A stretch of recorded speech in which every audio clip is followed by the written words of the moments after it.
Stars, you could see that Matano's experience and the experience of his players showed, because this was a game they could easily have lost. Kibera Black Stars played the game of their lives, actually. They played very well. But at the end of the day, they knew how to manage the game, especially in the second half when they managed to grab that winner. So it shows that this is an experienced side. The likes of Ezekiel Odera in there, players who've played in Kenyan football for a very long time.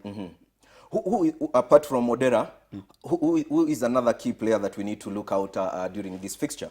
I think Innocent Mutiso, former Gor Mahia winger, has been making a return to football back there at City Stars, and he'll be very key. Also very key is a former AFC Leopards striker Khalid Juman, who has also been on the score sheet recently. So I think they have a very attack-minded side. Give us your prediction for this game and what might work out.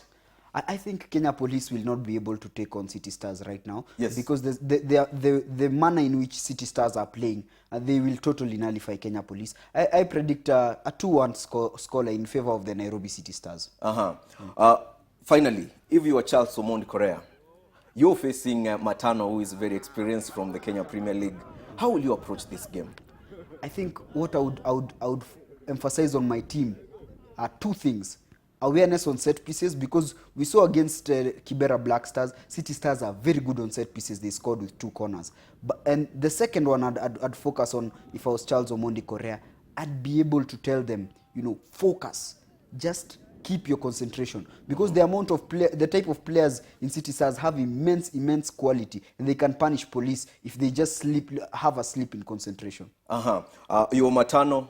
You're facing Police. They are physically fit. What will you do differently? I think just pressure them. Police are trying to pass the ball out around. If Matano can just get his boys to pressure them, manage to win the ball back in those high areas, especially in the opposition half, they'll be able to create chances. And when you have experienced strikers up front, such as the one City Stars have, chances mean goals. Plenty of goals so far recorded in National Super League. What do you say of general formation so far, the journey that we've taken this far in the National Super League? I think there has been an increased, let me just say, increased quality in the style of play we've seen with more coaches, because more players are becoming attracted to the National Super League. We are seeing top international players, the likes of Omondi Ade, who used to play for Kenya some time back. We are seeing players coming from Premier League clubs coming to National Super League sides. So I think with the increase of quality, it also means an increase in general play. Increase of good coaches who've studied abroad, the likes of John Kamau, of course Yusuf Chipo at Bidco. We have good coaches, good players, and that ultimately means good football. All right, now let's hand over to our team that is on the field. That is Seth Onserio and Geoffrey Washira. We will meet you during halftime for more analysis of the game. My name is Esbon Mogambi. See you then in a while. Wakicheza dhidi ya wenzao wa City Stars, mechi ambayo timu zote zinahitaji ushindi ili kuweza kuhakikisha kwamba zinapanda, na basi timu zote mbili ndizo hizo ambazo wanaziangazia katika uwanja huu ambao unapatikana hapa Karuturi, kitambo kijulikana kama Old Trafford.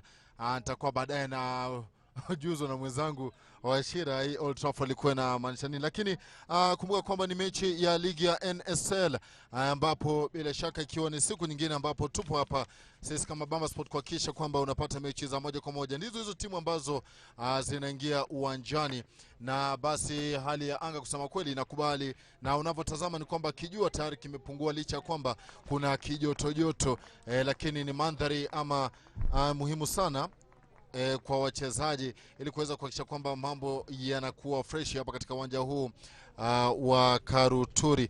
Na tunavyozungumza basi vikosi vyote vile ndivyo hivyo. Vijana wa polisi ambao wapo nyumbani wakiwa wamevalia zao za blue, alafu wenzao wa City Stars ndio hilo ziwa la Naivasha. Naivasha bila shaka mandhari kupendeza sana.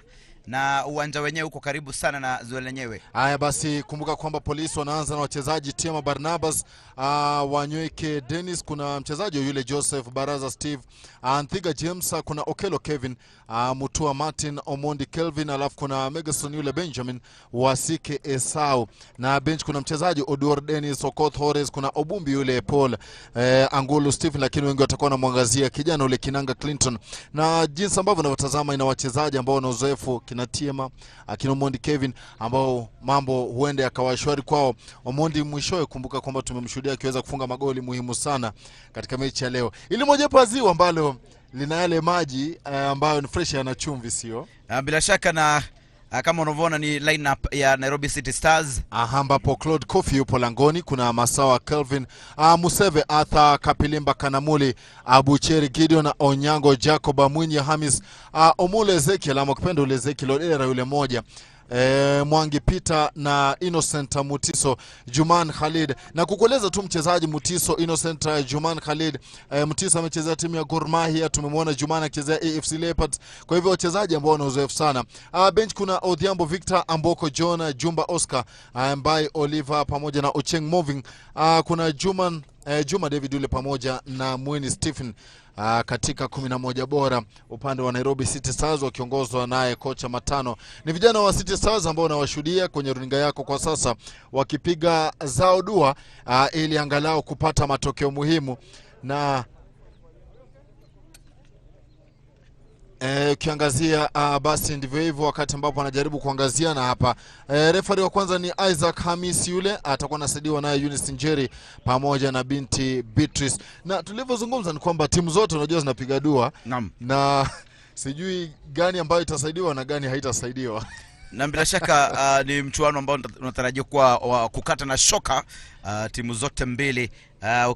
Hewani bila shaka ni vijana wa City Stars pale.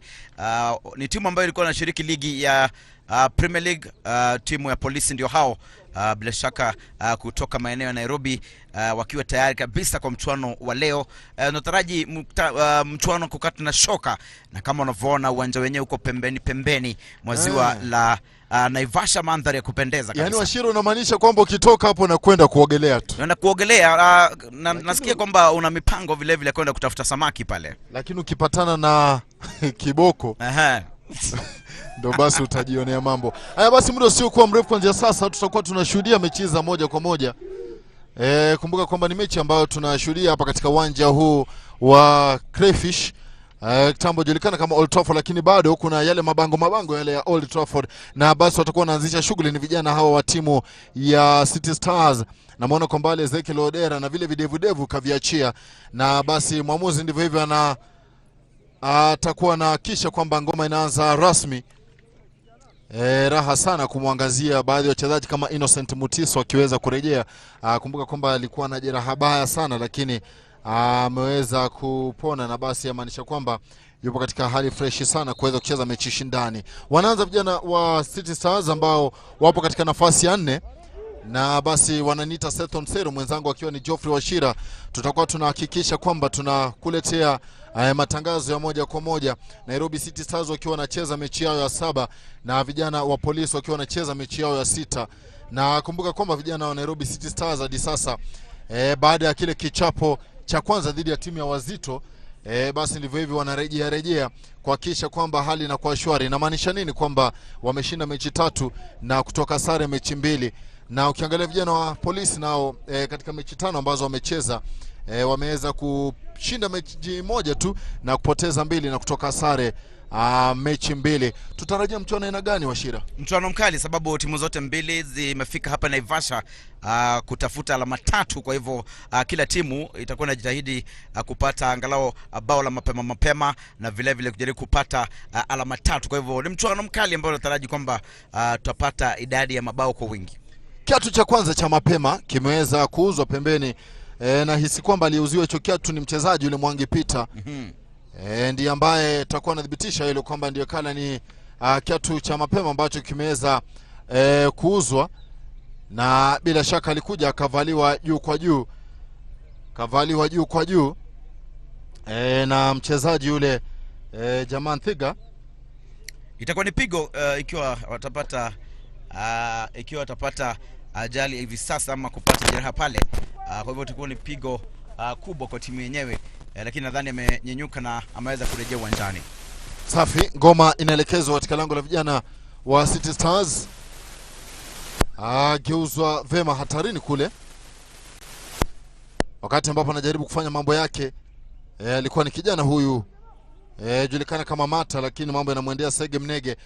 Kumbuka kwamba wana wachezaji ambao nilikueleza kwamba wameweza kuwajibika ipasavyo, wakaweza kujisukuma kuhakikisha kwamba mambo yanakuwa mazuri. Cheza ngoma, lakini inatoka, itakuwa ni kona ya kwanza ambayo tunashuhudia kwa faida ya vijana wa timu ya Police. Kwa mbali namwangalia captain upande wa timu ya City Stars, jaribu kufanya mambo yake. Na zungumzia Arthur yule, nachezwa chini kwa chini, hatari katika lango la City Stars. Geuzo ya kwanza ya pili, tulizwa chezo, lakini goalkeeper anatoka langoni vyema kabisa. Kijana huyo ambaye ni Claude Coffee shikafanya masiara mtiso pokonye eneo la hatari yule. Chezo chini kwa chini, cross na minywa, wanafanya masiara eneo la hatari. Polisi wanajaribu kushinikiza, lakini bado si vizuri sana kwa mchezaji mshambulizi kwanza kwa haiba ama mwenye tajriba ya kiasi cha mtiso kuweza kupoteza mpira katika eneo hilo la hatari. Washira, itakuwa pigo, na nadhani kwamba vijana wa Polisi wameanza mchuano huu kwa makali aina yake, na nadhani itakuwa vyema ikiwa wataweza kufunga bao la mapema, lakini vijana wa City Stars lazima wao waangalifu hivi sasa, sababu inaonekana Polisi wamekuja hapa kusaka mabao. Wanaingia vijana wa timu ya Polisi tena kwa mara nyingine, lakini dhibitiwa. Cheza vyema kabisa kijana huyu James Nthega, cross yake Esau Wasike na kataliwa. Vyema kabisa, anaanza kijana ule Onyango Jacob, cheza na mwenzie kule nyuma kijana Arthur Museve, cheza refu lakini bado katikati ya uwanja wa Ngoma. Ni vijana wa Polisi ambao wameanza vyema kabisa. Ni Kevin Omondi, ukimuita Ade atakuwa anaitika. Badilisha vyema kabisa kwake Abucheri,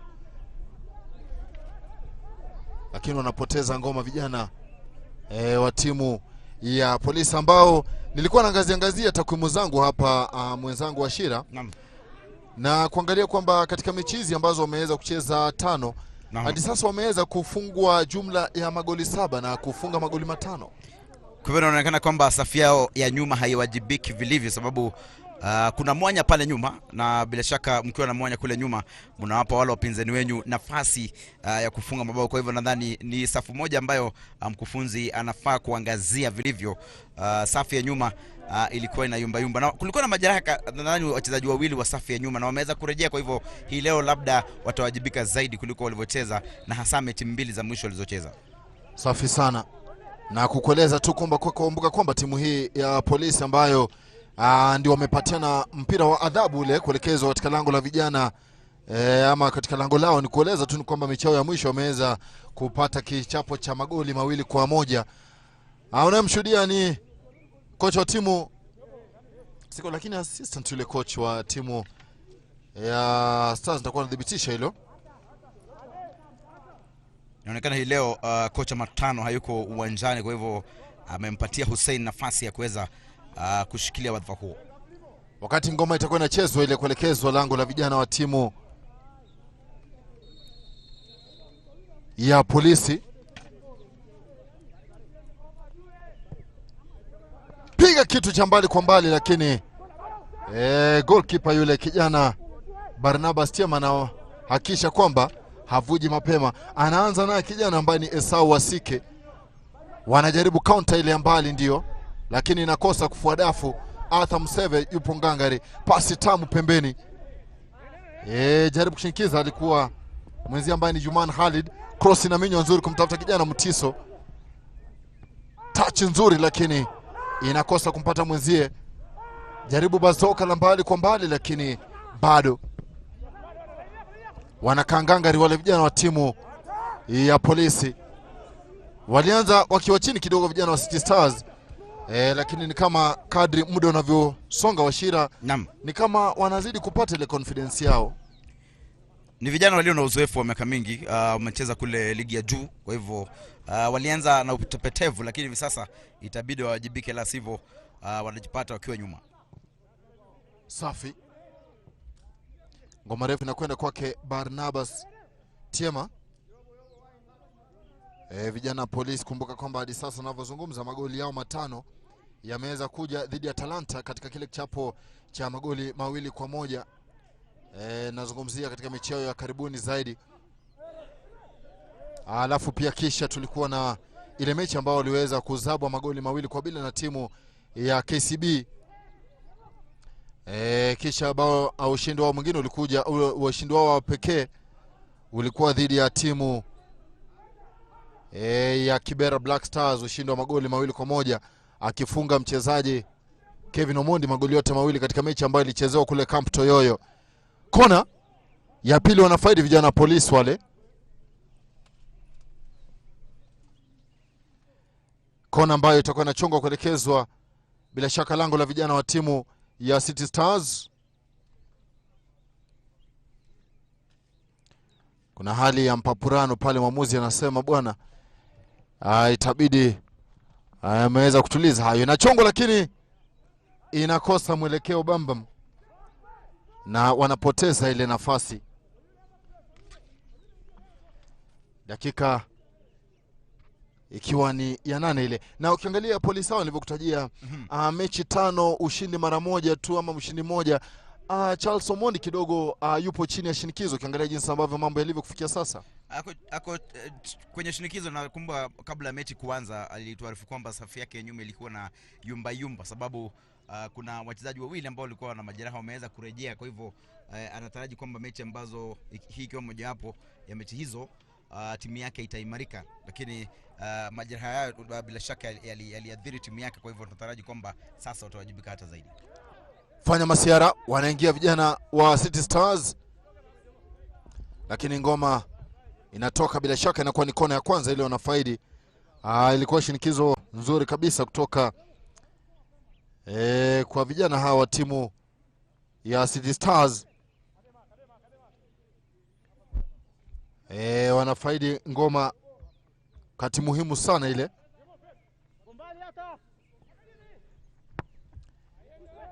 Chezo juu kwa juu, bao namna gani, ramba tamba panya ile. Hatari kule, lakini mambo yanakuwa ndivyo sivyo.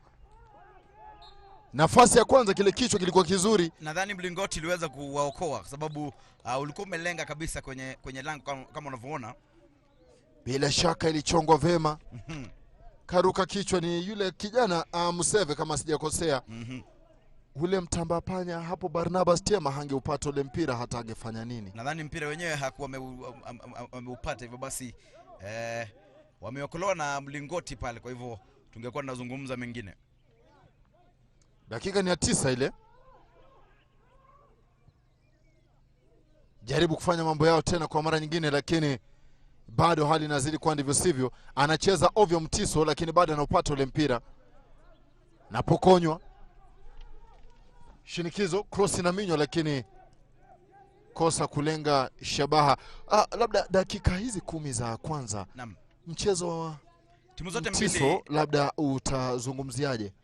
Kwanza kabisa timu zote mbili hazijaweza kutulia katika mechi yenyewe, na ni kawaida kwa timu kuanza na utapetevu dakika za mwanzo, lakini hivi sasa wameanza kutulia na tutaraji kwamba muda wote ule timu moja hapa nadhani itaweza kuchukua usukani. Ngoma ni refu kule pembeni, anafuatilia kijana alikuwa Abucheri yule Gideon.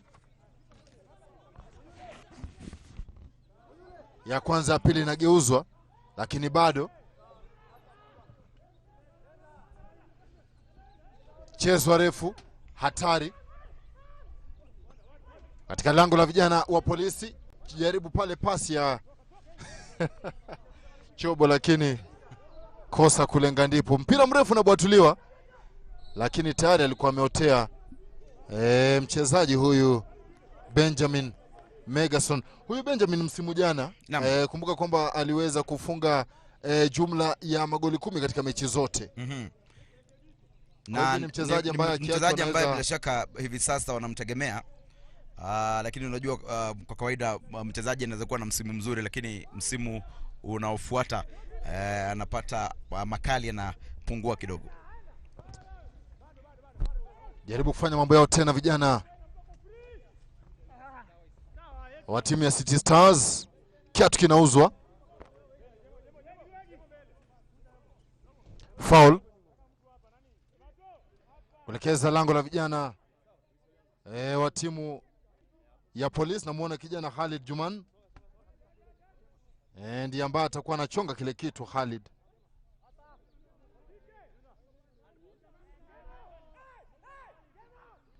Vuta kasi vema Khalid Juman.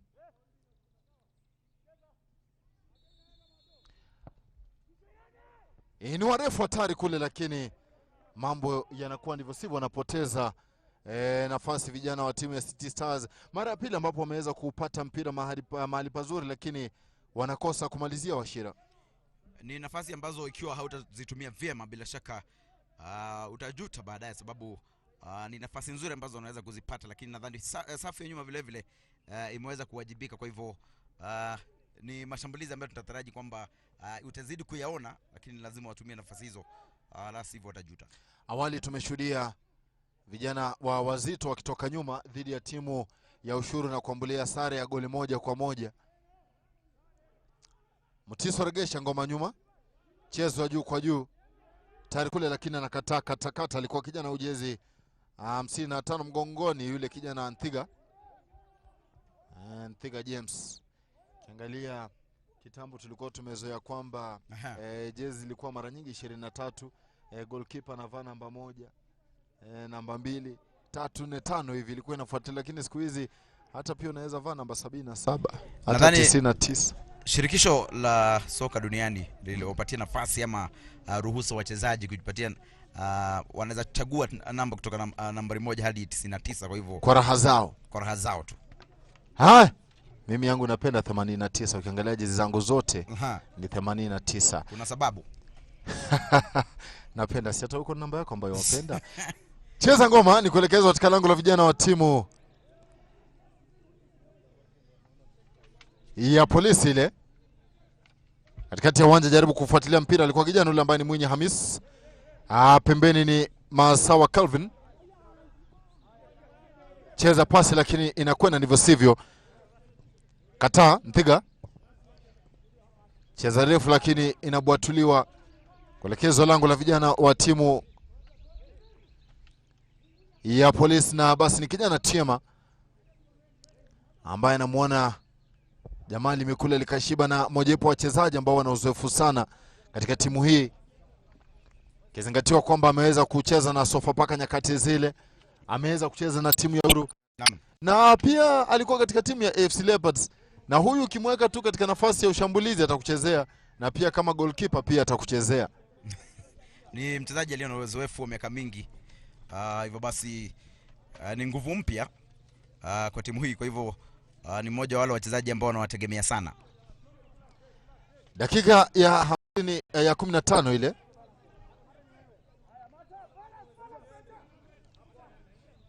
Ngoma ni vijana wa timu ya Stars. Bwatua mrefu ni Arthur Museve yule, lakini kataa mwenzie kule nyuma Barasi.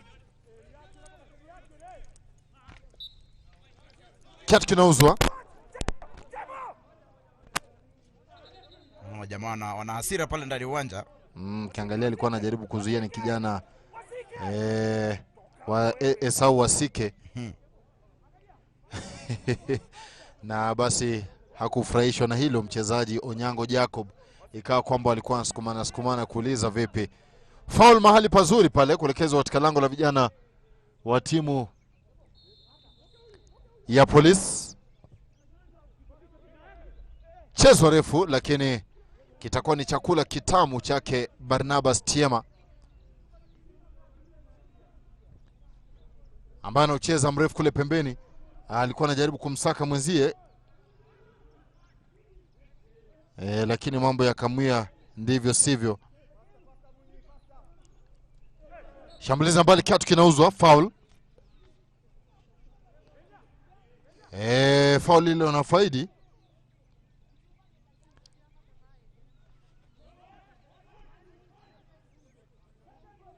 Na alikuja pale akaja mzima mzima na kuziwa kiatu alikuwa mchezaji huyu jezi 50 mgongoni, nazungumzia Jesse Mata.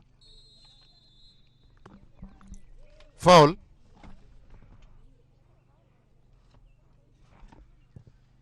Bwatuliwa chini kwa chini lakini haina mtu.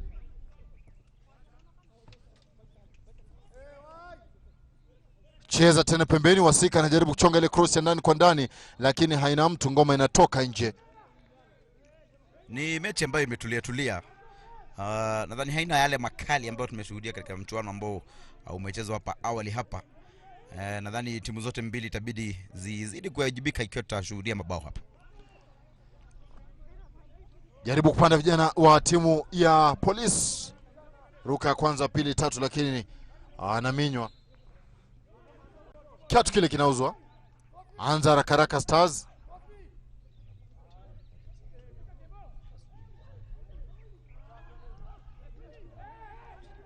Chezo refu. Lakini mambo yanakuwa ndivyo sivyo. Bila shaka aliweza kuingia mzima mzima kijana Mutua. Lakini akapoteza ngoma wakati muhimu sana. Nadhani angeupeana huu mpira sababu alikuwa amekabwa pale mbele. Mutua pandikizi la jitu limekula likashiba, na ukiangalia wao linajituma vema.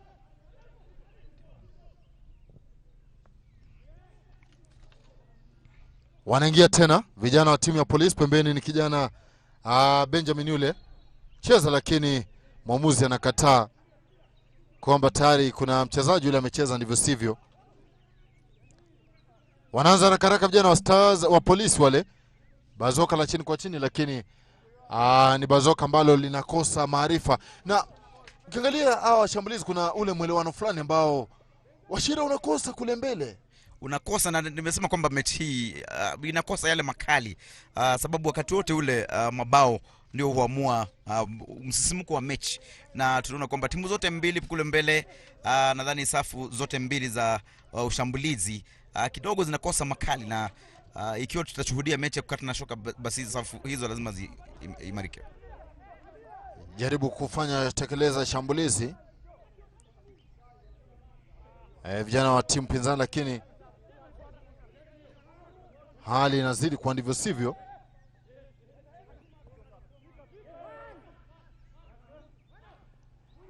Tulia. Cheza kwelikweli kwa kujituma alikuwa kijana ule Mwinyi Hamis. Kumbuka kwamba anashirikiana na mchezaji Onyango Jacob katika kile kwenye kitovu cha vijana wa City Stars. Nazungumzia ile engine. Kenya Police 0 City Stars 0, dakika ikiwa ni 20 ile.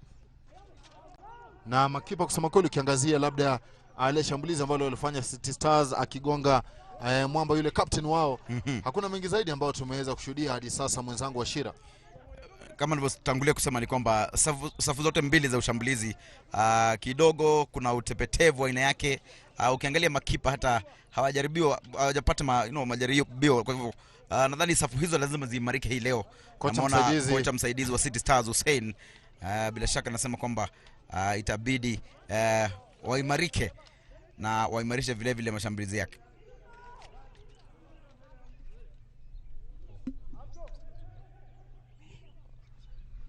Chezo refu. Jaribu kufanya mambo yao lakini bado kwa mara nyingine tena inabidi waweze kutulia na kujijenga kutoka nyuma. James Mpiga jaribu kumsaka kijana Mutua, anachonga mpira mrefu ule lakini goalkeeper Kofi Claude anatoka, ila mzee anasema kwamba pale kuna mchezaji alikuwa ameotea, lakini tayari nafikiria vitu kama hivyo napaswa kuachia advantage ama napaswa tu kuviachia ili ule mtiriko wa ngoma uwepo. Haya, pokonywa mahali hatari sana, lakini hata hivyo bado wanawai. Alikuwa amecheza mpira mrefu kijana Mtiso yule, anapata pembeni katika wingi ya kushoto. Mtiso tisha kwanza pili. Mtiso mchezaji hatari sana, ukimpa nafasi basi mwenyewe utakuwa unajuta. Kichwa pale kizuri lakini kosa kulenga shabaha. lilikuwa shambulizi nzuri, kwa hivyo ikiwa taendelea kupiga mashambulizi kama hayo huenda wakapata bao. Na ukiangalia uwanja huu Seth, na kama unavyoona pale mkufunzi wa timu ya Polisi Charles Omondi anajulikana kama Korea. Nakumbuka kuna mchezaji alikuwa anajulikana kama Charles Omondi Korea zamani. Alipoingia darasa la kidato cha kwanza, wengi wa wale wachezaji wenzake wakadhani kwamba yeye ni Charles Omondi Korea. Kwa hivyo yeye si mchezaji wa kwanza kujulikana kama Korea. Yeye hakuenda Korea. Kuna mchezaji wa zamani akichezea hata timu ya taifa alielekea kule Korea, lakini akapewa jina hilo.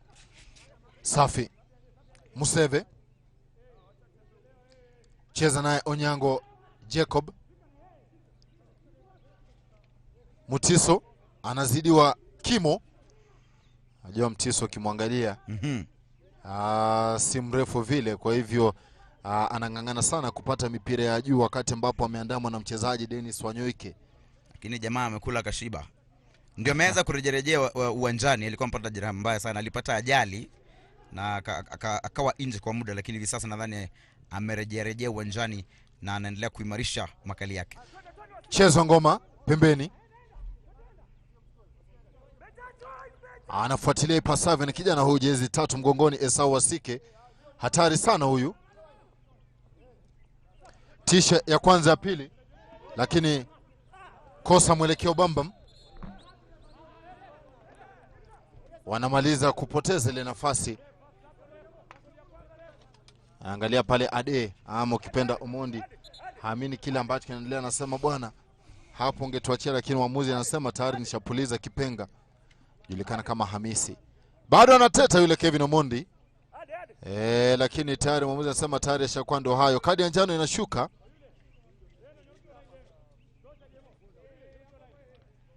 Ni kwake Kevin Omondi kama sijakosea, ndiye huyu ambaye anakula kadi ya njano. Wanaanza vema vijana wa City Stars. Cross ya chini kwa chini, lakini wanaiondoa viurahisi sana, ama kiurahisi ukipenda, kutoka katika eneo lao le hatari vijana. Na ni Baraza, thibitisho ni kwamba ni Baraza ndiye ambaye amekula kadi ya njano. Steve Baraza yule beki kati, si Kevin Omondi. Kwa hivyo nasi hapa tuna msajili rasmi, anakuwa mchezaji wa kwanza kula kadi ya njano. Itabidi aweze kujichunga sana, ikizingatiwa kwamba ndiye ambaye anacheza katika ile ngome ya vijana wa Polisi. Ikiwa atafanya masihara mengine ama makosa, itakuwa pigo kubwa kwa timu ya Polisi. Anakwenda pale Ezekiel Odera, jaribu kufanya mambo lakini anadhibitiwa, anakutana na visiki ama ukuta wa bin Adam. Piga ule mpira potelea pote, ni Steve Barasa yule. Tuliza bwato mrefu ni Ade. Cheza jaribu kumsaka mwenzie, lakini goalkeeper yule fanya masiara, lakini mwishowe anafanikiwa kuhakikisha kwamba ule mpira unatoka. Unajua ukiwa goalkeeper ukitoka unahakikisha kwamba ule mpira umedunda nje. Nadhani amefanya kazi ya keeper na vile vile defender pale, sababu alimzuia mshambulizi pale asiweze kulenga mpira. Kwa hivyo amefanya kazi ya keeper na vile vile mchezaji wa safu ya nyuma. Lakini hivi vitu najua amevizoea sana. Haya, ndio huyu ambao anamshuhudia kijana ambaye ni Kofi Claude. Amekuwa na timu hii ya City Stars kuanzia msimu huu. Kumbuka kwamba msimu jana kulikuwa na makipa tofauti tu. Kwa hivyo amepewa fursa ya kuweza kuhakikisha kwamba timu hii angalau inajikatia tikiti ya kuwa miongoni mwa timu 3 bora mwishoni mwa msimu. Kumbuka timu 2 za kwanza zitakuwa zinapata tikiti ya moja kwa moja kuweza kufuzu katika ligi kuu, na timu moja itakuwa inacheza ile playoff. Pasi nzuri lakini inakosa jicho. Ilikuwa imetoka kutoka kwa mchezaji ambaye ni Mata, lakini wa kumalizia ndiye ambaye anakosa. Aanza kule nyuma ipasavyo ni kijana huyu ambaye ni Kaplima yule Kanamuli. Kiatu kinauzwa, foul. Wanauza viatu sana vijana wa Omondi. Tumeshuhudia vile vile kadi zikitolewa na refa, kwa hivyo nadhani viatu zitaendelea kuuzwa, hasa kila timu ikijaribu kutafuta bao la kufungua mambo hapa. Dakika 26, Mutiso chonga pasi nzuri lakini haina mtu. Anabwatule mpira potelea pote kijana Wasike yule. Kwa hivyo wanafaidi, ngoma ni ya mrusho. Anza haraka haraka vema. Hatari katika lango la vijana wa timu ya Polisi. Cross na minyo, haina mtu. Ngoma inatoka.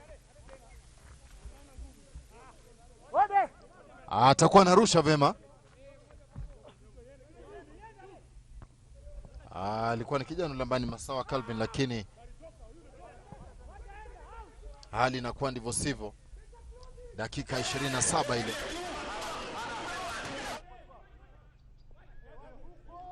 Katikati ya uwanja ni kijana alikuwa Mwinyi Hamisi yule, lakini Polisi wale hawajampa nafasi hata kugeuka. Wanasema namna gani mtaani, anapita naye. Nayo. Dakika 28, ngoma inachezwa nzuri.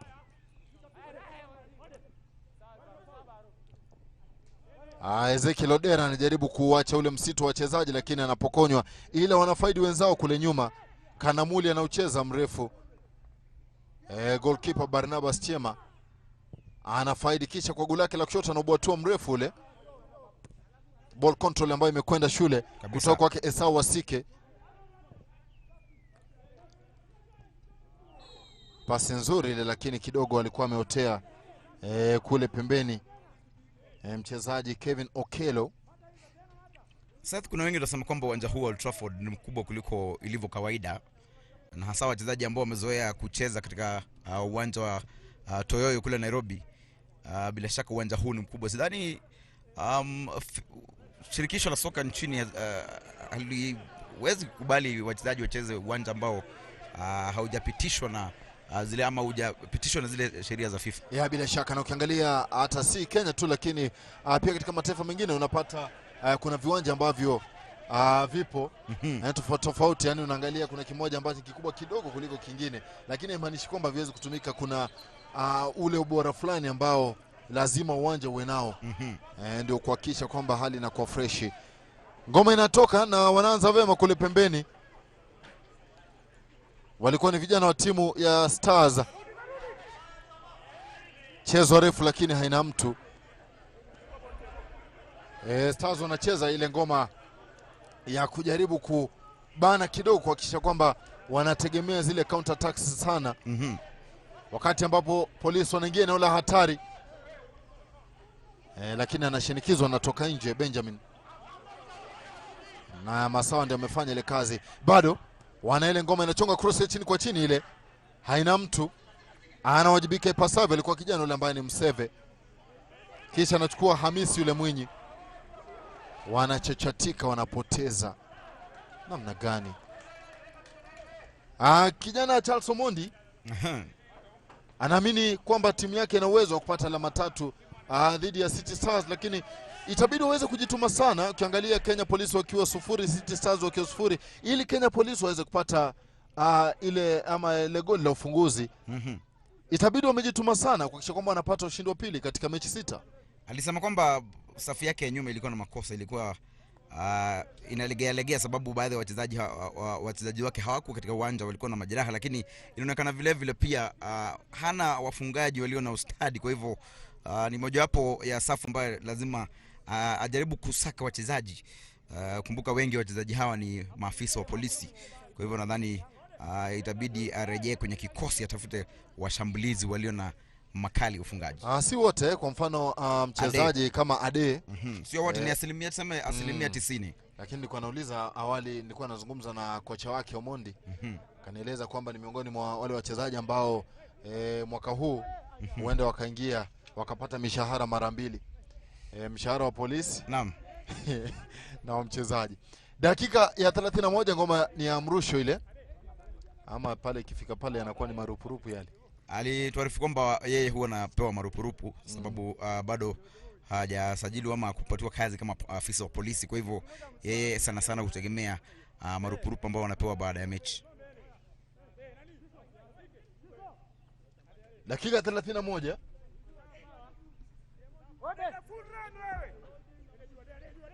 Ngoma inachezwa refu, inarushwa lakini haina mtu.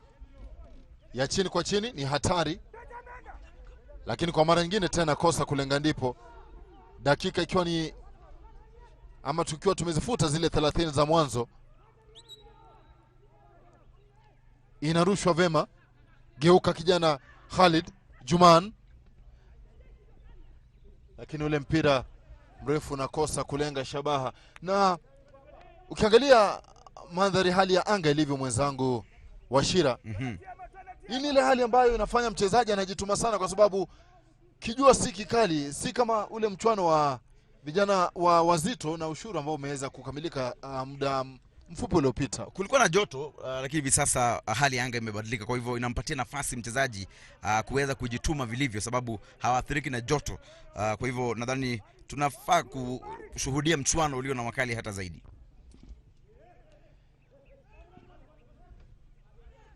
Tulia vema, ni kijana alikuwa Martin ule mtua, lakini hata hivyo ile pasi inakuwa kwamba tayari kuna mchezaji alikuwa ameotea, kwa hivyo inakuwa ni afueni kwa timu ya City Stars. Calvin pasi alikuwa anamtafuta Ezekiel Odera, lakini dhibitiwa inatoka ya mrusho ile tena vema, inampata Juman pasi, lakini inakosa kulenga. Ndipo miguso ya hapa na pale, nipe nikupe, angalau unaweza kuhesabu moja pili. Wanaingia hatari vijana wa timu ya Polisi, pasi ambayo imekwenda shule. Namna gani watafanya vipi hawa? Goalkeeper anatoka langoni, anaokoa, na beki anapiga ule mpira pote pote, lakini ilikuwa nafasi ya wazi ya vijana wa Polisi kuweza kupata goli la ufunguzi kupitia mchezaji yule ambaye ni Jesse Mata kama sijakosea, lakini hata hivyo anakosa kumakinika langoni. Je, watajutia nafasi hiyo ama vipi? Wanashambulia sasa hivi ni vijana wa City Stars. Pembeni anajaribu kufuatilia ngoma ni kijana Mwangi, anageuzo ya kwanza ya pili, kisha crossi kata kule pembeni, kijana Barasa Mutiso chonga refu, lakini bado Nani Polisi wamepata nafasi nzuri sana pale mbele, lakini wakawa na utepetevu, hakuna na vyema pale. Kwa hivyo ni nafasi ambayo bila shaka pia wao vile vile huenda wakajuta. Pasi nzuri fuatiliwa, lakini mambo yanakuwa ndivyo sivyo, kwa sababu wanakosa kuitumia pasavyo. City Stars wanawahi ule mpira, alikuwa kijana yule Jacob, piga potelea pote Arthur Museve kule nyuma, kichwa chake Steve Barasa kinaita Mthiga James. Hii mipira ni ile ambayo nilisikia pembeni wanaita shemeji nione ding dong. Na nikumbusha wakati fulani ukienda siku za Jumapili hivi utasikia ding dong kuashiria kwamba ni wakati wa ibada. Basi ndivyo hivyo wanavyocheza cheza hawa. Mchezaji mmoja akipiga moja ding, nipe nikupe, mwingine anajibu ndong ana watu tu kule uwanjani. Cheza ngoma refu kule Zuliani, ndio jaribu kufuatilia, alikuwa mchezaji Omulo.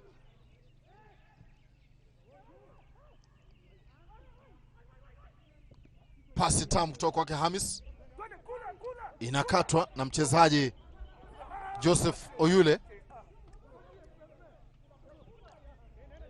Pasi tamu ile, watafanya nini vijana wa City Stars? Chenga ya kwanza inakubali, kisha cross na minywa hatari ile, namna gani wanakosa kuitumia tena kwa mara nyingine. Mabeki wanawajibika, na ukiangalia ndio City Stars wanabishawisha katika eneo la vijana wa Polisi. Hatari kule, wanafanya masiara lakini wanafaidi kona, ule mpira wanautoa nje. Kijana Joseph Oyule yule anakomboa timu yake kutokana na masiara ambayo yalikuwa yamefanyika mapema. Angejuta sababu hawakuonana vyema pale. Nadhani hii safu ya nyuma na vile vile safu ya katikati, wachezaji wa Polisi haonani vyema. Haya basi, inakuwa ni ngoma, na anamuona Matano yupo kama sijakosea, takuwa nadhibitisha hilo. Chongo pale, lakini Barnabas Tiema anapangwa, kisha pili tatu anajaribu kurejesha, lakini haina mwelekeo. Ngoma itatoka nje ile, ndio itakuwa mrusho kuelekezwa katika lango la vijana wa timu pinzani, na James Omondi ndio huyo, amekula ameshiba. Simama pale. Omondi Korea kwa kawaida huwa haketi wakati wa mechi. Jitu miraba mingi.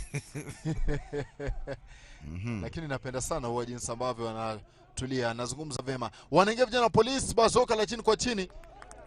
Goalkeeper Claude Kofi. Napata huyu Kofi ana uhusiano wote na Kofi Olomide, ama labda inaweza kuwa kwamba nadhani ni majina tu yamewiana, sababu hana asili yote kule magharibi mwa Afrika. Ni majina tu yamewiana pale. Mutiso, pasi inakosa jicho, lakini bado ana nafasi nzuri ya kupiga bazoka, lakini ule ukuta wa binadamu basi saruji ni kwamba imeukubali na ngome inakosa kupita ile. Mutiso anauziwa kiatu foul. Huyu Mutiso mchezaji mwepesi, na kama hauwezi kuwa makini naye, utapata umemwangusha mahali hatari na huenda ukaja kuponza timu yako. Kwa kawaida wale wachezaji wepesi kumwangusha ni rahisi, na akienda chini bila shaka kama unavyoona pale, alijua tu mpinzani alikuwa na blenga na anajua kwamba ataanguka. Alikuwa amemtoka mwenzie yule pembeni. Foul. Na mwana Mtiso kuna kila dalili kwamba atakuwa na uchongo ule mpira. Naam. Anamwachia mwenzie chongo pale fresh, lakini Barnabas Tiema anadaka. Tiema leo amekuwa na kazi nyingi pale nyuma bila shaka. Ngome inatoka, itakuwa mrusho.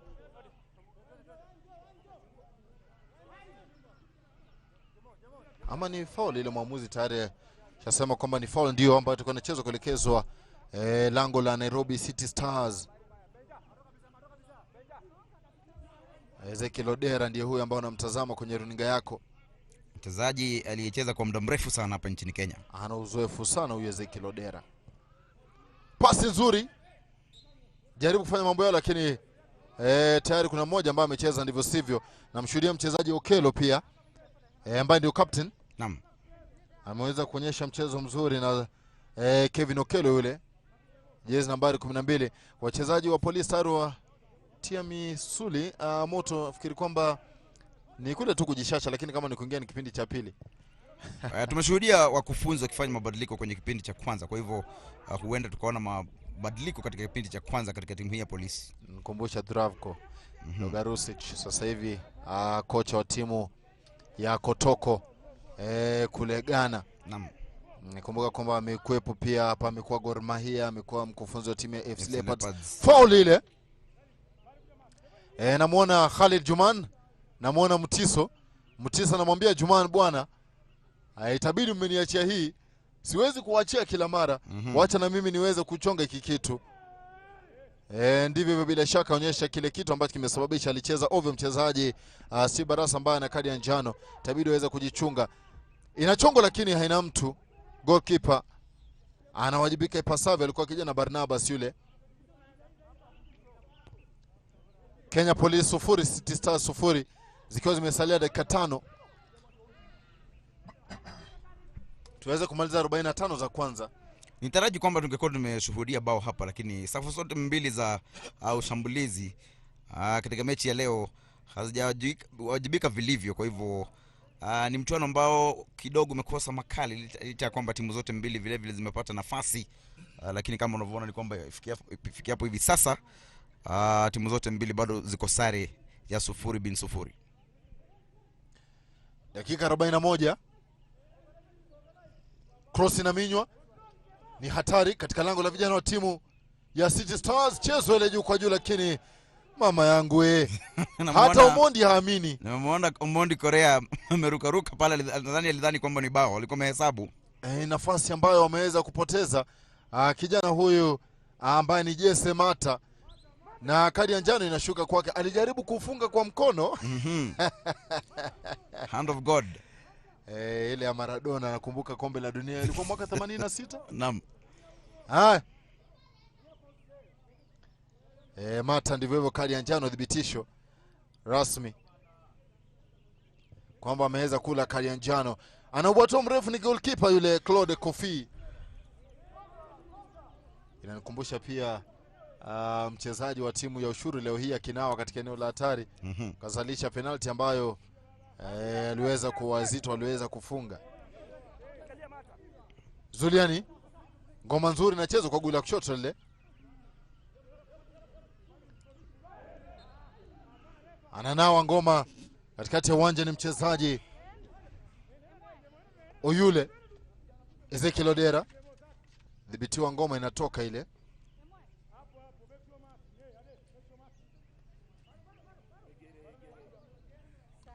Atakuwa ni amrusha, atakuwa narusha kijana pia mmoja hapo wa wachezaji ambao wana uzoefu sana, Masawa Calvin.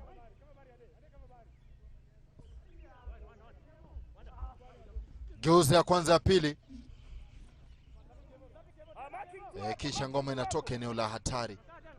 Bado ni amrusho, shinikizo bado ni katika lango la vijana wa timu ya Polisi, lakini wanafaidi foul. Kufikia sasa dakika 45 za kwanza kadi za njano. Kuna mechi ambazo tunashuhudia dakika 45 zinakuisha hata 60 bila kuona kadi ya njano, lakini yamaanisha kwamba viatu vinauzwa sana, na kila ambacho kidogo ambacho kitamtia wasiwasi Charles Omondi ni kwamba kadi zote zimeshuka hizo kwa timu zake na kwa timu yake. Nazungumzia mchezaji Steve Barasa, naye huyu Jesse Mata. Itakuwa ni pigo kwa timu ya bila shaka timu ya Polisi, kwa hivyo itabidi wao waangalifu sana kwenye kipindi cha pili. Kwa hivyo sababu wachezaji wengi wakiwa na kadi za njano, kuna hatari kwamba huenda mmoja wao akapata kadi nyekundu. Foul itakuwa inachongwa na kijana Ade, mchezaji ambaye pia amechezea timu ya taifa soka Harambee Stars. Wakati ambapo namuona chini mchezaji Mtua, Martin Mutua yule, namuona chini kidogo ni kama shikilia ile goti lake Mtua, na anaashiria kwamba hata kuwa anaendelea na mchuano. Ashiria kwamba badiliko ile, na ukiangalia hakuna jeraha baya kama la goti. Amebarikiwa sana huyu Mtua. Na itakuwa ni pigo vile vile kwa timu ya Polisi, kwa sababu sasa itabidi wafanye mabadiliko kwa lazima ikiwa hawezi kuendelea na mechi. Chezo ile, lakini inakuwa ni kona ya tatu, wanafaidi vijana wa Polisi. Kona ambayo itakuwa inachongwa kuelekezwa lango la vijana wa timu ya Nairobi City Stars.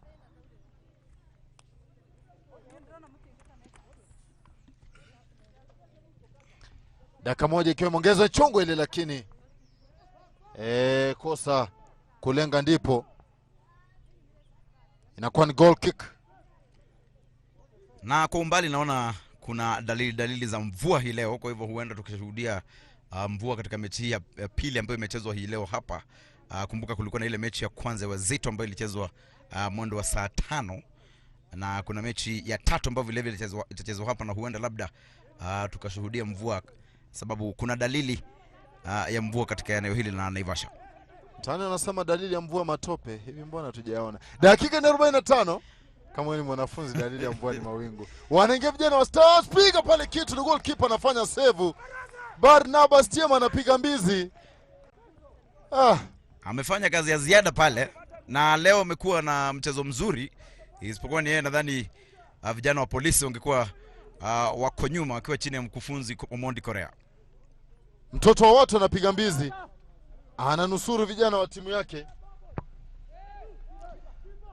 Kona, kichwa cha chini kwa chini kinapigwa namna gani tena, wanakosa nafasi. Wakati ambapo tunazifuta zetu 46 hapa, lakini utakubaliana nami mtazamaji kwamba nafasi wamezipoteza zile nyingi. Barnabas Tiema nafikiri ile mbizi ambayo ameweza kupiga kidogo mbavu zake, alijituma sana, nadhani akaanguka vibaya, kwa hivyo mbavu zimeuma, ameshikilia kule nyuma, anaashiria mgongo, nadhani umepata jeraha. Najua mgongo muhimu sana katika shughuli zote, na ikiwa ataumia hii leo basi pigo kubwa.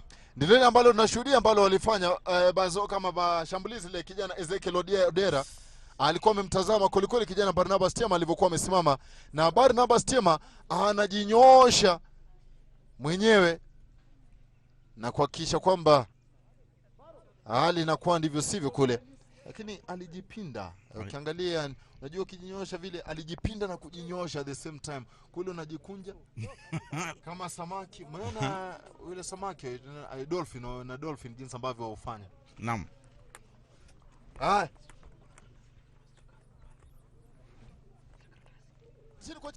Nadhani ganga za mganga zimemsaidia na anarejea uwanjani. Kumbuka lazima ikiwa kipa taumia uwanjani, mchezaji peke yake ambaye ana haki ya kutibiwa uwanjani.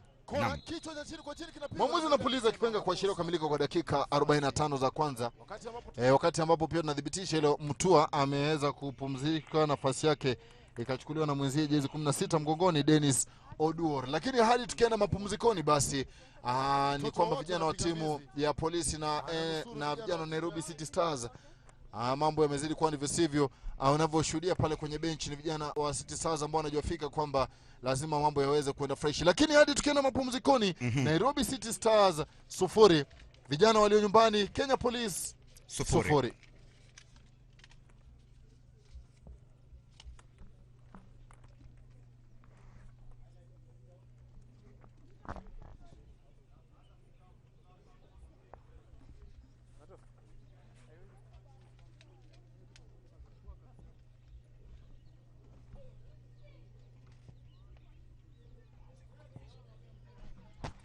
Na basi unavyotazama kwenye runinga yako ni yale mashambulizi ambayo yameweza kufanywa, ngoma jinsi ambavyo imekuwa dakika 45 za kwanza Washira. Naam. Ndio polisi wamekuwa na kasi kila kitu, lakini mashambulizi bora zaidi yamekuwa kwa timu ya vijana wa Nairobi City Stars. Ukiangalia moja ikaramba ule mtamba panya. Naye kipa wa timu ya polisi akawajibika vilivyo. Tungekuwa na hesabu mabao hata zaidi. Barnabas Tiama akifanya mambo yake. Na basi hali inazidi kuwa ndivyo sivyo. Tumeshuhudia Mtiso pia akiweza kusikuma mambo yake. Na basi kumbuka kwamba utakuwa unapata uchanganuzi wa moja kwa moja ule wa moja kwa moja kutoka kwa wenzetu waliosudi. Lakini ni kionjo cha yale ambayo yameweza kutendeka dakika za 45 za kwanza. Na basi na kuacha kwa moja kwa moja kwa mikono ya wenzetu walioko studioni ili waweze kuchanganulia kwa mapana na marefu. This is halftime analysis. My name is Esbon Mogambi, and joining me in studio is none other than Steve Njuguna. 45 minutes gone. The score is 0-0. What do you make of the first half, Steve? It's been a very cagey affair. Yes. I think both teams played with a little bit of conservativeness because they're thinking about not conceding, not giving anything away. And to some extent, to some, they might actually describe it as boring because there's not been as much activity. This time last week, the City Stars were involved in a game which was already at 2-2 in this point. Yes. Yeah. But now we see 0-0, and I've never seen so many hard tackles in football, much like today. What is happening to these two teams? What is the approach they are employing? I think both teams are following what their coaches have told them to the letter. It's clear they are being told, don't lose balls, don't lose balls easily. Try to intercept, try and build out slowly from the back. But this sometimes has problems. Both teams are pressing. Yes. And it brings a lot of physicality into the game because they want to win the ball. They want to take the advantage of the opponent. What were some of your key moments during the first half? Well, there was that instance in the 9th minute when City Stars hit the post from a corner. And we had discussed this earlier in the build-up, and I had told you, Hesbon, City Stars are dangerous on set pieces. Yes. And this is something that Kenya Police probably should have done a little bit more to avoid. That was a clear goal. In fact, they were saved by the post right there. We've not seen so many, chances on goal. Do you think the formation that both coaches have employed have played a role in having such kind of a game? Probably not. What I do think is that Police have dropped one person from the midfield so that they can play a 4-4-2 up front, having Megason up front together with Mata.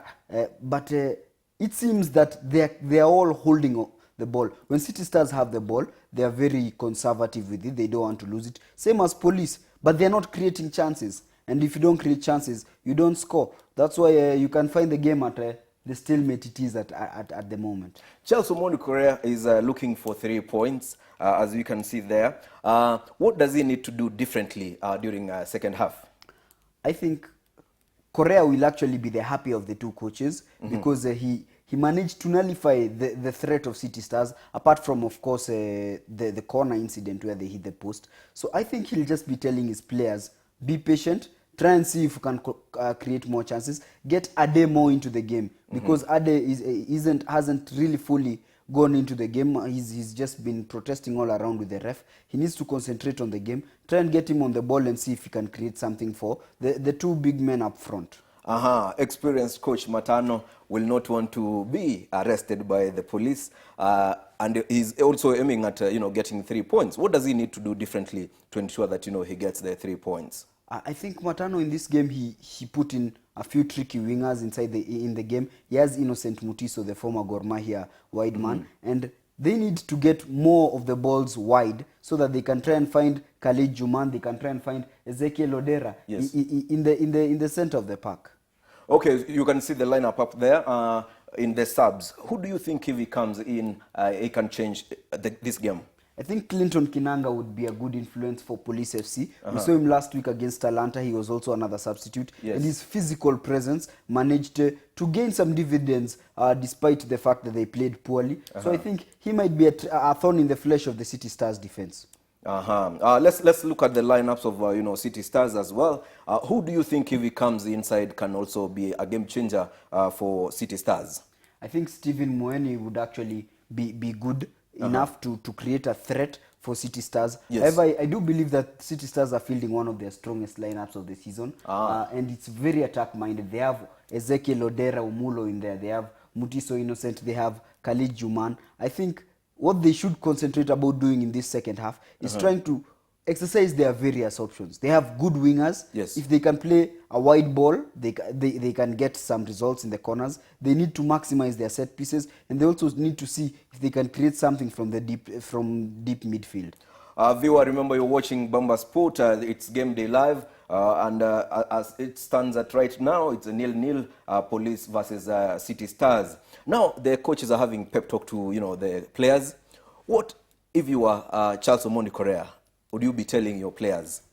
I tell them patience. Patience is the name of the game. They played some good football in the first half because they were able to contain City Stars. But containing is not enough unless you just want a point. Yes. If they really want the 3 points, they need to get the ball. When they possess, they need to think of forward options. They need to make those runs. And they need also to have some clinicality in front of goal.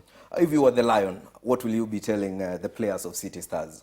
Matano. I think Matano would tell them just to switch it up 1 or 2 gears because they've been a bit dull, especially when it comes to their midfield department. They've not been as industrious as before, so they need to win back the ball. As we saw them in the last few minutes of the first half, creating 1 or 2 chances, it was clear that they have the ability to hurt this Kenya Police side more. They're just not using it.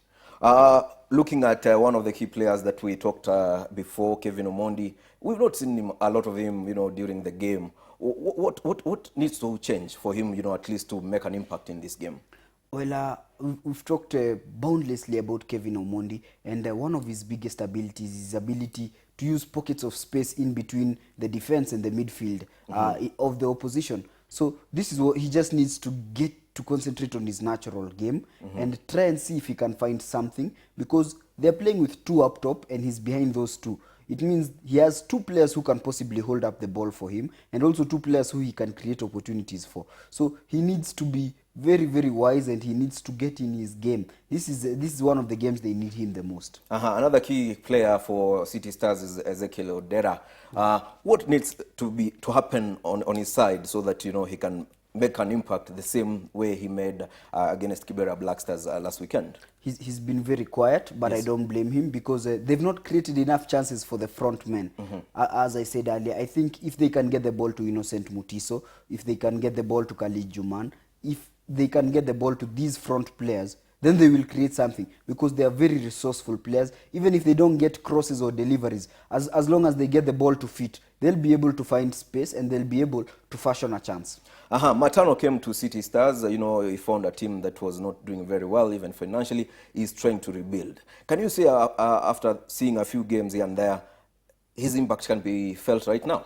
Well, you can see the way City Stars have been playing in the last 3 games, 3 consecutive wins. Yes. You can see the Matano DNA is already in the team. They are playing the way we see Matano teams play. They are all conquering, they are all outscoring their opponents, and they are still also keeping things very well at the back. So I think his team is not quite ready. It's not playing as he would want it to play. But if you give Robert Matano 10 more games in the National Super League and he continues this form, then he's probably going to take back City Stars to the Premier League. Actually, it's said, coming to NSL is very easy, but getting out of NSL to top flight football is very hard. Tricky. Do you think they have a chance, judging from some of the games they've played so far? I think they're one of the contenders because they also have the experience. City Stars didn't lose many players to KPL clubs during the transfer window. Yes. They managed to maintain the initial squad. Look at players like Ezekiel Odera, who we've mentioned frequently. He's a man who's played for Gor Mahia. He's played for Tusker. For KCB. He's played for KCB. These are big teams. Innocent Mutiso, need we say more? Khalid Juman, who was on the books of AFC Leopards just as soon as last season. So this is a team that has experienced players, and this is a team that has quality players who can weather the storm, and players that can deliver results. Kenya Police was formed after, Red Berets being disbanded. Now they're here. Do you think they have a chance to impress their employers by going top flight? I think Charles Omondi still needs to do more work on his team because he wants them to play the way he wants them to play. He wants them to play the Charles Omondi type of football, which they hadn't been playing. They had been used to, traditional power play. Yes. Just going forward, looking for goals, having a huge target man up front and trying to... Right now, he's trying to get them build up. He's getting those intelligent players who might not be as physically adept, the likes of Kevin Omondi. And he's trying to build a philosophy of football through Kenya Police FC. He wants them to play attractive football. And that takes time. So I don't know if he can sustain both a promotion push and building a team. Second half is coming up. What do you expect from the second half for both teams? I expect a totally different game because I think City Stars are likely to increase the pressure they have. Police would be wanting for more of the same, but a little bit more forward-minded. But I think inevitably, the way the game is going, City Stars might have the edge. You are predicting City Stars winning against the Police? Yeah, maybe 1 goal or a 2-1 result. We've seen a lot of tackles and, very few yellow cards. I don't know, what is the referee doing? But, this is African football and it has to be... We play physical football. Yes. And I think also some of the challenges that have been there, to be honest, have been 50-50 challenges. And sometimes it's a little bit harsh to give a player a yellow card when he was genuinely going for the ball. So in some of those 50-50 challenges, yes, many refs give them, but some other refs, are sympathetic to the game of football because they want the game to continue with the flow. If you give yellow cards every 5 minutes or with every foul, then that it becomes a problem because one team will get a red card, another one will get this and that. One player will get a yellow card suspension. So it becomes tricky. We need to see goals, and goals come from chances being created on goal. What do you think needs to happen, especially in terms of formation? Would you change or bring in new players if you were Matano to start with? I doubt Matano would be willing to bring in new players. Yes. But I think Charles Omondi Correa probably would want to bring in an extra midfielder because he's been playing with 2 strikers up front. Yes. That usually means that you miss someone in that midfield role. The amount of pressure that City Stars are likely to have would necessitate an extra midfielder. So I think if it was Charles Omondi Correa, he'd probably first try and see if he can get a goal with his 2 strikers. If he can't, later on, maybe 10 or 20 minutes into the match, he'll bring in an extra midfielder to give more cover to his defense. All right, so for Matano, you're saying the squad is good and they should maintain that for the second half? Yes.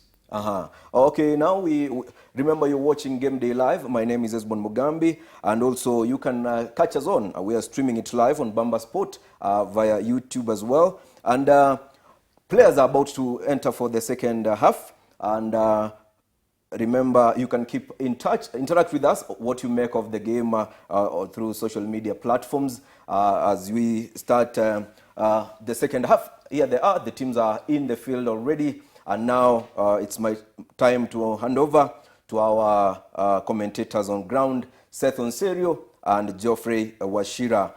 We will see you after the game. Goodbye for now. See you after the match.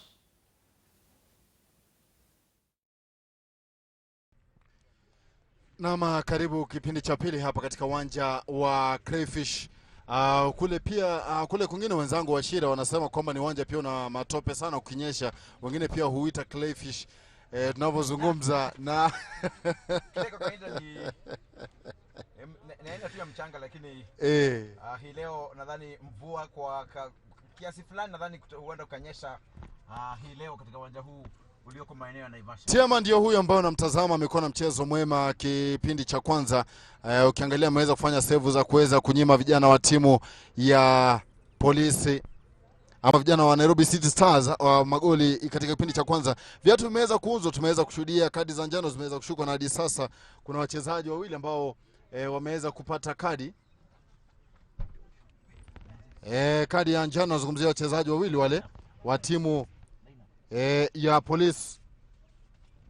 Moja akiwa ni Steve Baraza, mwingine akiwa ni mchezaji ambaye ni Jesse Mata. Kisha baadaye ndio hilo tumeweza kushuhudia ama ile save ambayo aliweza kufanya mchezaji wa timu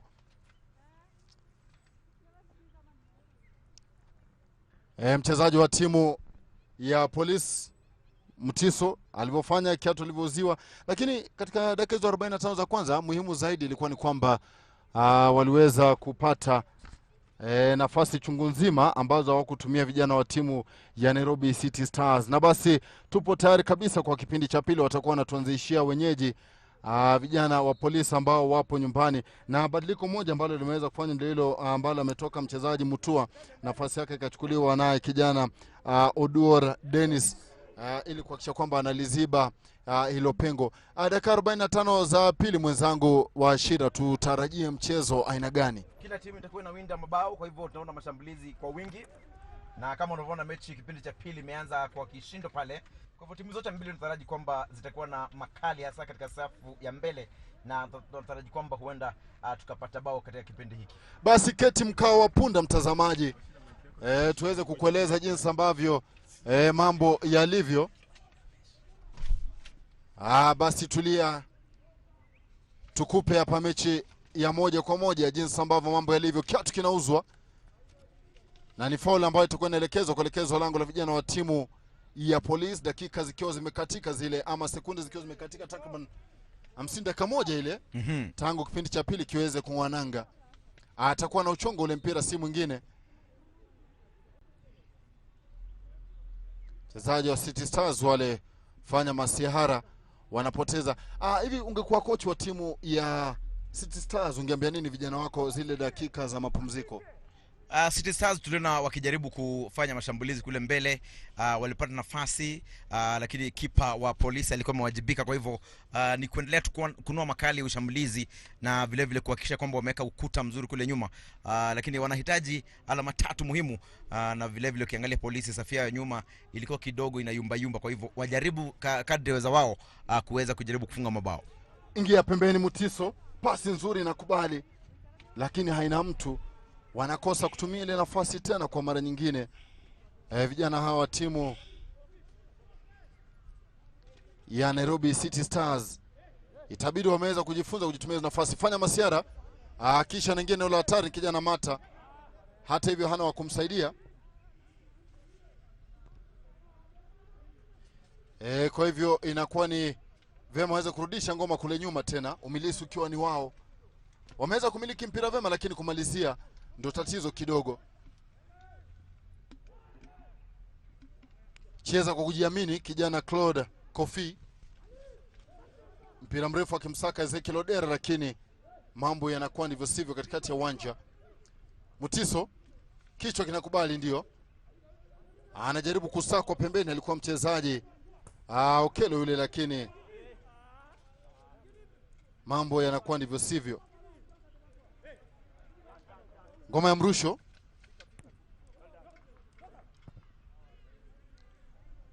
watoa mrefu tena kule pembeni, kichwa kinakubali, lakini kinadunda nje chake mchezaji Dennis Wanyoike. Ni mkufunzi wa polisi ambaye hii leo anahitaji sana ushindi, alama tatu anazihitaji sana leo. Kwa hivyo ana shinikizo, ukimwangalia pale pembeni ana shinikizo za aina yake. Safi. Pasi nzuri, haina mwelekeo, ngoma inatoka. Alikuwa amecheza kijana Kevin Okelo, jezi nambari 12, captain.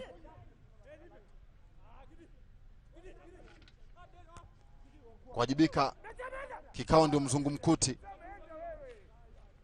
Ni nguvu mpya huo, guza ngoma kwa mara ya kwanza. Alikuwa kijana Oduor, jezi 16, ambaye ameweza kuchukua nafasi yake Mtua. Katikati ya uwanja fanya masiara, alikuwa ni Hodera yule. Lakini bado wanafaidi.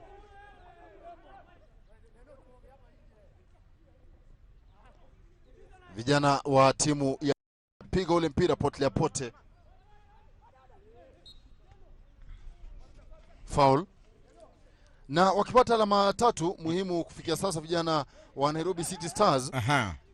Basi watakuwa wanavuka hadi kileleni, na bila shaka tunashuhudia jinsi ambavyo mambo yalivyokuwa. Kijana Kevin Omondi yule akijaribu kuomba msamaha iwapo nitatumia hilo neno baada ya kuuza kile kiatu. Na iwapo vijana wa Nairobi City Stars watakuwa wanapata ushindi katika mchuano huu, basi watakuwa wanavuka hadi kileleni alama 13.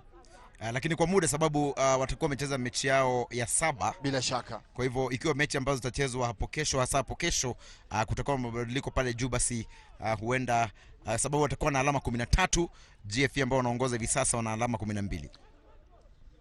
Pasi nzuri, fuatilia pembeni, ni kijana ule Okelo Kevin, captain chonga, lakini inakuwa ni kona wanafaidi. Kwa sasa vijana wa City Stars hawajafunga, 0 Kenya Police 0. Kumbuka kwamba Stars wapo katika nafasi ya 5. Nafasi moja nyuma ya Ushuru ambao wamepata alama 1 baada ya mchuano wa leo dhidi ya vijana wa Wazito.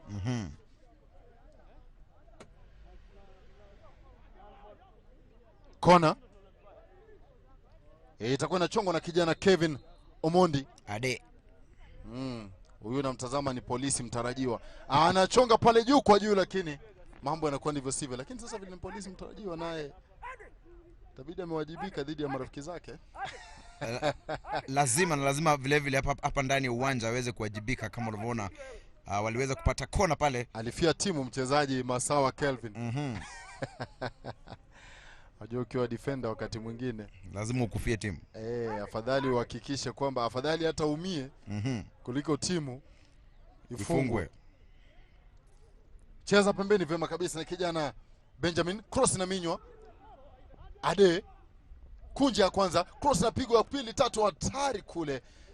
Lakini Ateva Ntole mpira mahali pabovu. Mutiso cheza katikati ya uwanja, naye kijana Hamisi Mwinyi ambaye anamsaka tena Mtiso, mmoja wapo vijana ambao wana uzoefu sana. Mwinyi jaribu kusicheza kule na mwenzie, lakini pokonywa. Isha anacheza mrefu kule mbele na kijana Wanyoike Dennis.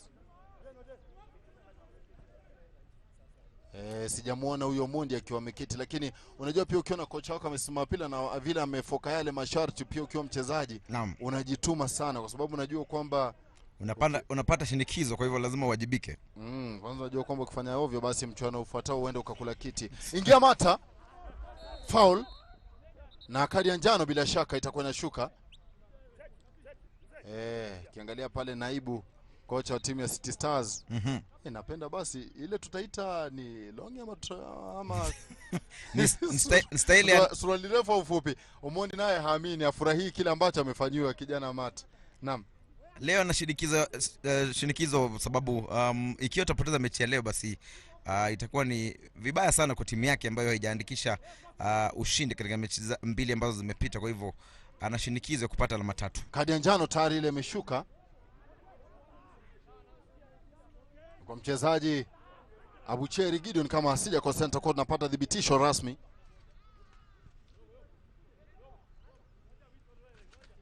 Aliweza kuuza kile kiatu wakati mbovu, basi inabidi kule mwamuzi aweze kupuliza kipenga. Ni Mseve yule Arthur, jezi nambari 18 captain.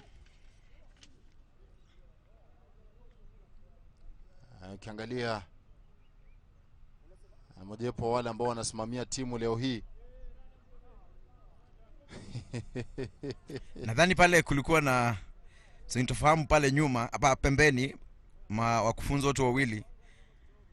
Inakaa kulikuwa na sintofahamu, ikabidi refa ingilie kati. Bila shaka ni Arthur Museve ambaye aliweza kuuza kile kiatu. Foul. Itabidi wameweza kujituma sana hawa kuhakikisha kwamba hawavuji.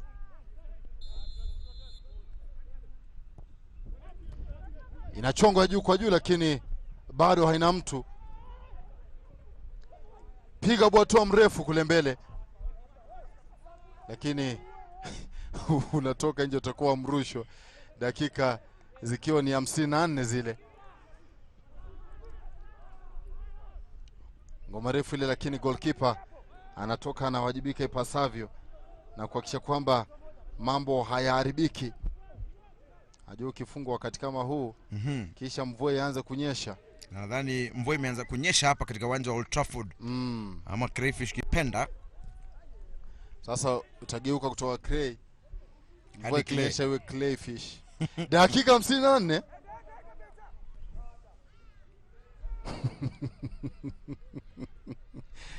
Shinikizo lingine kutoka kwa timu pinzani, lakini bado hali inazidi kuandi.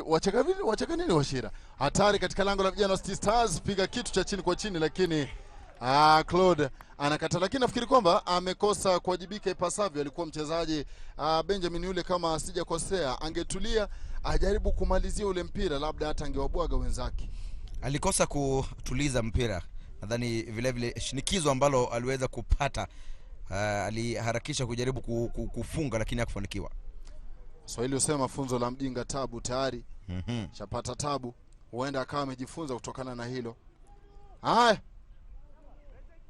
cheza kwa mara nyingine tena, fanya mambo yao, lakini bado hali inazidi kuwa ndivyo sivyo, wakati muda unazidi kuyoyoma papa hapa.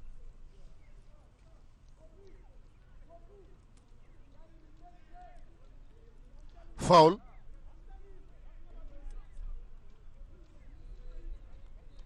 Mahali patamu sana pale.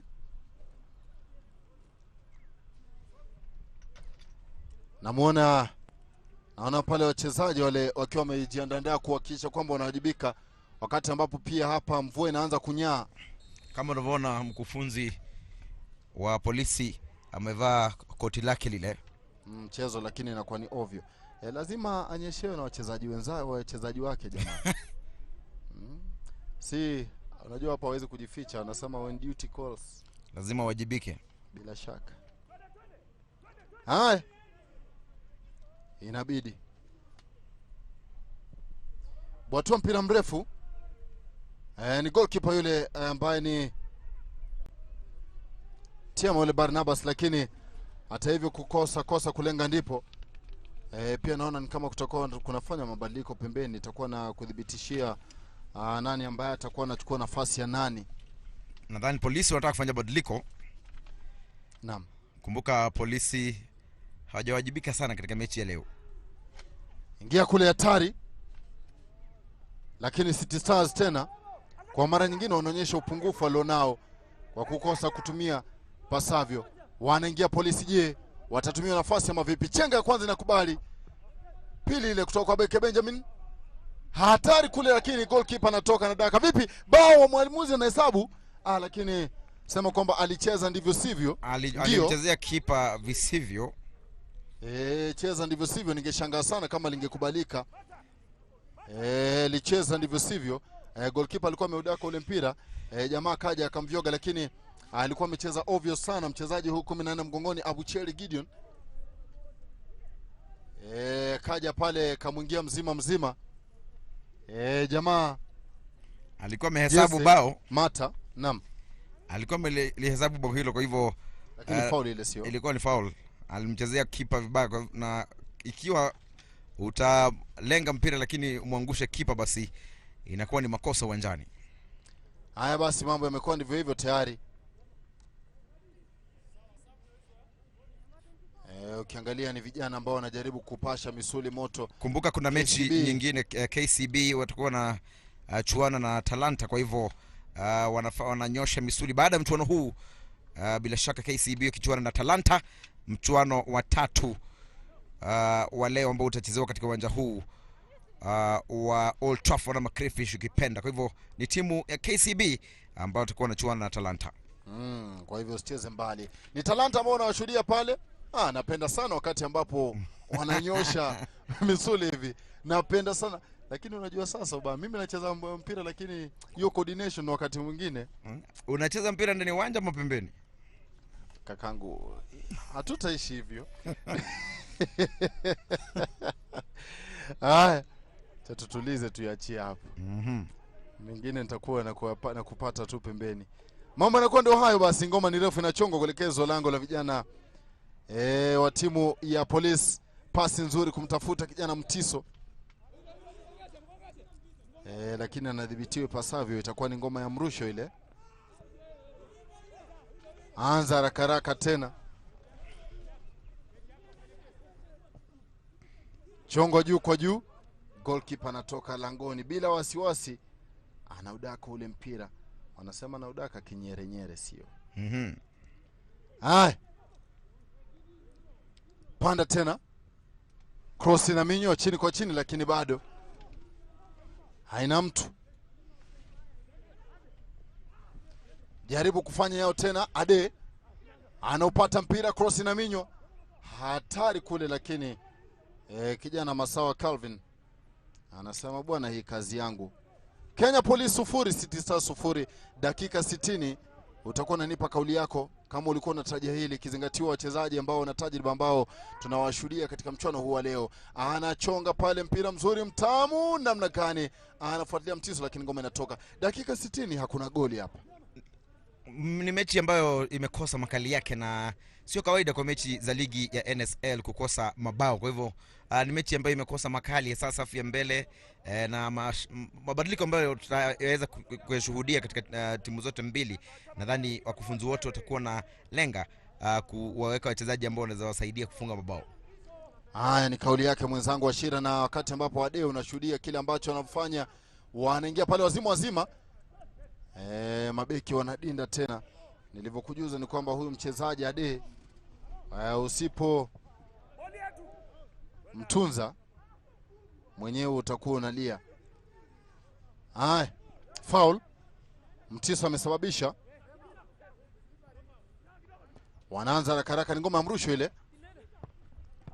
Inanuliwa chini kwa chini lakini kwa mara nyingine tena kosa kuwajibika ipasavyo.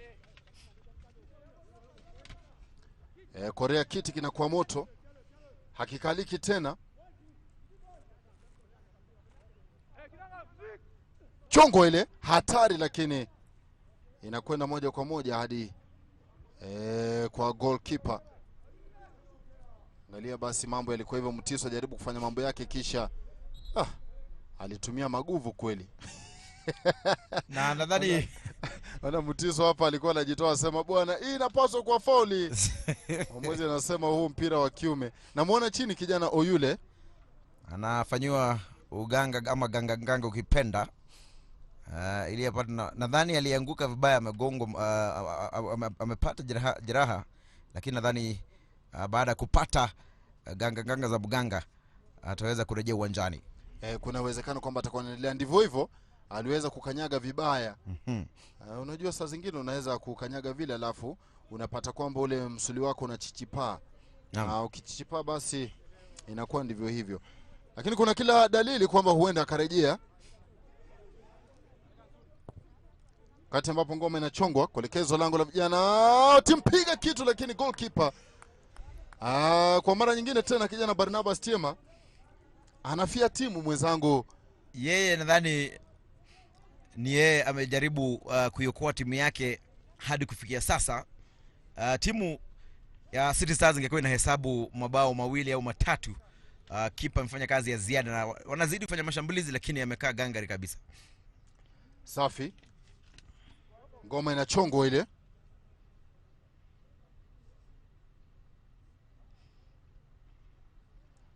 kuelekeza lango la vijana wa timu ya Police. Inainuliwa juu kwa juu kona, lakini tena inakosa mtu. Yupo chini mchezaji wa timu ya Police. Mwamuzi anasema kwamba kachezewa ndivyo sivyo.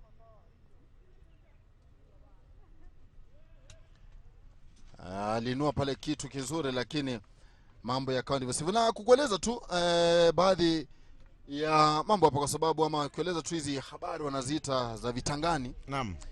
Ni kwamba timu ya vijana wa Nairobi City Stars, kumbuka kwamba mechi yao ya karibuni zaidi walicheza dhidi ya Kibera Black Stars, wakaweza kushinda kwa magoli 3-2, na kumbuka pia waliweza kushinda Nakuru All Stars kwa magoli 3-1, wakati ambapo yupo chini mchezaji nitakuwa na kujuza ndo nani. Nahisi kwamba ni kijana Kanamuli, nitakuwa nadhibitisha hilo. Ni kijana Masao, yule jezi 18 mgongoni, kijana Masao Calvin. Ni Atham 7. Nilikuwa nakueleza kwamba kijana huyo Atham 7 amekuwa nguzo kwa timu ya Nairobi City Stars. Ameiongoza katika ule ushindi wa magoli 3-2 dhidi ya Kibera Black Stars, wakati ambapo Mutiso anajaribu kuzungumza na yule kocha wake msaidizi. Naam. Ambia namna gani hapo na tufanye vipi? Hapa kwamba sijapata mpira. Utazungumziaje mchezo wa Mutiso dakika hizi 60 za kwanza? Ameonyesha mchezo wa hali ya juu, lakini amedhibitiwa sana, hasa katika kitengo ambacho anachezea, lakini angekuwa ameichezea vizuri timu yake, bila shaka angekuwa wamesonga mbele, lakini amedhibitiwa vilivyo. Kwa hivyo hatujauona mpira wake 100%, sababu amedhibitiwa vilivyo. Safi. Cross inaminywa, lakini kosa itumie ipasavyo.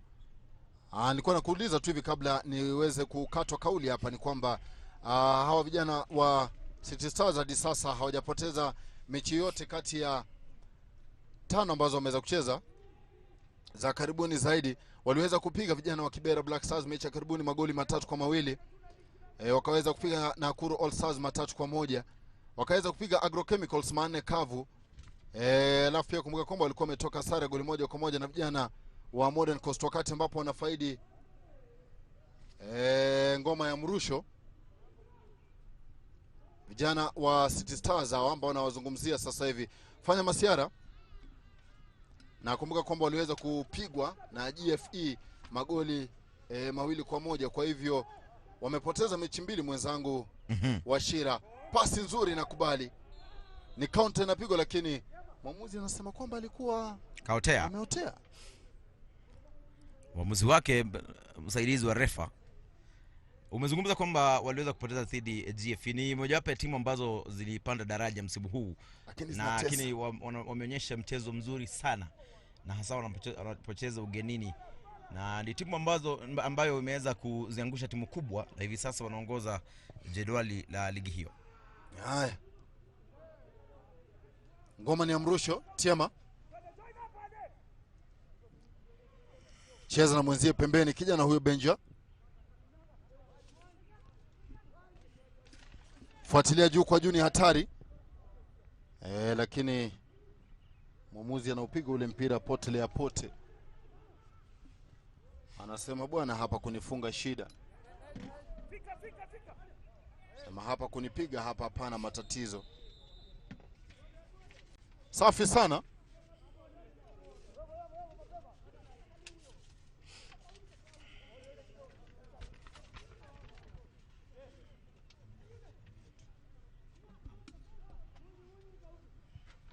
Dakika ikiwa ni 67.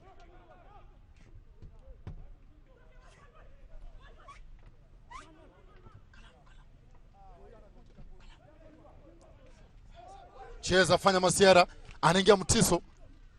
Cross na minyo, lakini kona. Amedhibitiwa sana Mutiso, kama nilivyotangulia kusema. Nini mchezaji Oyule amepoteza mpira mahali pabovu sana. Unaona hata Barnabas Tiama anazungumza naye, anasema kama mbaya pura. Nadhani miongoni mwa wachezaji ambao huenda pigwa substitution pale na mkufunzi Omondi Korea. Hai. Kuna hali ya msukumo pale, naona Thamseve akiwa mhusika mkuu. Inachongwa Tiema Pangua, lakini mwamuzi anasema vipi kwamba foul? Ukiniuliza nadhani kipa Tiema tunaweza sema kwamba ni man of the match katika mchuano wa leo. Amecheza soka ya hali ya juu na amekuwa ndiye ukuta pale nyuma. Ni kona ambayo tumeweza kuishuhudia, lakini sijaona lolote baya hapo Ashira. Sijui labda wewe kama umelishuhudia. Nadhani hakuna mchezaji ambaye alimkaribia, kwa hivyo lakini wanaposema uamuzi wa refa ni wa mwisho. Cheza polisi tena kwa mara nyingine, ngoma inaminywa. Tamu wanakosa kuondoa mpira ipasavyo. Yadi 35 kutoka katika lango hatari. Crossi bao namna gani? Fanya save ile beki, na mwishowe anatoka goalkeeper na daka, lakini akwa ni kona. Amecheza kwa kujituma kama sijakosea. Kijana ule Kapilima Kanamuli atakuwa anaingia na Musasi baadaye. Miongoni mwa wachezaji ambao ni hatari sana, Stephen Angulu na Musasi, mshambulizi, kuonyesha kwamba anataka magoli. Yule Korea.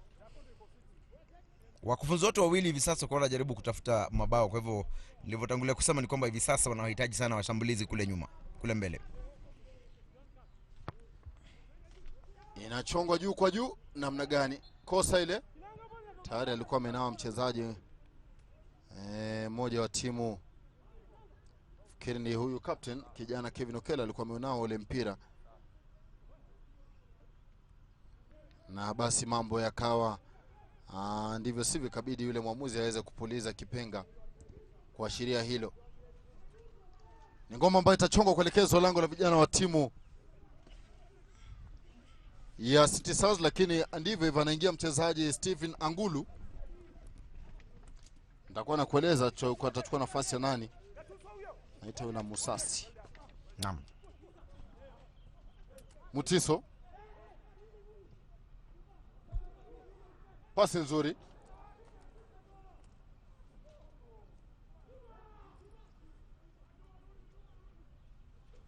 Hata hivi nakosa jicho, inadunda nje.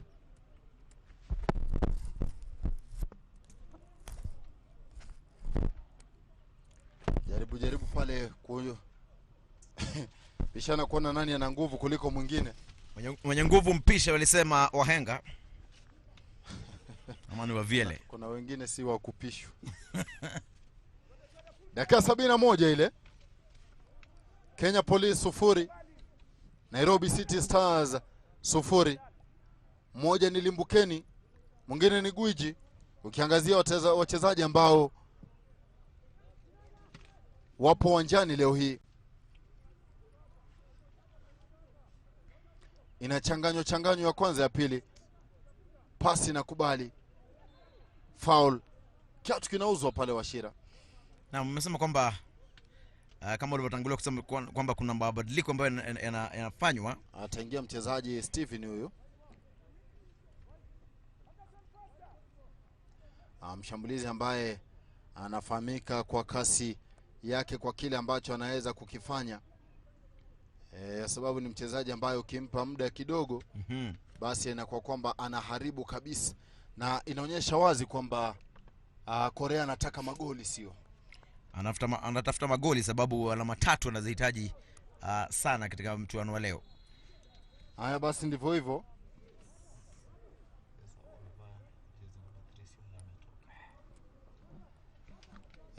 Basi nafikiri kwamba mchezaji Benjamin ndiye ambaye amepumzishwa.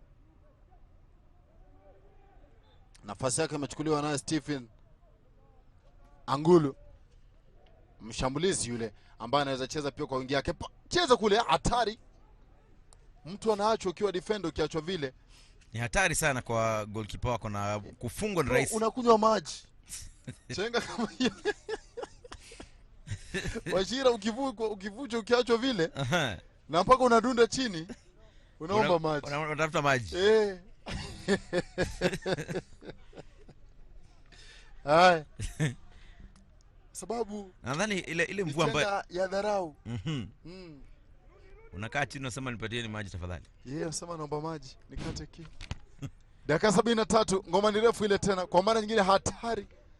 Katika lango la vijana wa timu ya City Stars anajituma kweli kweli, alikuwa mchezaji ule Onyango Jacob anakata mtiso.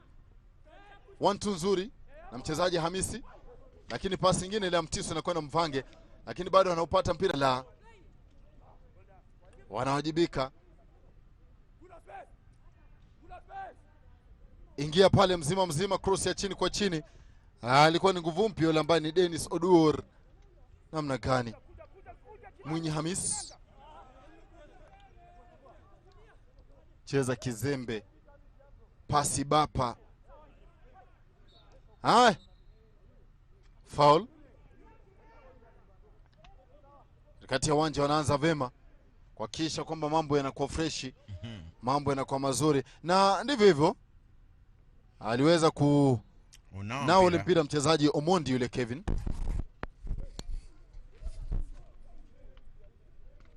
Ngoma itakuwa inachezwa kuelekezwa lango la vijana wa timu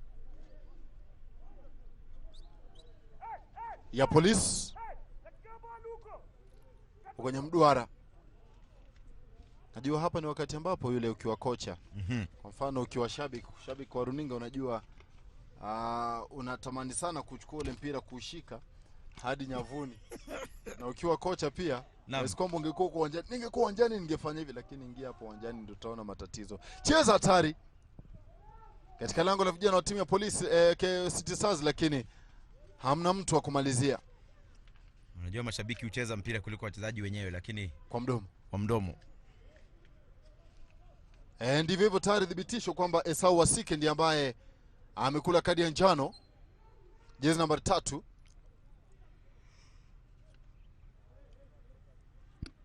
Pasi nzuri inadokolewa, haina mtu, ngoma inatoka nje. Na nilipokujuza mwenzangu Washira, hali ya anga inakubali mwanangu, soka iweze kupigwa. Kona Mtisa atakuwa anaichonga juko jina, pigwa namna gani? Barnabas Tiama anakataa. Mtoto wa watu amefanya kazi, achia mbali ya kihongwe, amejituma. Ni mchezaji ambaye bila shaka ukiangalia amefanya kazi ya ziada sana pale nyuma, na kama unavyoona jinsi alivyojituma, na nadhani isipokuwa ni yeye basi tungekuwa tunazungumzia mambo mengine hapa, sababu ametoa mipira mingi ambayo ilikuwa inalenga kuingia ndani. Kwa hivyo vijana wa Polisi bila shaka itabidi wamshukuru leo, amefanya kazi ya ziada, na ikiwa hatafungwa basi yeye ndiye atakuwa basi ameokoa. Dakika ni ya 76. Ngoma ni kuelekezwa lango la vijana wa timu ya Polisi. Inageuzwa ya kwanza ya pili.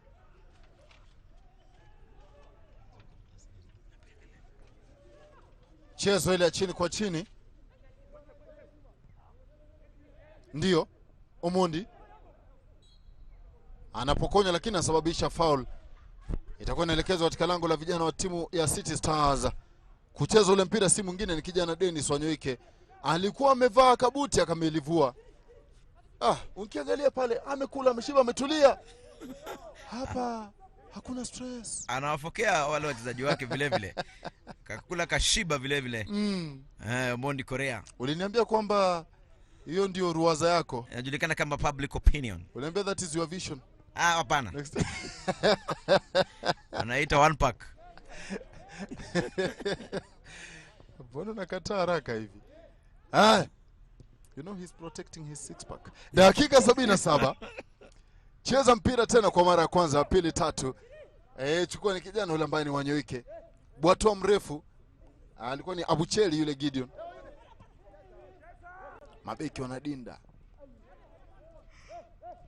Hapa sijui kama ni madefender ndio wamekuwa wagumu kupita ama ni washambulizi wamekuwa butu. Nadhani washambulizi wamekosa makali. Wanapata nafasi lakini hawajibiki vilivyo. Kwa hivyo mabeki mfanya kazi ya ziada, lakini vile vile washambulizi wanakosa makali ya kumalizia. Yupo chini mchezaji wa City Stars, alikula kikumbo ndio, msuli ukachichipa, na hisi ni mchezaji Kaplima yule Kanamuli.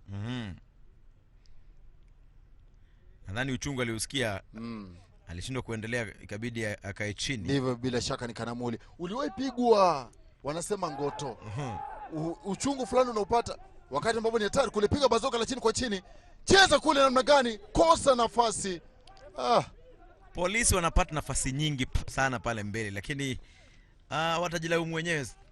Na inaonekana mchezaji mmoja pale kaumia. Ukiangalia kidogo Claude Kofi, pale wanafokeana, nasema namna gani, ni kijana yule ambaye ni Megason kama ni Mata.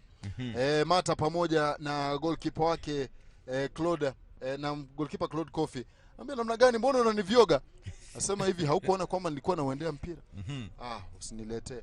Dakika 79. Mandhari ya kupendeza pale kama unavyoona. Kabisa. Tazama hayo maji. Ziwa la Naivasha. Kwa kawaida ni maeneo ambayo wengi wanapenda kutembelea. Na nadhani Seth baada ya kufika hapa ameniarifu kwamba atarejea hapa. Sio kikazi. Mutiso anajaribu kuingia kufanya mambo, lakini hali inakuwa ndivyo sivyo. Hapa wakati ambapo umechapa kazi yako, umetulia, ni vyema kuja kujivinjari. Wachezaji ambao unaona hivi sasa kwenye runinga ni wachezaji wa klabu ya KCB ambao watacheza mchuano wa 3 leo leo hapa dhidi ya FC Talanta. Cheza ya kwanza, ya pili, cross inaminywa. Hatari katika lango la vijana wa Polisi. Kosa nafasi ya wazi. Hii nafasi kusema kweli, Washira, ingekuwa ni mchezaji ama labda chini ya shinikizo, ama labda alihisi kwamba kuna mchezaji nyuma yake, angetulia kabisa na kuzamisha ngoma nyavuni. Litangulia kusema kwamba hii leo washambulizi hawajawajibika vilivyo na wamepoteza nafasi hizo nyingi za wazi, pande zote mbili, upande wa Polisi na vile vile upande wa City Stars. Hapo nadhani alikuwa amebaki tu na mlingoti na haangeweza kufunga, kwa hivyo tutawalaumu sana washambulizi wa timu zote mbili leo. Hapo ndio hawezi ukamlaumu kocha. Kenya Police 0, vijana wa City Stars 0, zikiwa zimesalia dakika 10 tuweze kukamilisha huu mchuano. Hadi sasa hakuna dalili ya goli. Kuna dalili tu ya mvua. Lakini sio mvua ya mabao. Bila shaka. Na badiliko ndio hilo tunalishuhudia. Anaingia kijana Mweni, jezi nambari 19, kuchukua nafasi yake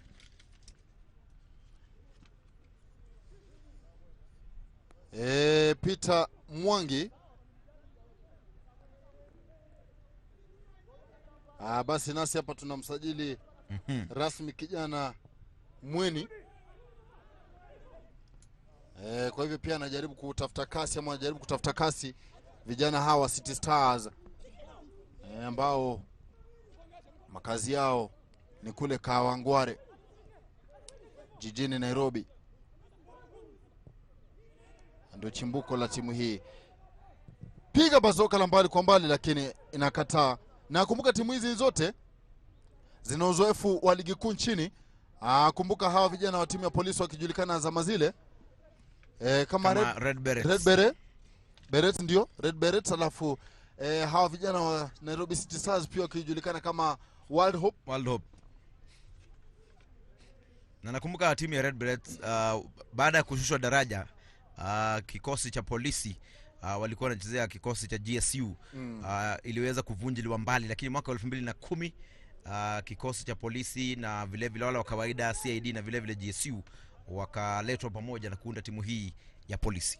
Bila shaka Mtiso kanzu inakubali, pasi inakubali, sasa ni mashambulizi tu. Hawa City Stars wanasema kazi yenyewe ifanywe. Mtiso anaingia, lakini anadhibitiwa, ngoma inatoka. Itakuwa ni goal kick. Kiangalia kidogo yule naibu mkufunzi wa timu ya City Stars vile vile hajaketi leo katika mchuano wa leo.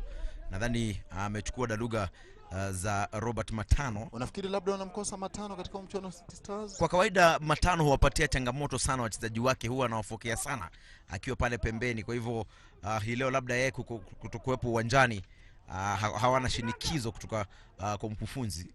Ukimwangalia Hussein ametulia. Chezwa pale. Ngoma nzuri tamu, lakini mabeki wanasema bwana, hapa hizi dakika za 88 wakati Korea pia anajaribu kushinikiza timu yake angalau iweze kupata goli, lakini hizi dakika ni zile dakika za kuku kuonana na kisu. Dakika 83 jaribu kushinikiza City Stars, lakini wapi. Kadi ya njano inashuka.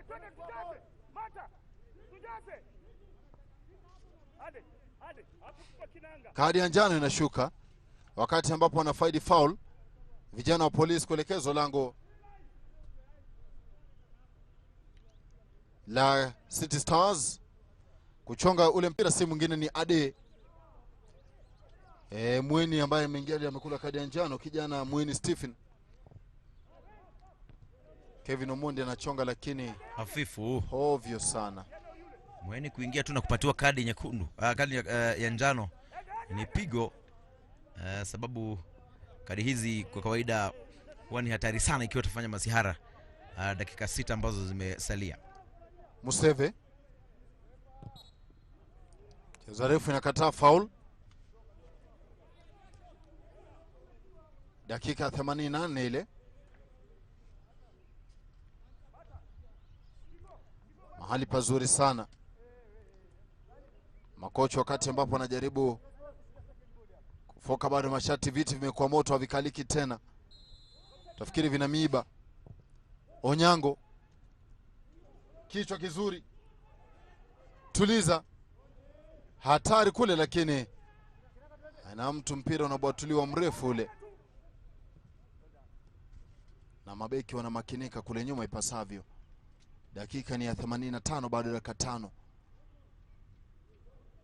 Hapa dalili ya bao ni kama kungoja mvua jangwani hali ilivyo, lakini nani ajua, goli ufungwa sekunde chache zile. Na nikumbusha mechi, unakumbuka Manchester City wakishinda taji la ligi kuu nchini Uingereza, kafunga sekunde za mwisho, na kuna timu nyingine ambayo wapinzani wao wajadi majirani wao walikuwa nasubiri, lakini bao likafungwa sekunde za mwisho na wakaweza kunyakua kombe hilo. They are very consistent team. Dakika 86 ile. Wanafaidi ngoma vijana wa timu ya Nairobi City Stars. Foul mahali pazuri sana. Faulu kama hizi wakati ambapo zinachongwa, mpira ya adhabu kama hii wakati ambapo inachongwa, inakuwa kwamba wakati ambapo wanamakinika wale mabeki, basi wanamalizia vema, basi itabidi waweze kujituma kuhakikisha kwamba hali inakuwa fresh, hali inakuwa nzuri. Inachongwa namna gani? Goalkeeper Barnabas Tiema achia mbali komba, anaudaka ule mpira taratibu, wanasema kinyerenyere. Bado wanajaribu kushirikiza la pili vijana wa timu ya City Stars, lakini bado inakuwa counter. Mpira unachongwa mrefu pembeni, ni nguvu mpya yule, alikuwa nani fanya mambo yao, lakini foul hafifu. Alikuwa ni nguvu mpya ambaye ni Stephen Angulu, ndiye ambaye alikuwa anajaribu kufanya mambo pembeni.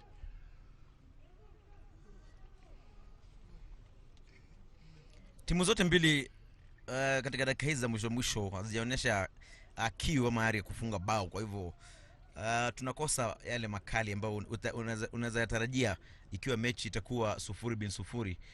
Kila timu huwa ina ari na vile kiu cha kufunga mabao, lakini vileo nadhani timu zote mbili zinacheza kwa kujikokota, lakini tutaraji kwamba labda huenda tukapata bao katika dakika 3 zilizosalia. Chezo kule, foul. Elekezo lango la vijana wa timu ya polisi.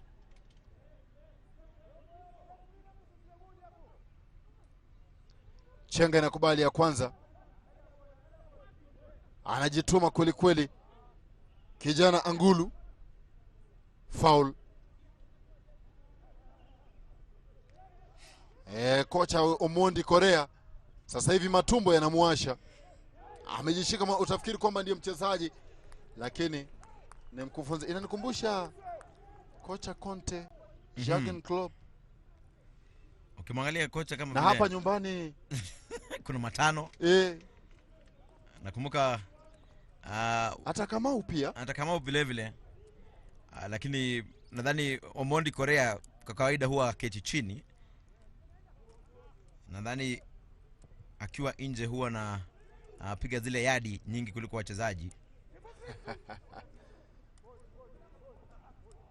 Pasi nzuri,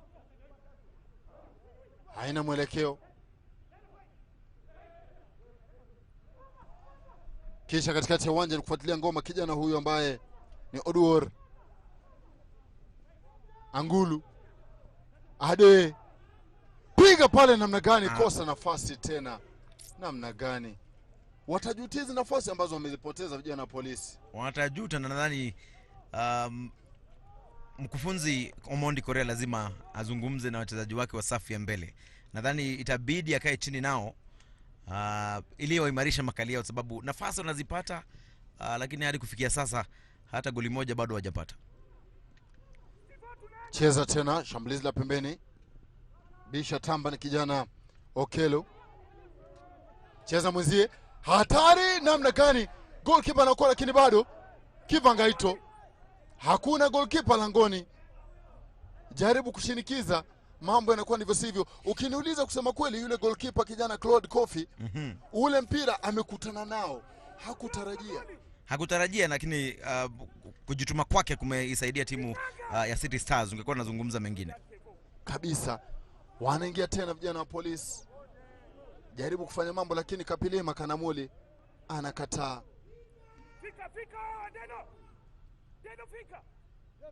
Pasi nzuri kwake Mtiso, anageuka, jigeuza, dakika 3 zikiwa zimeongezwa. Na hivi ndivyo mambo yalivyokuwa.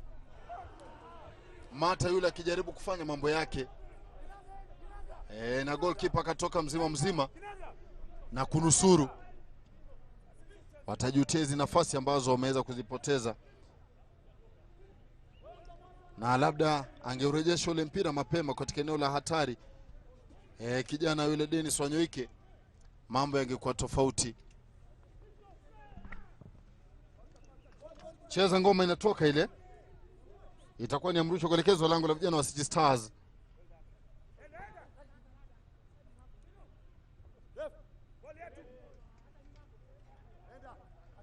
Shinikiza ya kwanza ya pili, bado hamna mtu.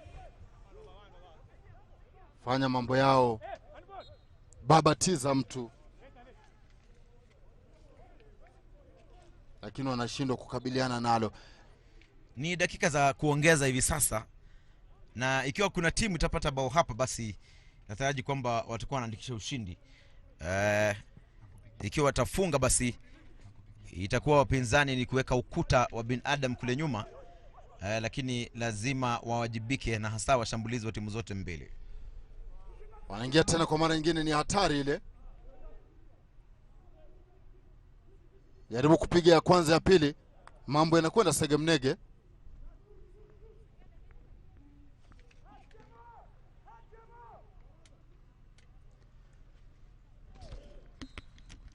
Na mwamuzi anasema vipi kwamba ni foul ile ambayo itakuwa inachezwa kuelekezwa lango la vijana wa timu. Kona itakuwa inaelekezwa lango la vijana wa timu ya Polisi.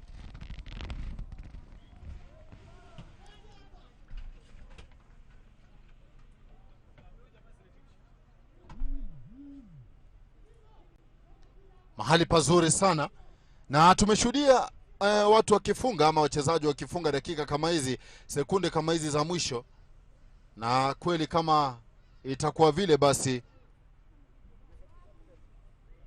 itakuwa ni hadithi nyingine hii. Ni foul mahali pazuri pale, mpira wa adhabu kuelekezwa lango la vijana wa timu ya Police.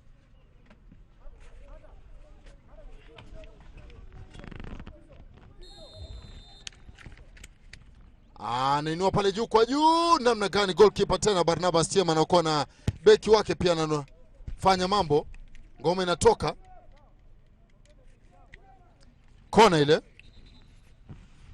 Yupo chini Barnabas Tiema, na kama umegundua Washira jambo moja. Naam. Kila mara akifanya save huyu Barnabas Tiema anakwenda chini. Nadhani kwa sababu ya kujituma, akirejea chini anaumia, na kama ulivyoona mara ya kwanza anajituma sana. Kwa hivyo anapofika chini, kama unavyoona aliruka juu, licha kwamba wale madefender wake walikuwa hawajamkaba vilivyo. Kwa hivyo anapofika chini anaumia. Hivyo basi itabidi ajichunge sana, isipokuwa nadhani muda umezidi kuyoma. Wakati wote ule mechi itaweza kukamilika. Safi.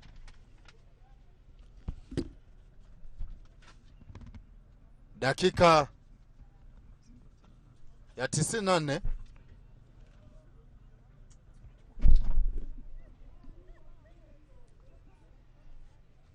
Namuona anahudumiwa na atakuwa anaendelea. Kuna kila dalili kwamba atakuwa anaendelea huyu mchezaji. Na hii kona nadhani ndio itakuwa ya mwisho bila shaka.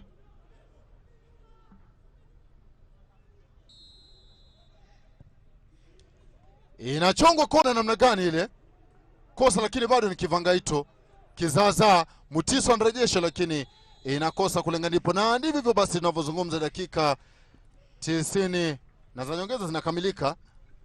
Vijana wa Polisi 0 na wenzao wa Nairobi City Stars 0. Mechi ambayo kusema kweli imekuwa tamu. Shida imekuwa magoli tu. Magoli hajakuepo. Na basi Kenya Police 0, vijana wa City Stars 0. Nitakuwa nakupeleka kwa mwenzangu Nick Mdimba moja kwa moja baadaye aweze kutueleza jinsi ambavyo hali inavyokuwa. Baada ya muda usiokuwa mrefu, lakini inaonyesha jinsi ambavyo wachezaji wote wameweza kujituma. Nafasi za wazi wameweza kuzipoteza, ya kwanza ya pili. Mchezaji Mata na Omondi yule amejaribu pia kumotisha vijana wake pamoja na yule naibu kocha wa timu ya Nairobi City Stars, lakini tamauko kubwa ni kwamba hakuja kuwepo na goli, kwamba mechi imeambulia sare tasa. Na tunavyozungumza basi mambo yamekuwa ndio hayo. Unavyotazama kwenye runinga yako, hivi ndivyo tu mambo yalivyokuwa katika kipindi cha pili. Hili nalo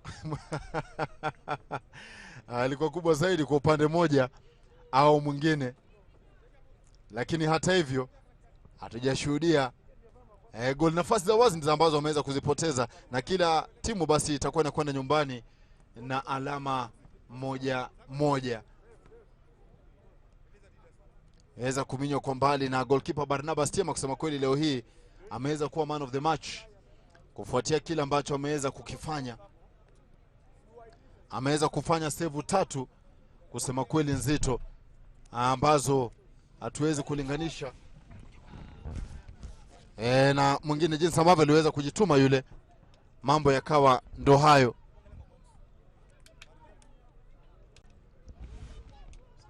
Na basi ukiangalia mambo yalivyokuwa Washira, naam, huyu kijana Barnabas Tiema aliweza kujituma sana, sio? Mimi kwangu ni man of the match. Ameokoa timu yake ya Polisi. Yeye ndiye nadhani afisa ambaye amefanya kazi ya ziada hii leo ndani ya uwanja huu. Mtisa amejituma, ameweza kuachilia vitu viwili vitatu, lakini mambo bado yakawa ndivyo sivyo, ukiangalia jinsi ambavyo aliweza kusukuma kwao. Na basi goalkeeper pia kijana Claude Kofi, hivi ndivyo ambavyo ameweza kunisuru timu yake. Na nilivyokueleza ni kwamba mwenzangu Nick Mdimba yuko kule chini, atakuwa anazungumza na makocha wa timu zote mbili. Na basi mwenzangu Nick Mdimba, kama unanipata, twende kazi. Alright, there we have it. Shukran sana Seton Serio kule uliko. Of course, right now here in Naivasha it's a bit drizzling, and there we have it. City Stars actually gaining that one vital point against Police, who also were looking like they were not the favorites in this match. But right now I'm joined by Coach Hussein, of course, who's on behalf of Matano, who's not around today. So, Coach, Pointi moja hivi leo na matarajio haikuwa yako leo. Pengine unaweza tuambia ni nini iliyofanyika hivi leo? Matarajio yetu ilikuwa sio pointi moja, lakini we play a tough team like Police is a forces team. So like game yao inakuwa tough always, yeah. Tulipoongea kabla mechi ianze ulisema pengine unatarajia alama 3 muhimu hivi leo, lakini kinyume na tulivyo of course ona hivi leo imekuwa alama 1. Je, pengine shortcomings za players wako ilikuwa gani? Yeah, technically for my player, I know I have so many ball players in my team, so nilijua tuta take on vizuri, tutapata point 3, but 90 minutes huamua sometimes, yende according to your plan, so inakuwa unakubali ile matokeo yanatokea. Alama 1 pengine mechi ijayo matarajio ni gani? Alama 1 tunataka point 3, lengo letu ni kurudi kule kwa KPL League. Shukrani sana kocha na kila laheri. And of course, there we have it, Mr. Hussein on behalf of Matano coming. Right now, I'm joined by Mr. Correa, of course, Charles Mondi, who, of course, has actually garnered a single point from Naivasha, but he was actually not the favorite. But again, Kocha, congratulations for that 1 point, because before the match, actually, things didn't really, things really didn't go to expectations. What do you think about the overall thing, the match? Something that I can say that I'm happy is that we haven't conceded, and my homework really was the defense, and I think the boys have done well. And as you can see, the match we missed many chances, and this is because the strikers were not composed, and this is our work as coaches, and I'll go back to the drawing board and rectify the mistakes. Last time you worked on your defense, they did well. You didn't work on your striking department. Today your striking department has really let you down. Maybe next time, what's the strategy? The strategy is just pushing the boys and telling them that we have to score, because football is a matter of scoring, and we'll go and do our exercise and do our homework, and it will be just finishing, because at least now I'm comfortable with the defense. I'll rectify it in the next game in which we are going to play Palos. All right, sir. Thank you very much, Correa Morning. Of course, all the best in next match against Palos. Thank you very much. Good stuff. Of course, there you have it. He wasn't the favorite to win this match, and of course, right now, I'll throw you back to studio where we have our analysts, and of course, we will also look at keenly what the match has been.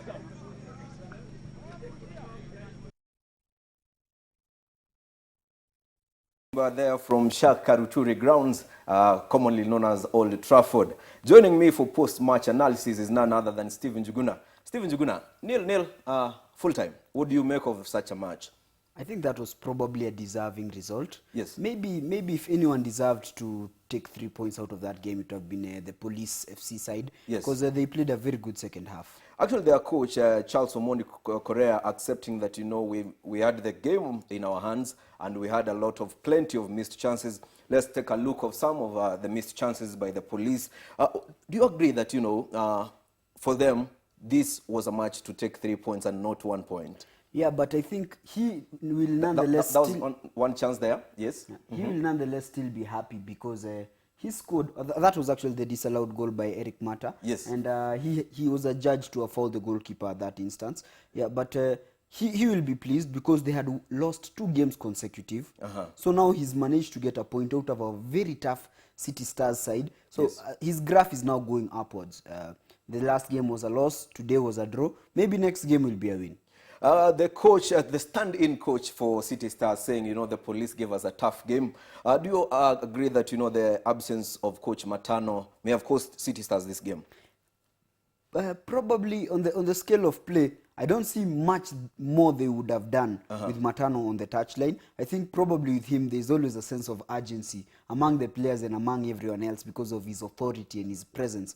But I think generally, they struggled to create what they had been creating in other games. Yes. And some of their main things, of course, were things like set pieces, which they had been they came close early in the first half with hitting the post. In the second half, there were a few other instances. But aside from that, there was not that spark. I think on the City Stars side, Innocent Mutiso had the most decent game of the rest of the players because he looked like the outlet in which they were trying to create things. Yes.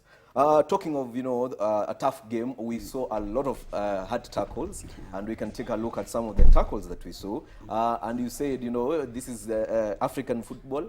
At its finest. Look at that. Tunasikia. Well, I mean, sometimes, you know, the adrenaline gets to you as a player. Yes. You're going for the ball, although I don't really know what he was trying to do there. Yes. But the adrenaline sometimes gets to the players. But credit to both sets of players. I've seen some really hard hits, which if probably either me or you, Hesbon, had been hit by those hits, we wouldn't have been able to stand right back up. But such is the life of a professional athlete. Pia, what we call back home here, locally, we call it kukauka mwili. And that's needed. That's an essential part of African football. Through that, and now, you know, we have another match in hand, and that is KCB facing Talanta. What do you make of this match that is coming up next? I think it's going to be a very interesting tactical encounter. We have Leonard Sale, one of the most experienced coaches in this country. We have John Kamau, our current under-20 coach, and a part of the Harambee Stars technical bench. These are two very well-respected gentlemen in the field of Kenyan coaching and the African coaching. But when you look at their sides, the fortunes are all similar. We're looking at the Talanta lineup. Who do you think is the key player there for Talanta today? Without any doubt, there is John Macharia, number 11 right there, who is John the captain Macharia, of the under-20 Kenya, the Harambee Stars under-20 Kenya side. Yes. And he plays in either an attacking midfield role or a wide midfield role, and he excels at both sides because he's very good. He has a lot of pace. He has the ability also to destroy some of the opposition, especially when he's left loose down the wing because of his pace. And we also have Kevin Dongo, who scored the winner last week against Kenya Police. He's also a very, very interesting acquisition at Talanta FC. Talanta, 10 points from 6 games. And they've faced, tough teams like Nakuru All-Stars, Kibera Black Stars. What do you think today's game? Will they record a draw, win, or lose?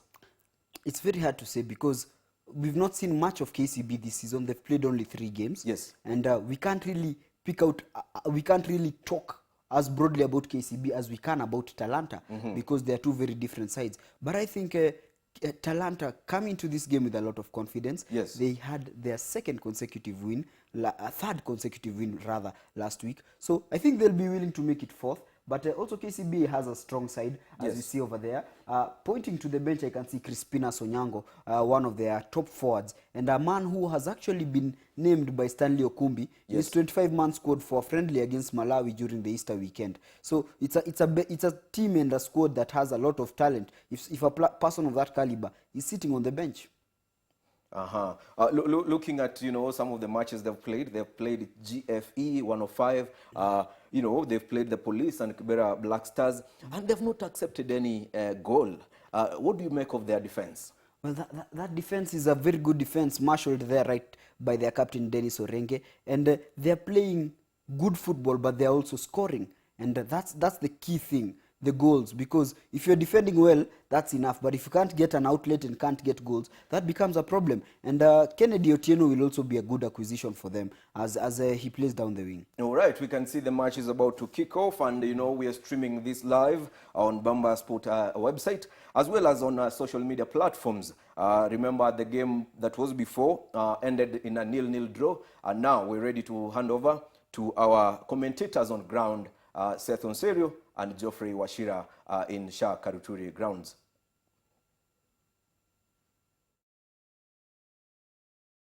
Ile ati za kutojua walipokuwa wanacheza basi kawa kwamba ndivyo hivyo. Baada ya kudhibitishiwa kwamba watakuwa katika ligi ya NSL, wameweza kuja na kujituma sana, na katika mechi ambazo wameweza kupiga wameonyesha ari, wameonyesha kiu cha kutaka kurejea katika ligi kuu. Na basi vikosi vyote viwili ndivyo hivyo vinapiga dua.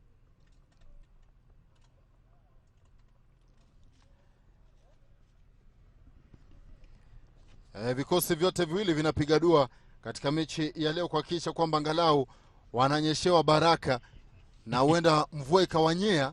Na ukiangalia timu ya KCB mechi yao ya mwisho wamecheza dhidi ya timu ya GFE na wakaweza kuwazaba goli 1-0. Kabla ya hapo walikuwa wamepiga timu ya Police magoli 2 bila jibu, alafu pia kulikuwa na ile sare ya kutofungana dhidi ya timu ya Kibera All Stars. Wana alama 7 katika mechi 3. Nadhani kwao kutocheza wakati ligi hii ilipoanza hakukuwa adhiri vilivyo, na hivyo basi waliporejea katika ligi hii ya National Super League walikuwa na ari na vile vile na nguvu mpya kuweza kuzicharaza timu ambazo tayari zilikuwa zimecheza. Ukiangalia ushindi wao dhidi ya GFE ni timu ambayo imeanza vyema ligi, na hivyo basi ushindi huo ulidhihirisha kwamba timu ya KCB ina ari na ni miongoni mwa timu ambazo huenda zikapigania ligi kuu ya soka, ligi kuu ya National Super League msimu huu. Basi watakuwa wanatuanzishia ngoma si wengine ila ni vijana wa timu ya Talanta ambao wameweza kuinuka baada ya kichapo mara mbili. Mechi ya karibuni zaidi walikuwa dhidi ya timu ya Police na waliweza kuadhibu magoli 2-1. Kabla ya hapo kumbuka kwamba walikuwa pia wameweza kupiga timu ya Kibera Black Stars magoli 2 nunge, na kisha walikuwa pia wamezaba vijana wa Nakuru All Stars magoli 3-2, na pia kumbuka hawa vijana pia wa Talanta walikuwa pia wamecheza na Agrochemicals wakambulia sare tasa, na hii ilikuwa baada ya kuweza kutandikwa dhidi ya timu ya Wazito na kutandikwa dhidi ya timu ya GFE. Na basi ndivyo hivyo ngoma itakuwa na ngwananga ile rasmi. Na basi kutuanzishia shughuli si mwingine ile atakuwa kijana huyu fahamika kwa vitu vyake uwanjani.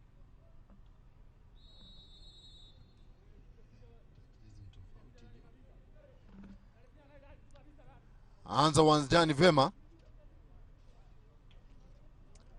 Alikuwa ni kijana ambaye ni Brian yule. Jepo vijana wazuri sana ya Tor. Pasi inatolewa. Kosa kulenga ndipo.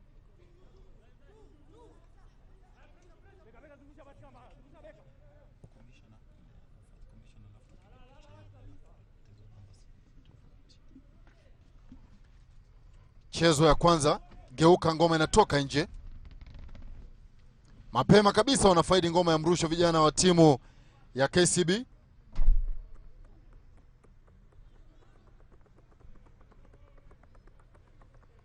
Inachezo ya mbali ile. Ni hatari lakini kosa mwelekeo. Takata kule nyuma kijana Mungai yule.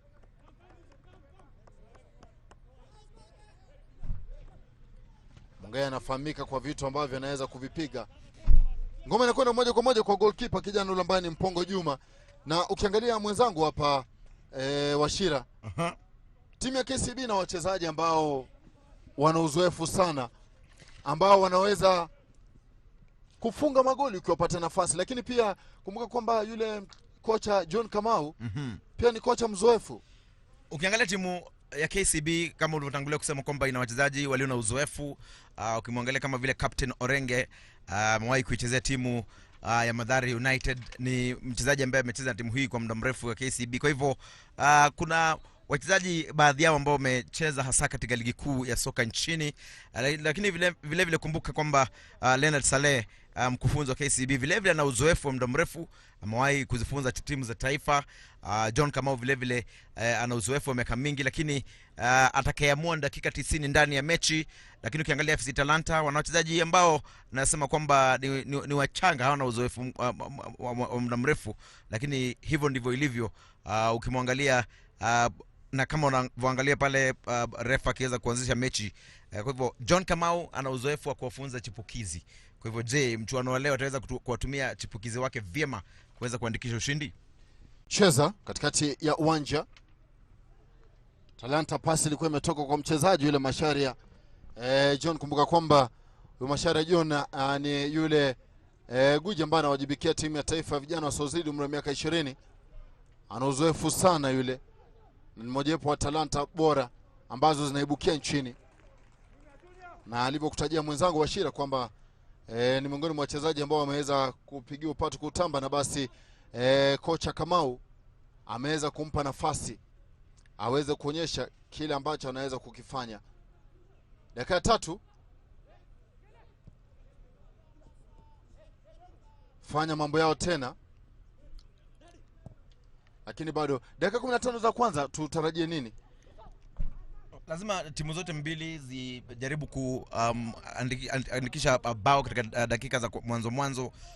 Lazima wakufunzi wote wawili vile vile waambiwe vijana wake bao la mapema ni muhimu, lakini timu kwa kawaida dakika za mwanzo huwa hazijatulia. Hivyo basi mkufunzi wa timu ya KCB bila shaka hivi sasa angekuwa anataraji kwamba wanaweza kuandikisha angalau bao katika dakika za mwanzo na kuandikisha ushindi wake wa 3 katika mechi hizi zake 4 za kwanza. Dakika hizo 4 ambazo zimefutika, dakika 4 ambazo zimefutika ndio bila shaka limekuwa ni shinikizo la chini kwa chini. Jaribu kufanya mambo yao, lakini bado hadi sasa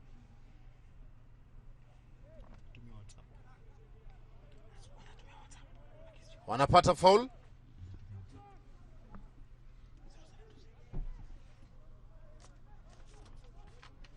KCB takriban yadi 40 kutoka katika lango la vijana wa timu ya Talanta. Itabidi aweze kumakinika kijana ule Mageto. Pita mambo yaweze kuwa shwari. Ng'ang'adeni sana uchongo ule mpira, lakini tafikiri alikuwa anashindana na mchezaji Biko Adema kupata zile conversion katika mchezo wa raga, kwa sababu ule mpira ameweza kubwatua mrefu tu kakosa kulenga. Ndipo katikati ya uwanja vijana wa Talanta, alikuwa kijana huyu ambaye ni Nungu Kevin, lakini hata hivyo zidiwa, ngoma inadunda nje.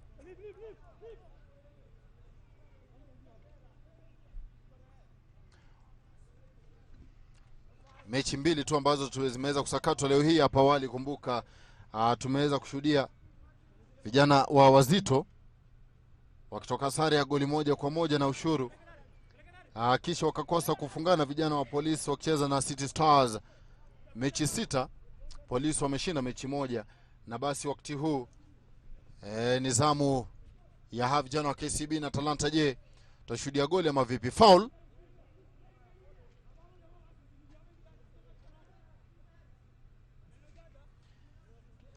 inachezwa kuelekezwa lango la vijana wa timu ya KCB. Anzara Karaka pembeni.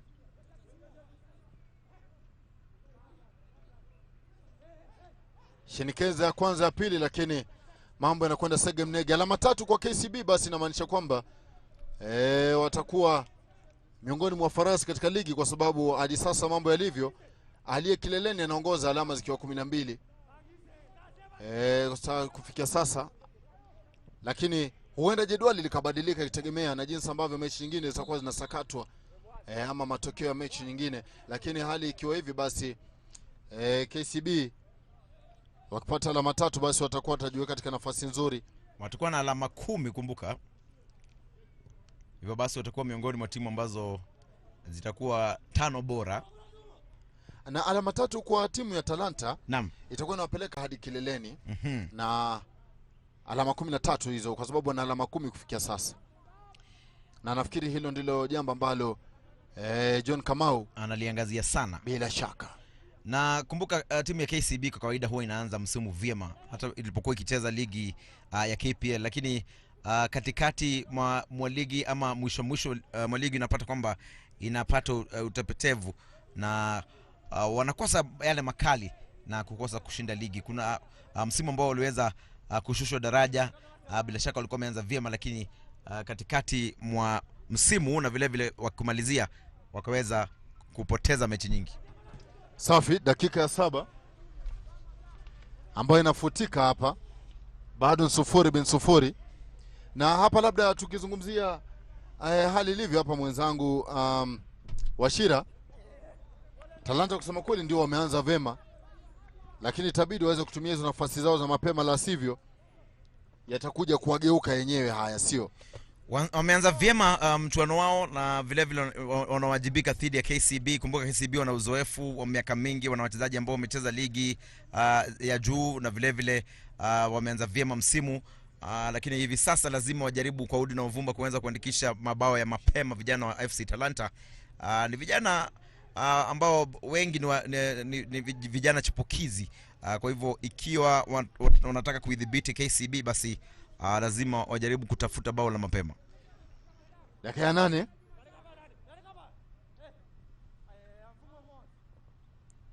Cheza moja nzuri, inageuzwa danadana kutoka kwa mchezaji yule Mashara naye Ndungo.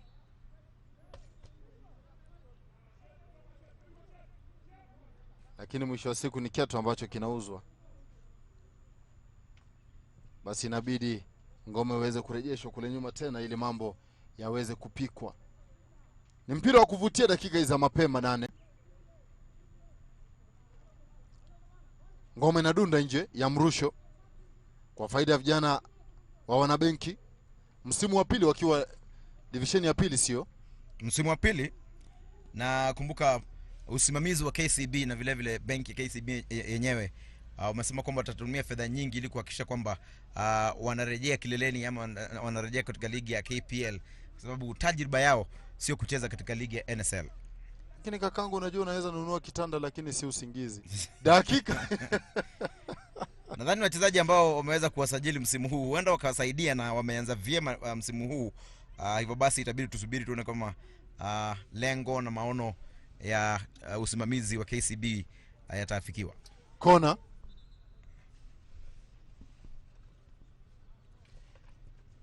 Chongo kuelekezwa lango la vijana wa timu ya Talanta, lakini bwatuliwa mrefu ule toka eneo la hatari.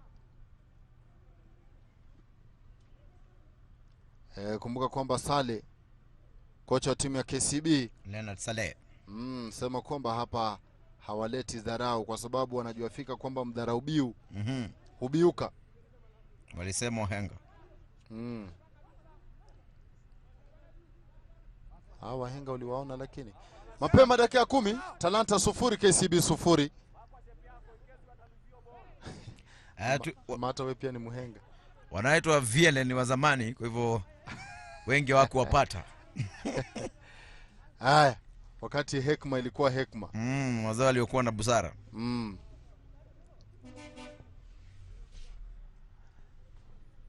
Ngoma inachezwa kuelekezwa lango la vijana wa timu ya KCB. Cheza ni kijana Semo Samuel. Saidiwa vema kabisa naye Kabaka Brian. Kiatu kinauzwa. Foul.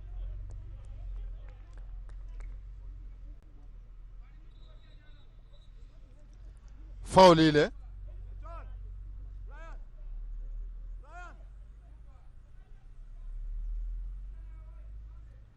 Mahali ambapo tutacheza kidogo, mwamuzi kiangalia ajaribu kuzungumza na benki, anawaambia bwana, mkikuja hivyo hivyo yamaanisha kwamba yatawaharibikia.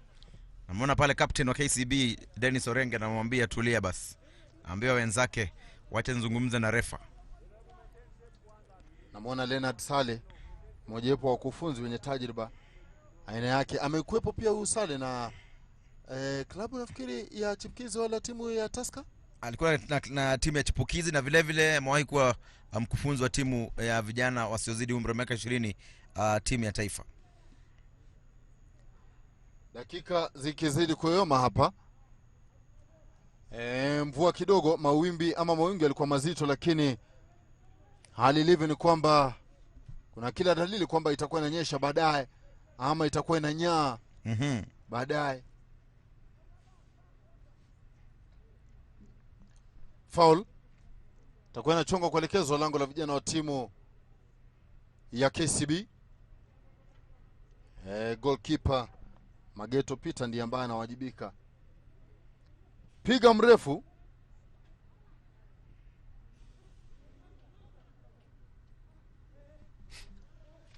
Jaribu ya kwanza, ya pili, geuza, lakini bado.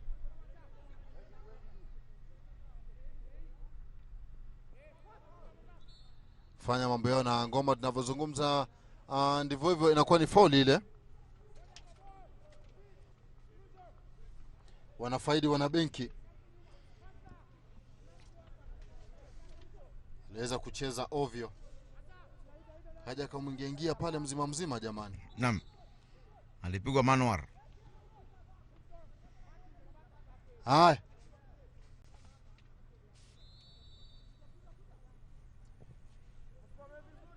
Chezo refu. Namna gani bao wanapata vijana wa timu ya KCB.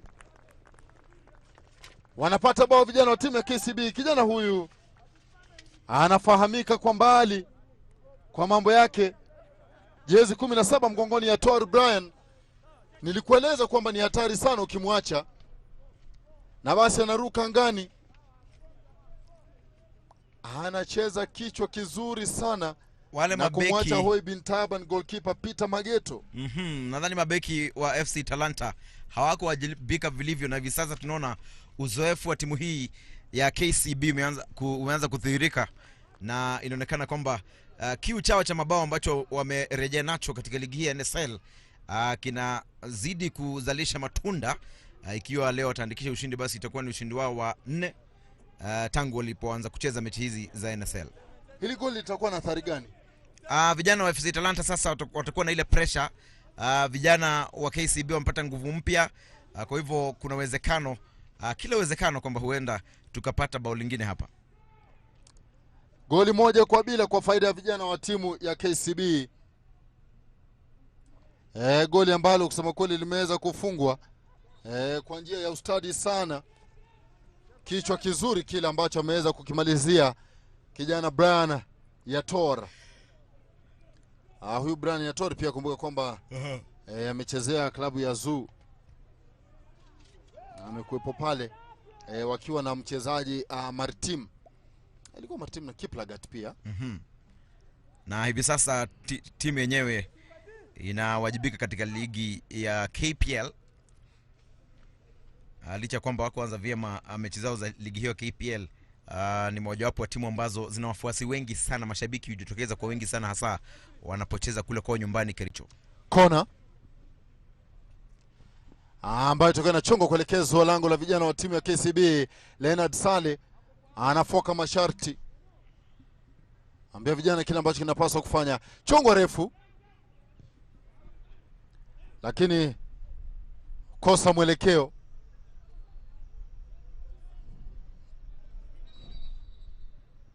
Mwizi anapuliza kipenga kwamba ni ngoma ambayo itakuwa na chongo kuelekezwa lango la vijana ya Talanta, vijana wa Talanta.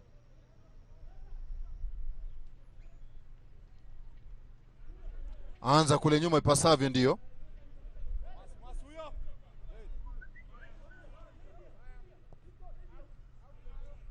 Chezo refu. Kichwa lakini kinakwenda bapa, ilikuwa cha mchezaji. Na pale vikumbo vinauzwa. Kilikuwa cha mchezaji ambaye anajaribu kufanya mambo yake sana. Okeyo Brian yule jezi 18. Na tunashuhudia ile goli ambalo wamefunga vijana wa timu ya KCB. Kichwa kizuri sana chake Brian Yator. Hapo mabeki walikuwa wapi? Mabeki hawakuweza kujipanga vyema, waliwacha wachezaji watatu wa KCB akiwemo Yator, na alipata nafasi nzuri sana ya kufunga. Kwa hivyo ilikuwa rahisi sana kwake. Kipa hakuwa na la kufanya, na Yator akaweza kuipatia KCB bao la kwanza. Haya, mambo yanazidi kwa ndo hayo basi. Goli ambalo limeweza kufungwa kwa njia stadi kweli. Foul nyingine ndio. Ni foul nyingine ambayo wanafaidi, itakuwa inachezwa na mchezaji yule Nganga Dennis. Jezi nambari 3.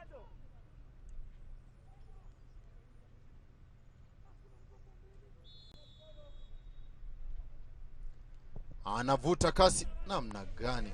Hivi conversions za raga zinafungwa vile? Nadhani baadhi ya wachezaji hao nadhani wanaweza kuwa wachezaji wa raga. Kupiga ile mpira ya conversion. Nganga alikuwa anajaribu nini? Mbona hangechonga jinsi ambavyo alikuwa amechonga ule mpira mwingine? Nadhani hakuweza kulenga vizuri mpira huo. KCB goli 1, Talanta 0. Dakika 17. Goli ambalo limeweza kufungwa na mchezaji Brian Yator. Liweza kujituma ipasavyo. Kumbuka kwamba goli ambalo wamefunga KCB ni goli lao la ngapi? Ni goli lao la 3 msimu huu. Na KCB hadi sasa mechi 3 ambazo wamecheza ni goli lao la 4, hawajafungwa hata mechi moja. Hakuna goli ambalo wameweza kufungwa vijana wa KCB. Foul nyingine inachezwa, lakini ovyo sana. Pigo na captain mwenyewe Dennis Orenge.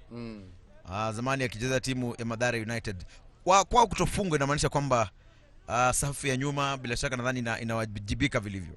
Na Talanta ukiangalia hii mechi ya 7, naam, tayari wamefungwa magoli 10. Kwa hivyo na nadhani moja ya sababu ambayo wamefungwa mabao mengi hivyo ndio safu yao ya nyuma haiwajibiki vilivyo. Counter.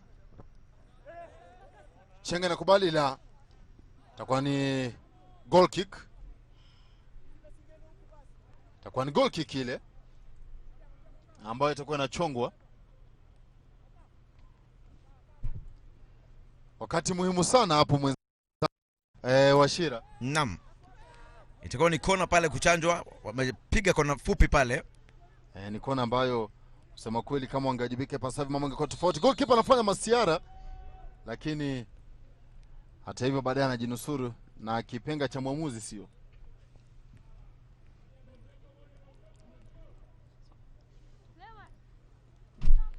Chezo ngoma refu tena ile kwa mara nyingine, lakini inakosa mwelekeo katikati ya uwanja. Wanapata ngoma vijana wa Talanta, ila mwamuzi kwa mara nyingine anasema kwamba wamechezewa ndivyo sivyo vijana. Na ukiangalia hata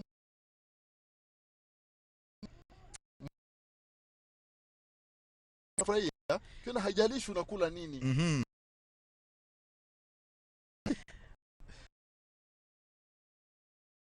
Lisha mfumo wa mechi hii. Kumbuka uwanja huo uenda ukawa telezi, kwa hivyo wanaingia wazima vijana. Hatari kule, chenga ya kwanza ya pili, lakini kata kule nyuma alikuwa mchezaji huyu ambaye ni Bethel. Namuona pia ni Sale ambaye amekaribia kabisa ile touchline. Cheza kwa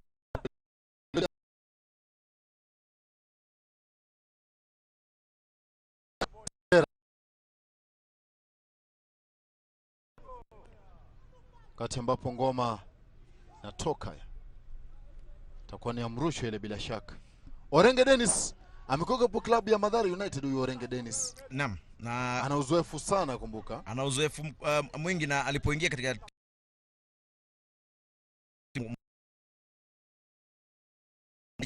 licha kuwa ni anapoa nafasi ya kuongoza timu yenyewe. Kuna mchezaji pia huyu Osman ambaye nilikueleza ni mwingine Osman.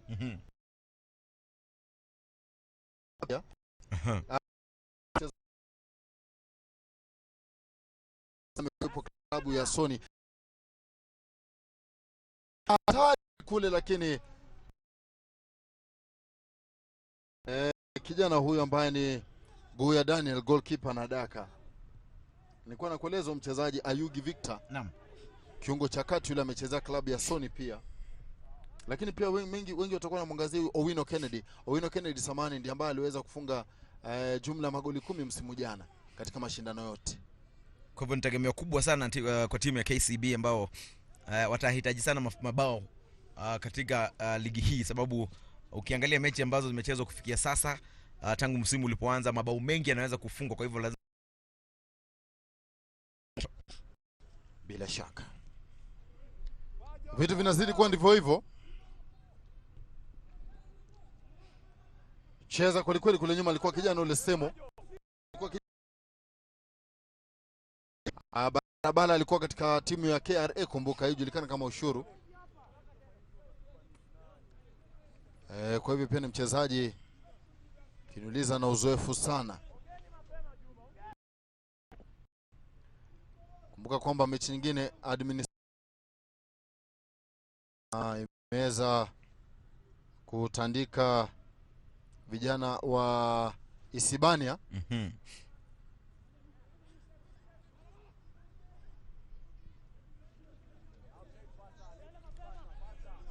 Bila shaka Isibania wameweza kushinda mechi yao leo, lakini nazungumzia vijana wa AP ambao wameweza kupiga wale vijana wa Modern Coast Rangers goli 1-0. Alafu vijana wa Isibania wameweza kutandika St Joseph magoli 4-3.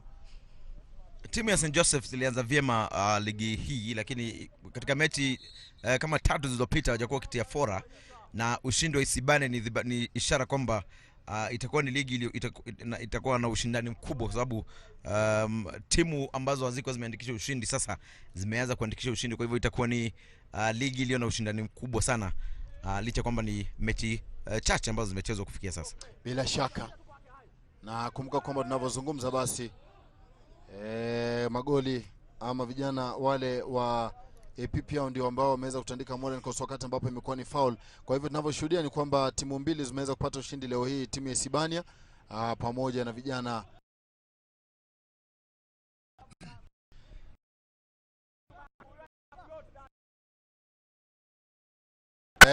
Dani alicheza katikati ya uwanja, kile shaka pembeni alikuwa ni Mashara John. Wanatumia mabeki watatu. Kule nyuma nazungumzia ule mfumo unaonekana anatumia ule mfumo wa 3-5-2. Huyu coach John Kamau ambaye hayupo leo hii anawakilishwa na mwenzie. Ni hatari. Yupo lakini hajanuka kufoka. Nadhani leo ametulia angalau ampatie mwenzake nafasi ya kutoa yale masharti.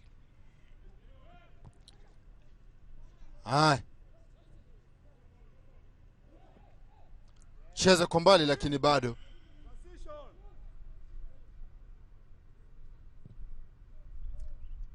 yupo chini mchezaji. Nafikiri ni huyu mshambulizi kijana Ayanga Lepson, takuwa anadhibitisha hilo. Anaungulia maumivu baada ya kuchezewa ndivyo sivyo kule. Lakini unajua kwa wachezaji hawa siku zote hawezi kujua wakati amechezewa ndivyo sivyo na wakati ambapo anaigiza. Wakati mwingine anaigiza na John Kamau ndiye huyo. Ameweza kusimama, amenyanyuka sababu nadhani ameona vijana wafanyi alivyoarifu hapo awali kabla ya mechi kuanza. Kwa hivyo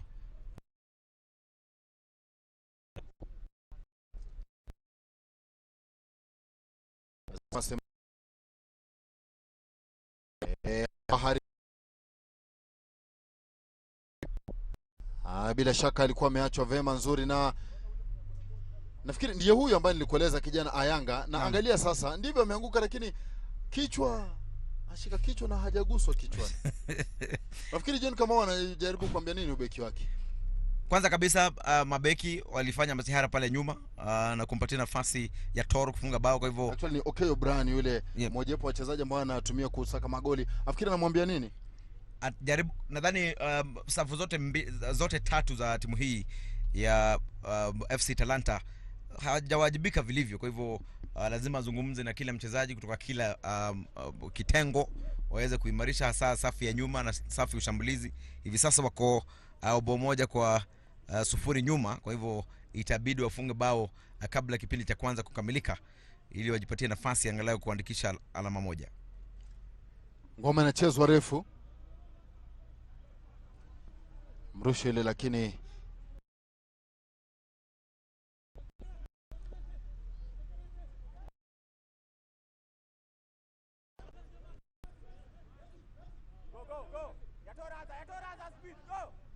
cheza vema, alikuwa ni kijana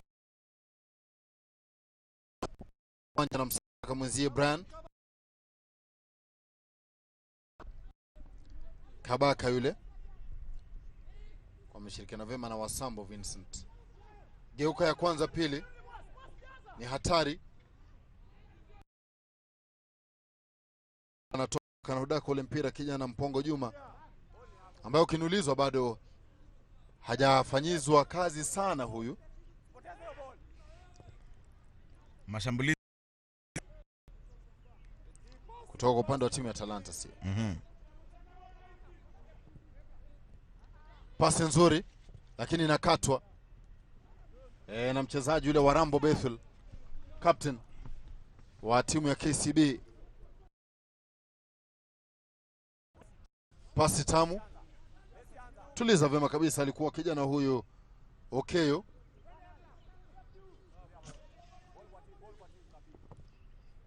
Jaribu kushinikiza lakini hata hivyo anazidiwa. Alikuwa kijana yule ambaye ni Ndungo Kevin. Naona pale kidogo kuna ding dong nyingi. Aswa mabeki wa timu ya KCB. Hivi mbona unahisi hawajatulia? Nadhani wangekuwa wametulia hivi sasa sababu wanaongoza bao 1-0. Wangekuwa ndio wametulia, nadhani kwamba wangezidisha mashambulizi, lakini nadhani FC Talanta vile vile wametuliza mpira wao hivi sasa. Lile ambalo wanalikosa ni makali. Na ukiangalia safu ya kati, nadhani wako 50-50. Atakayefunga bao basi nadhani kwamba mechi yenyewe itaweza kubadilika. Ngoma ni ya mrusho, anawajibike pasavyo bila shaka. Alikuwa kijana Orenge Dennis. Cheza na mwenzina kwa 1-2 nzuri. Jaribu kufanya mambo lakini bado. Uwanja kusema kweli upo katika hali nzuri. Hautelezi vile. Kumbuka mvua haijanyesha kwa wingi, kwa hivyo sitarajii kwamba ungekuwa telezi, lakini ikiwa mvua itaendelea kunyesha kwa wingi basi nadhani tutaona wachezaji wakiwa na tatizo kujaribu kufanya ile ball control. Lakini unajua pia kama una viatu ambavyo havishiki vema, basi pia hapo mambo huenda yakakuharibikia sivyo kabisa.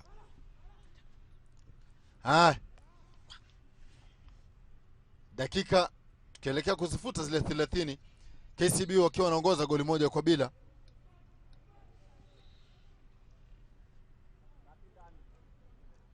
Goli ambalo limeweza kufungwa na mchezaji Brian Yator. Kichwa kizuri kila aliweza kufanikisha na mambo yakawa ndio hayo.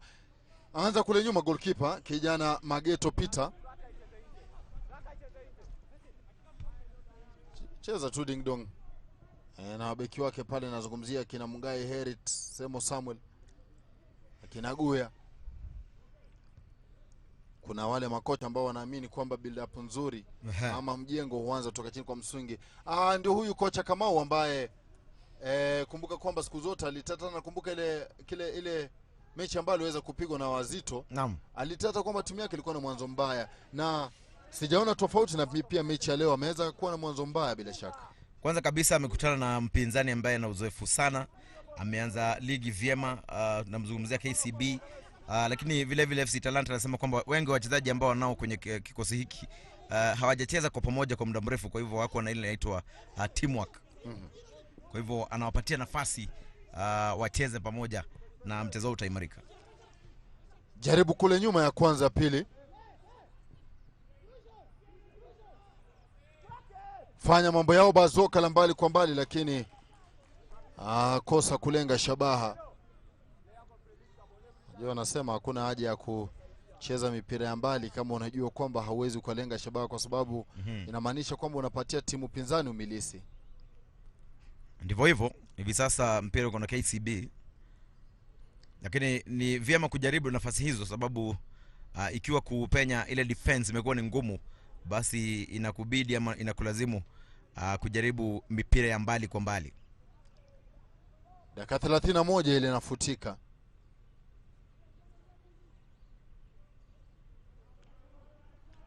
Anza nyingine tamu kutoka nyuma, lakini mambo yanakuwa ndivyo sivyo. Futika kwa mbali.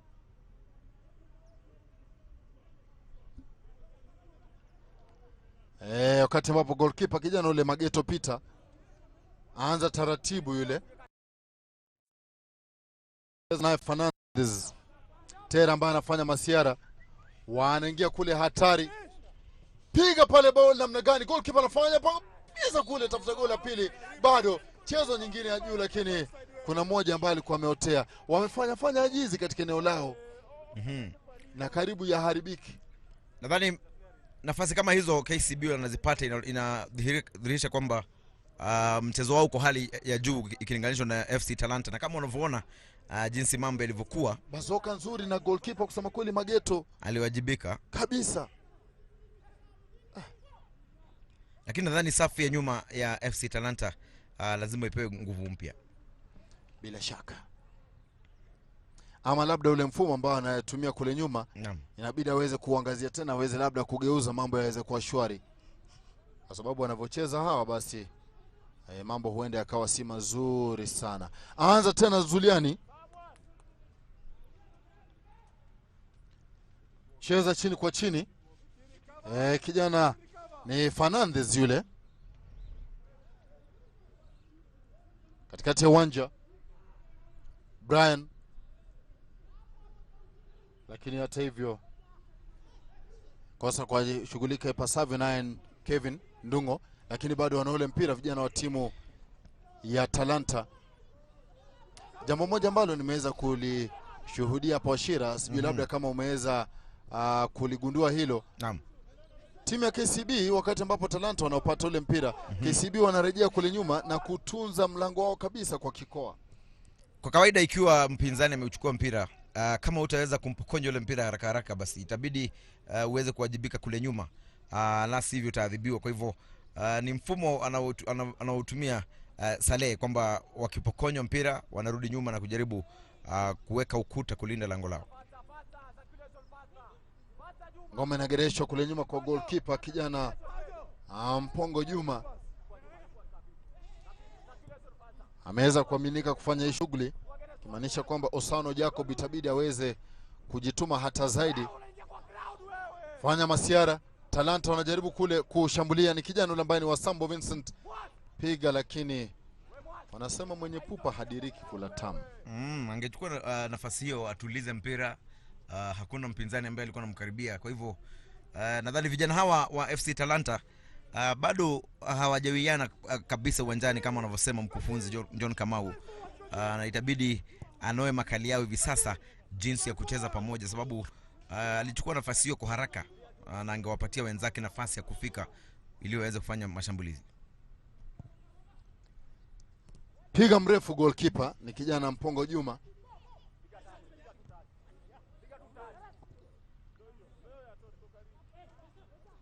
Geuzwa vema. Alikuwa Osambo Vincent yule ambaye anajaribu kumsaka Masharia.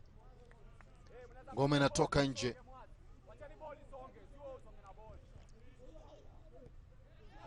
Kiatu kiliweza kuzauzwa juu kwa juu na ndilo hilo bazoka ambalo lilikosa kulenga ndipo. Lakini pia lingelenga ndipo basi tungekuwa tunazungumza Kingunjarati. Ama Kigiriki. Wanajaribu Talanta tena kufanya mambo yao kule, ni hatari katika lango la vijana wa timu ya KCB, lakini hamna masiara. Balabala Franco anaopiga ule mpira potelea pote. Chezo refu, chakula rahisi sana kwa Mpongo Juma. Utafanya nini ingekuwa washambulizi wa timu ya Talanta wanapaswa kufanya nini kuhakikisha kwamba labda wanawaacha wale mabeki sana? Kwanza kabisa wamekabwa vilivyo. Ukiangalia safu ya nyuma ya KCB kuna mabeki karibu 4 na wale washambulizi wa timu ya FC Talanta ni kama 3 na wamewakaba vilivyo. Kwa hivyo hivi sasa aidha waongeze idadi ya washambulizi pale ama viungo wakati ambao wanaweza fanya ushambulizi, la sivyo hivi sasa kufikia sasa wale mabeki wamewakaba vilivyo. Safi.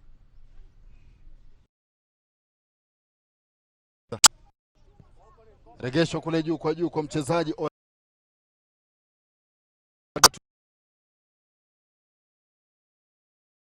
Mwangi Samuel. Lakini amedhibitiwa ni kocha John Kamau. Na sijui kama anawacheka wachezaji wake ama refa. Lakini pia nadhani ameangalia mchezo ambao vijana wake wanacheza. Sidhani anaupenda ule mchezo ambao wanacheza kufikia sasa. Ama anacheka ile kimaanisha unajua kwa lugha ya Kiingereza wanasema it's never that serious.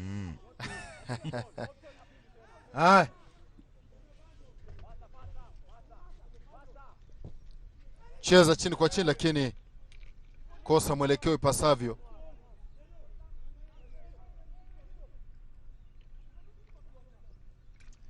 Inakatwa ya kwanza, ya pili ni hatari.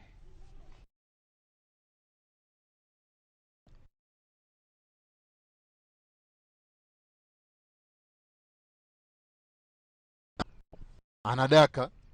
Ishara tosha kwamba safu ya nyuma ya FC Talanta inafuja vilivyo. Bila shaka. Ilikuwa ni bazoka la chini kwa chini ambalo alikuwa amepiga, lakini goalkeeper kadaka. Na ukiangalia Tor alikuwa mwenyewe anangoja tu hapo. Anaotea pale akingoja goalkeeper ateme. Kama ange unao mpira ule ama uteme. Basi Simba alikuwa anasubiri pale. Bila shaka. Cheza mrefu. Orenge, kichwa kizuri kabisa kwake Ayugi Victor, ambaye anacheza na Owino Kennedy.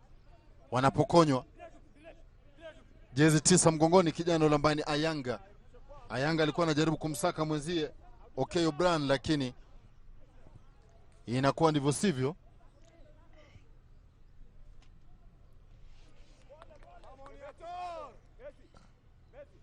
Anasema mandhari ya Naivasha yapendeza, ndio wanasema kabisa. Hai, kikiwa kitamu ramba, lakini kibovu fanya nini? Tema Kabisa. Dakika 39. Ingawa sijui nini hicho cha kurambwa, nini hicho cha kutemwa. Wewe pia utatuelezea. Lakini umenijibu.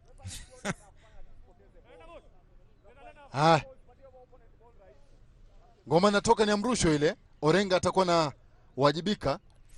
Leonard Sala amenuna chiambali siafu. Nadhani hivi sasa ametulia, najua vijana wake wako kifua mbele, lakini nadhani angependa kuona wakiwa wamefunga mabao hata zaidi. Unaona hiyo sura ni ya furaha kweli. Ametulia, sidhani unawafokea, lakini ni kawaida yake, ni nadra sana kumuona Saleh akifoka, lakini hivi sasa nadhani ametulia kwa sababu vijana wake wako kifua mbele. Amemtetea mwenzake. Wanasema ukiona zinduna nambari basi jua papo. Baadhi ya mashabiki ambao wameweza kutokea kusema kweli hapa wamefika uwanjani hivi sasa. Tabasamu lililoje. Na ni mashabiki wa timu, sijui kama mashabiki wa FC Talanta ama KCB. Haya, wameletwa kutazama tu. Dakika ni 40 inafutika hapa. Jaribu kufanya mambo yao tena, lakini bado kidogo wameweza kudhibitiwa vijana wa Talanta, zikiwa zimesalia dakika 5.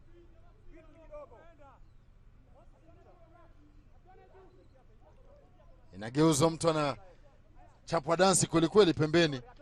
Alikuwa ni kijana Owino Kennedy, funga magoli 10 msimu jana. Kama cross na minywa hatari kule, lakini bado. Geuzo ya kwanza ya pili, Kennedy Owino. Uziwa kiatu, mwamuzi anasema hakuna lolote baya. Jaribu ya kwanza ya pili, lakini mambo yanakwenda sege mnege.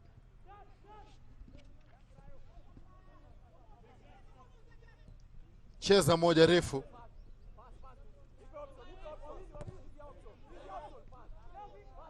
Na ukiangalia safu ya nyuma ya FC Talanta, imewabidi wale midfielder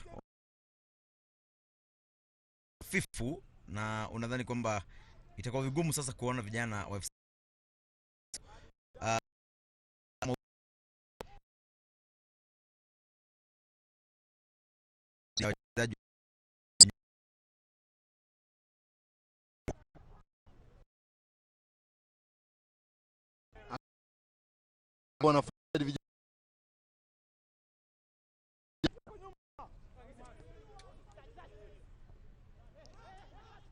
KCB anza kule nyuma taratibu.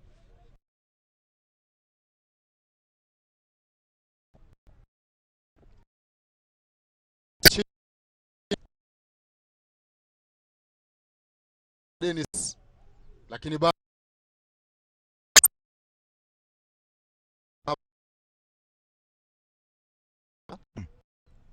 ni ule utulivu ambao tunaushuhudia. Kuna utulivu, lakini najua mechi imekosa makali. Najua wakati wote mabao yakifungwa, wachezaji wanasaka mabao, mpira huwa na msisimuko wa aina yake. Kwa hivyo kutofungwa mabao kunafanya mechi kukosa makali na vile vile msuko yake. Kwa hivyo ni kipindi cha pili, mwisho kipindi cha pili cha kwanza kimekosa makali.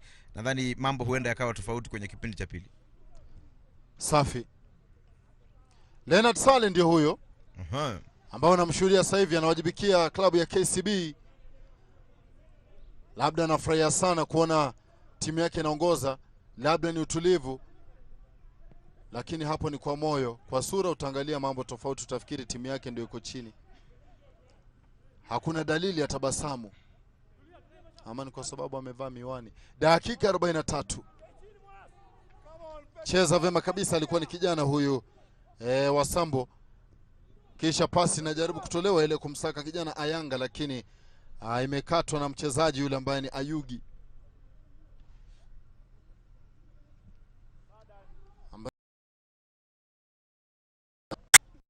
Inazidi kuwa kali sana.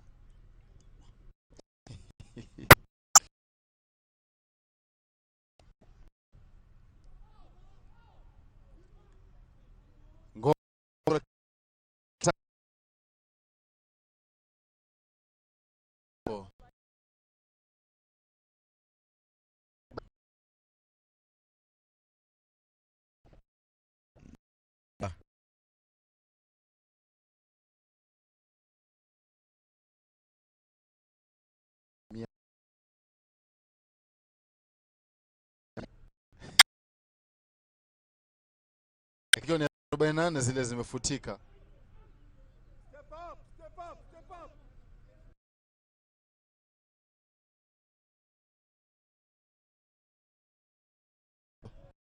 Ina popote ziwa kiatu dakika moja ikiwa imeongezwa hapa baada ya kukamilika kwa zile 45. Kwa hivyo nasi hapa tutakuwa tunakuongeza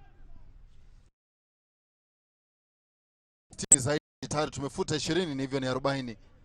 Anateleza, lakini ni mchezaji yule ambaye ni Kevin. Pasi nakubali, ilikuwa anajaribu kumsaka Okeyo Brian, lakini hali inakuwa ndivyo sivyo. Kusema kweli Talanta hawajatulia, wanavyocheza kidogo mwelewano haupo. John, kama unadhani ana kibarua cha ziada, aidha afanye aongeze anoe makali yao hata zaidi.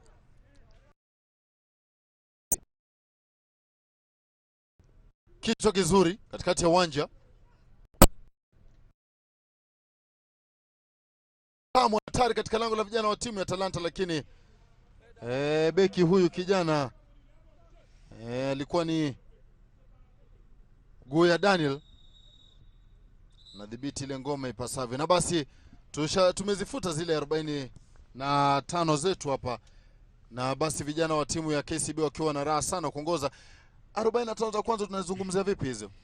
FC Talanta itabidi wawajibike vilivyo. KCB kama unavyoona kwenye runinga yako, sasa watarudi na nguvu mpya, lakini itakuwa vyema ama jambo la busara wao kuongeza bao la pili ili kujihakikishia alama 3. Goli moja, Talanta 0, goli ambalo limefungwa na Yator. Na basi hali imekuwa hivi tunavyozungumza, mwenzangu Washira. Labda kufupi kiangalia, ndio vijana wa KCB wameonekana wametulia, sio? Vijana wa KCB wametulia. Sasa ni ishara tosha kwamba ushindi ambao wamepata hapo awali katika mechi 3 ni ishara tosha kwamba wana ari ya kuweza kutoa taji la ligi ya NSL na labda kurejea kule KPL, lakini wamedhibiti kipindi cha kwanza. Je, mambo yatakuwa vipi kwenye kipindi cha pili? Bila shaka ni makocha wa timu ya Talanta kule wakijaribu kumotisha vijana. Foul, kiatu kuzwa, viatu vimeza kuzwa kama kawaida, na anafurahia sana wakati ambapo naibu anafanya kazi sana kuliko naibu anafanya kazi kuliko nani? Kuliko mkufunzi. Kuliko mkufunzi mkuu. Na nadhani alimwambia kwamba zungumza na vijana. Nimezungumza nao kwa wingi. Bao ambalo lilifungwa bila shaka na Yator dakika ya 14. Na ukiangalia jinsi ambavyo iliweza kuchongwa, Yator alivoruka, aliuficha ule mpira, alijua mahali ambapo alikuwa anataka kuweka, alafu ule mpira jinsi ulivyojipinda hewani. Lakini waangalie mabeki wa FC Talanta. wote nadhani walikuwa wamelala, wote walikuwa wamesimama wanaangalia mpira, kwa hivyo hakuna beki hata mmoja alijaribu kudhibiti. Mambo yakawa ndio hayo tunavyoyazungumza, hali ikawa ndivyo hivyo. Bazoka la mbali likakosa kulenga, ndipo kocha John Kamau akitabasamu kwa mbali, lakini halikuwa tabasamu la raha. Leonard Sale naye bila shaka akiwa amefurahia kwa kile kitu ambacho kipo. Kumbuka kwamba baada ya hapa ndio utakuwa unapata mengi zaidi kutoka katika studio moja kwa moja, na basi sina la ziada ile kupeleka kule studioni ili tuweze kuangazia baadhi ya mashabiki tu, sura za kuvutia kweli kweli. Tuonane baada ya dakika 45.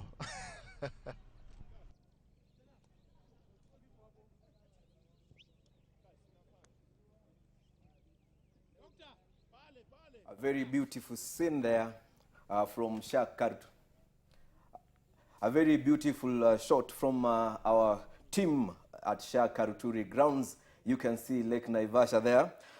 It is 45 minutes gone, and the score currently stands at 1-0, thanks to a goal by KCB player Brian Yator. What are your thoughts for the first half of this game? Well, it's been a first half of entertaining football. Yes. But we've been able to see clear differences between how KCB play and how FC Talanta play. Talanta have been playing some good football, but they've not been doing anything in the final third. They've not been decisive enough. Whereas, well, KCB attack, they might not hold on to the ball as much, but they are very, very clinical in their attacking. Their shots are mostly on target. They're not missing a lot. For me, I see this game as a game where experience encounters youthfulness. What can you say on the team made up of Talanta players? All of them seem to be young players versus those of KCB who have experience even from the Premier League before. Do you think this will cost Coach John Kamau, the dependence on youthful players? Well, not exactly, because the common saying, and I remember there was a quote in 1994 by a British sports journalist who told Sir Alex Ferguson, you can't win anything with kids. But Alex Ferguson won with his Beckhams, with his yeah, but now, coming back here in Kenya, you look at John Kamau, you look at the track record he has with young players, and you know that this is a man who can lead FC Talanta to victory, because if you look at some of the players who have gone under his hands, the likes of Francis Kahata, the likes of David Kingatwa, players who are established Kenyan internationals right now, he's a man who has a lot of experience, and it's been reflecting in how the young players of FC Talanta are playing. They might be 1-0 down, but they have dominated possession for long stretches of the game. They seem to lack that decisiveness in front of goal. But you know, you're mentioning players that have come out of Talanta and gone to play for other clubs. Don't you think that is becoming like an academy or a nurturing place instead of competing? And I say teams are here to compete. Teams are here to go to top flight football.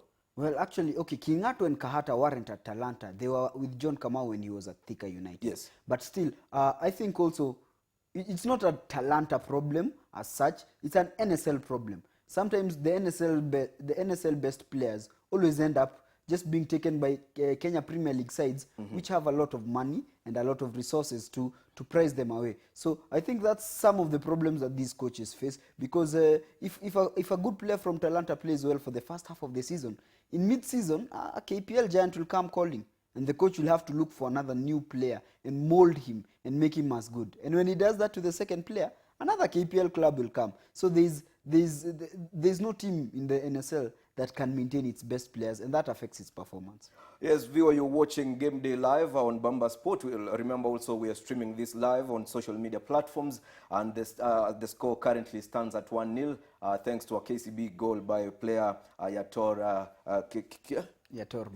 Brian. And we were talking about KCB.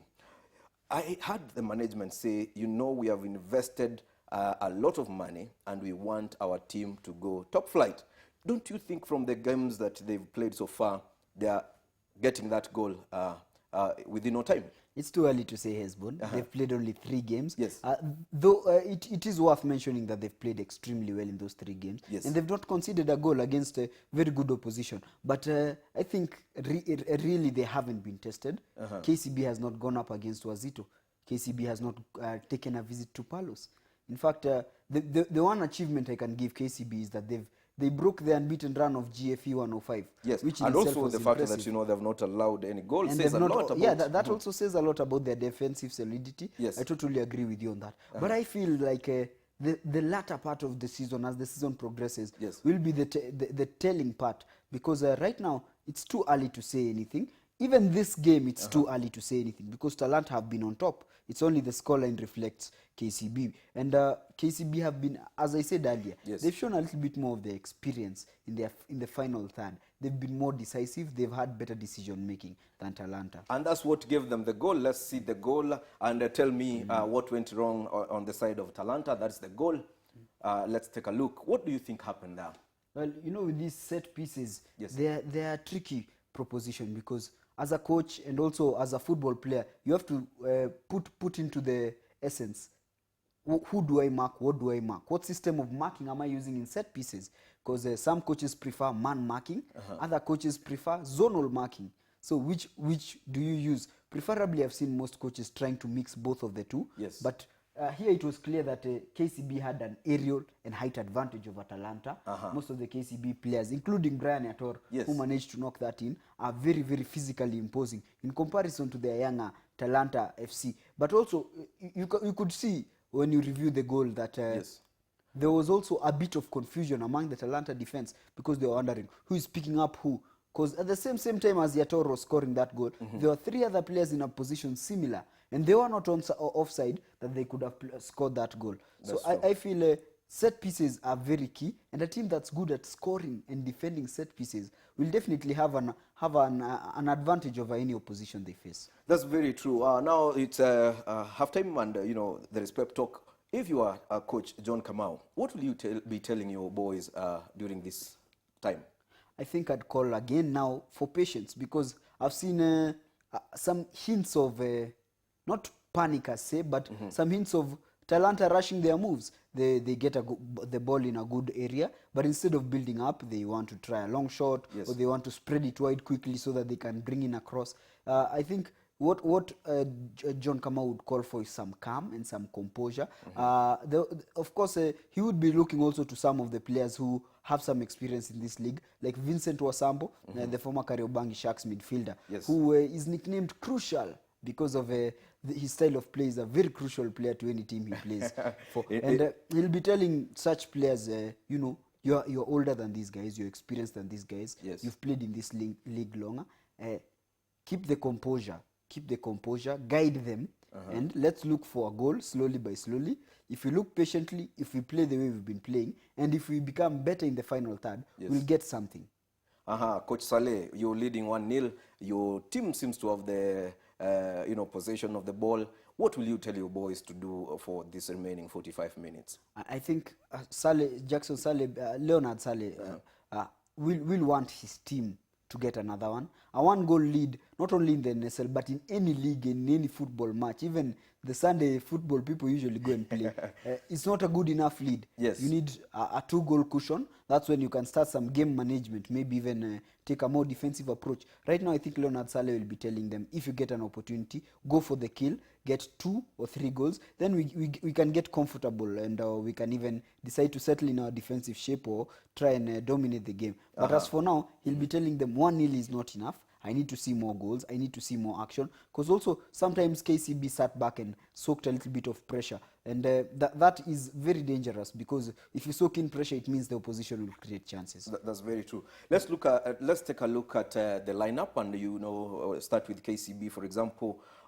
Which player do you think needs to come in and also make an impact, get another goal for KCB that can cushion them, for this match? As I said in the pre-match analysis, Crispina Onyango, yes. He's been a very crucial player for KCB. Of course, when they got relegated to the league, it was concurrent with the time he also suffered an injury that kept him out for 1 year. Yes. But he managed to come back at the end of last season, and his quality is there for all to see. And Stanley Okumbi, our national team coach, also kept that in mind and Yes. called him up for the recent friendlies that are coming up against that is coming up against Malawi. So I think he's somebody who can come off the bench and do some good work. I think also that they've been playing relatively well, KCB. Yes. But aside from the need of a second goal, they're not that badly off. I feel Leonard Sale would want something more from Kamau Nicholas. He's been relatively silent in the game. Yes. But as for now, I think he's in a stable position. He will want just to get one goal. If two goals, even the better. Yes. And kill this game off. All right, let's look at the lineup for Talanta as well. And, you know, I want you to know which player, if he is brought on, can also change the game for Talanta. Well, Talanta has a lot of players who could come in and bring in a good account of themselves. There's Ahmed Zuberi, who started their first ever game, Yes. their first game of the season. There's, of course, Okwemba Benson, the likes of Michael Omach.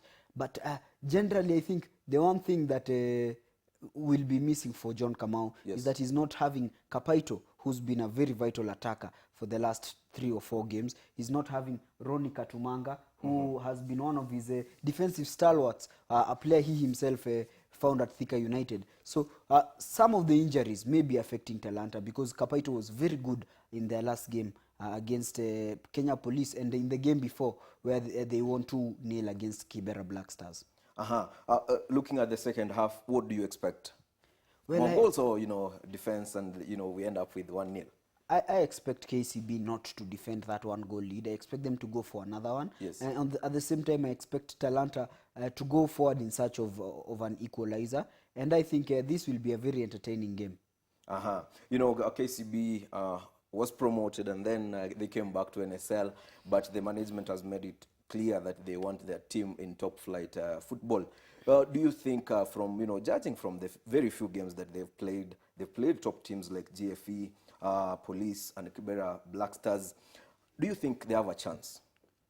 Everybody right now has a chance. Even Kibera Black Stars still have a chance, because what I usually tell people is that when there are less than 10 games played in a season, then you can't really claim the favorites. You can't really say Wazito is the favorite. You can't say Palos is the favorite. You can't say anyone is the favorite.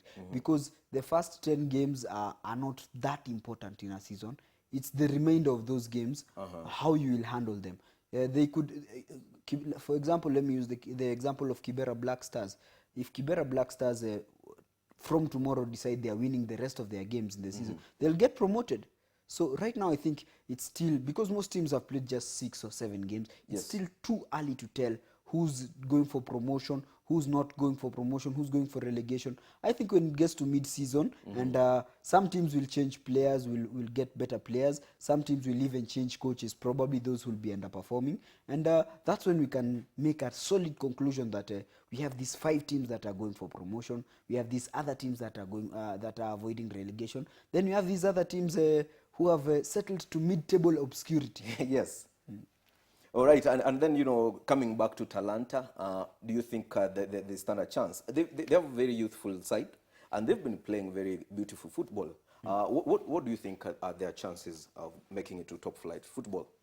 I think, as I said, every team still has a chance. But for Talanta, I think their coaching pedigree gives them an edge over their opponents. They have a coach, John Kamau, who right now is in the national team setup. And that's not easy. The only other team that has that in the NSL is Wazito, who have Franco Una.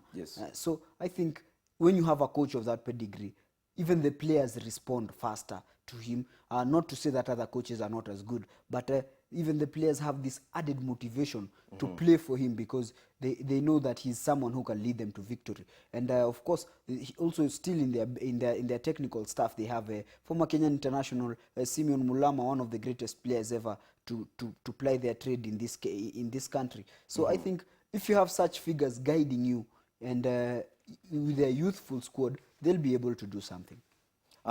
Looking at the formations they have, and you are the coach starting with KCB, what will you change during this second half? Probably I wouldn't change anything. One of the most common football phrases is never change a winning formula. And currently KCB are winning. So there's no real use of changing or bringing in a substitute. In fact, too many cooks spoil the broth. You might add in another striker, you might put in another defender, and he upsets the balance. Indeed, I have to cut you short and hand it over to our team in the field, Seth Onserio and Washira Geoffrey.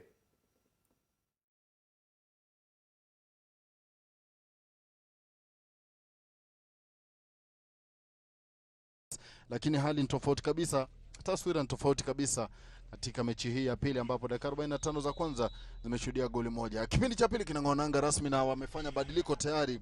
Vijana wa FC Talanta ameweza kuingia jezi nambari 28 George Bill kuchukua nafasi ya kijana Ayanga Lepson ambaye kipindi cha kwanza ameonekana kulemewa sana, na mambo yanakuwa ndivyo hivyo. Wananiita Seth Onsero, mwenzangu akiwa ni Geoffrey Washira. Tupo tayari kabisa ili kuhakikisha kwamba unaipata taswira na badiliko ile ambalo limeweza kufanya kipindi cha pili, labda litakuwa na matokeo gani kwa timu ya John Kamau. Nadhani la kwanza kabisa John Kamau anajaribu kuangalia safu yake ya nyuma ambayo ilikuwa inafuja. Ninataraji kwamba katika kipindi hiki cha pili ataweza kufanya mabadiliko vile vile katika safu ya mbele. Tuliona kwamba kulikuwa na hafifu pale mbele, na kumbuka kwamba wako bao moja kwa bila nyuma, kwa hivyo wanahitaji bao na vile vile kulinda lango lao, kwa hivyo safu ya nyuma lazima aweze kuimarisha. Haya basi, hali inakuwa ndivyo hivyo ninavyozungumza, na basi mbona tuandike kwa mate na wino upo. Ni ngoma ambayo itakuwa inaamua mshindi baada ya dakika 45 za mwisho hapa katika uwanja huu julikana hapo kitambo kama Old Trafford, lakini sasa hivi bado umesalia kujulikana kama Crayfish. Ngoma ndivyo hivyo basi itakuwa ya kuchezwa kuelekezwa katika lango la vijana wa Talanta ambao wanapania kupata ushindi katika mtanange huu wa leo, na hivyo kuchupa hadi katika nafasi ya kwanza. Na basi unaonyeshwa kwa nini kwa nini uliweza kupata hiyo foul. Vijana wa timu ya KCB aliweza kucheza ndivyo sivyo. Mchezaji ambaye ni Ecodius Godfrey. Talanta jaribu kufanya mambo yao, lakini cheza kwa kujituma. Wale mabeki wanakaa ngangari. Ameshikwa mchezaji balabala yule.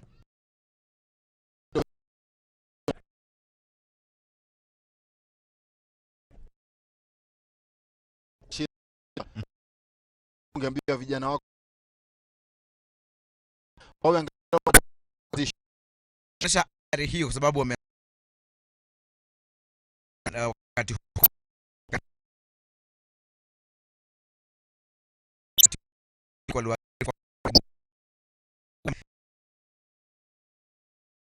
dai kutafuta bao la ushindi. Safi. Kama siku kueleza kitambo basi huyu Washira aliwahi timuliwa kama mkufunzi wa timu fulani ya Mtatu baada ya kuiongoza kupigwa mechi 12 mfululizo. Dakika 47. Nadhani kesho unafaa uende kanisani bwana. Ngoja, ile timu ilikuwa inaitwa vipi? Ilikuwa inaitwa kesho uende kanisani uombe msamaha. Limuru FC. Haya, ngoma ndivyo hivyo inatoka. Itakuwa ni ngoma ya adhabu ile. Amechezewa ndivyo sivyo kijana huyu jezi 18 mgongoni Okay O'Brien. Wakati ambapo nilivyokueleza ndio John Kamau anafanya kile ambacho kocha Butu hapa Washira amesema jaribu kuwavuta wale wachezaji wake waweze kwenda mbali. Inachongo pale, lakini goalkeeper anatoka langoni, ila amechezewa ndivyo sivyo. Mwamuzi anasema inakuwa ni foul. Anaangulia maumivu kijana Mpongo Juma ambaye kipindi cha kwanza hajakuwa na kazi nyingi ya kufanya. Washira hajakuwa na kazi nyingi, na kama unavyoona jinsi alivyochezewa ni kwamba walichanja mkwaju wa adhabu, lakini aliweza kuwajibika, akagongwa na akagagaa chini. Nadhani aliingiwa sivyo na kijana Mungai Herit. Inaonekana kuwa na maumivu kiasi, lakini vijana wa FC Talanta ikiwa watajaribu kutafuta nafasi kama zile, basi huenda wakapata bao la kusawazisha. Kipa yuko pale chini anafanywa ganga. Namuona pale mkufunzi John Kamau. Ana uzoefu sana mkufunzi. Kumbuka amekuwa na Thika United, amekuwa na klabu ya Posta Rangers, ni kocha wa timu ya taifa vijana wasuzidi umri wa miaka 20. Na ukiangalia nakumbuka wakati ambapo aliweza kunyang'anywa wadhifa wake akiwa kocha wa Rangers, wakati ambapo naona kuna wachezaji Onyango na mwenzio kule wakijaribu kupasha misuli moto pamoja na Leonard Sale. Nilikuwa nakueleza wazi labda baada ya hili nitakuwa nakueleza baada ya ile goli ambalo tunalishuhudia Brian Ator akiruka juu kwa juu na kucheka na nyavu, kitu ambacho kilikuwa kimechongwa vema na akamwacha Hoi bin Taban goalkeeper. Mpira mtamu, kikiwa kitamu ramba, usikiachilie usikiteme, kizuri ni kizuri, kibaya ni kibaya. Nilikuwa nakueleza kuhusiana na Ujon kama ukumbuka kwamba mapenzi yake ya soka, wakati ambapo aliweza kuachishwa kazi kama mkufunzi wa Posta Rangers, akapewa kazi lakini katika hiyo kampuni hiyo ya barua hiyo, lakini aliweza kujiuzulu, akasema mimi kazi yangu ni uwanja. Ni uwanjani, sitaki kufanya kazi nyingine. Afisini. Na unajua yeye ana uzoefu wa kuwafunza chipukizi, huku KCB kiongoza bao moja kwa bila dhidi ya timu yake ya Talanta zikiwa zimekatika dakika 50. Ni mkufunzi ambaye ana uzoefu wa kuwafunza vijana chipukizi. Pale Thika United kumbuka walikuwa na vijana wengi sana ambao wametoka shule, kwa hivyo ana kipawa cha kuweza kuwanoa makali vijana chipukizi. Mambo yanakuwa ndo hayo, dakika ikiwa ni 50 ile katikati ya uwanja. Jaribu kufanya mengine lakini hata hivyo nakuwa ndivyo sivyo. Ngoma ni amrusha, atakuwa narusha kijana Ng'ang'a Dennis za kule, na mwenzie alikuwa ni kijana yule ambaye ni Osman Luz ambaye anacheza ovyo kabisa, na kuna kila dalili kwamba vijana wa KCB kusema kweli wanacheza wakiwa wametulia sana. Ni uzoefu walio nao na wachezaji ambao wako nao katika timu yao, isipokuwa wanaona pale vijana wa FC Talanta hivi sasa angalau wanajaribu kufanya mashambulizi moja baada ya jingine, lakini hayana makali. Kwa hivyo itabidi waimarishe upande huo, la sivyo huenda wakatoka hapa Naivasha bila hata alama moja.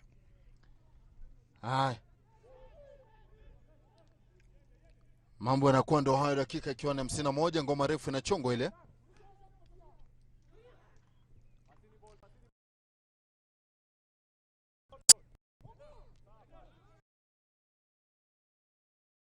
Pale bao la pili wanapata vijana wa KCB. Masiara wanafanya kisha kijana Brian Yator anapata goli lake la pili katika mchuano wa leo. Brian Yator, nilikueleza kwamba huyu ni mdudu anayeng'ata. Akipata sehemu ambayo kusema kweli inafuja, ni soft, anang'ata kama siafu, hauwezi ukamtia kwenye kidevu, na basi ndivyo hivyo Yator anadhihirisha hilo. Kama nyuki hauwezi kumgusa nyuma, ball control nzuri, malizia. Na kama ulivyoona ni kwamba ni safu ya nyuma pale, alipata nafasi katikati ya madefender wawili, na mpira ulipokuwa hewani hawakuweza kudhibiti, na hivi sasa mkufunzi wa FC Talanta na kibarua cha ziada hivi sasa, sababu mabao mawili kwa sufuri, lazima aanze kufanya mabadiliko. KCB magoli mawili, vijana wa Talanta sufuri. Hapa kidogo itabidi waweze kuvuta kaptula. Naam, vijana wa timu ya Talanta hapa wana kibarua cha ziada, zimekatika dakika 52 ukiwa mabao mawili nyuma. Basi itakuwa ni mlima kuukwea mlima kuweza kufunga mabao mawili na hata kutafuta bao la tatu. Mambo yanazidi kuwa ndo hayo.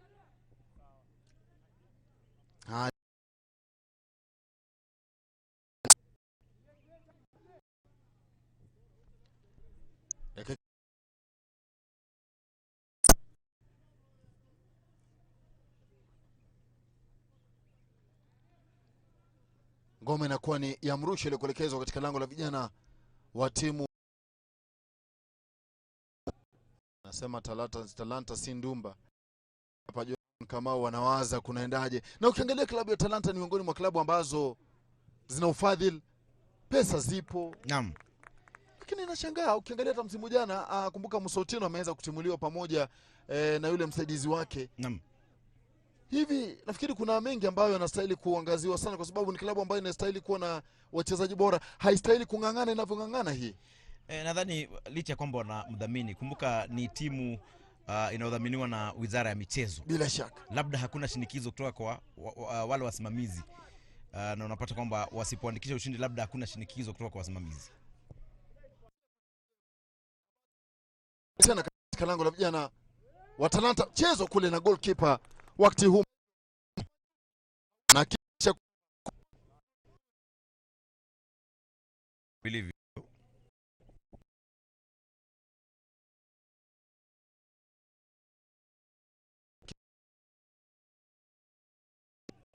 4 ile. Ni ngoma ambayo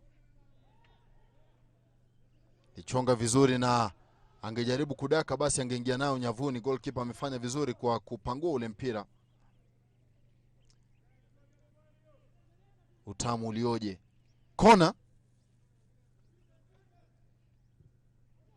inainuliwa pale, lakini wakati huu mabeki wanakuwa na busara. Naam. Wanautoa ule mpira eneo la hatari.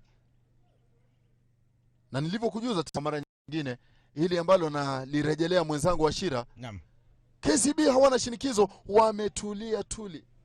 Nadhani walipofika katika mechi hii walijua kwamba wanakutana na mnyonge, ikiwa zile mechi ambazo wamecheza hapo awali zinadhihirisha kwamba hawana makali hawa vijana wa FC Talanta, hawana uzoefu mwingi, wengi wao ni vijana wa chipukizi. Kwa hivyo wanajua kwamba hawachezi na timu kubwa, kwa hivyo wametulia, na wakipata nafasi wanafunga. Kwa hivyo huenda tukashuhudia mabao hata zaidi. Safi.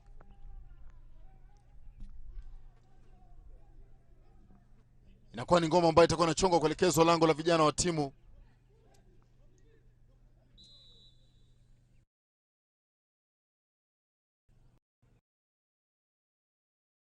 fulani ambalo nimeligundua.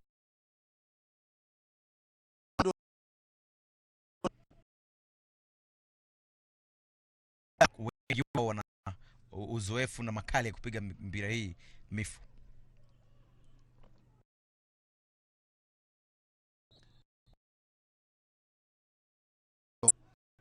Anapokonywa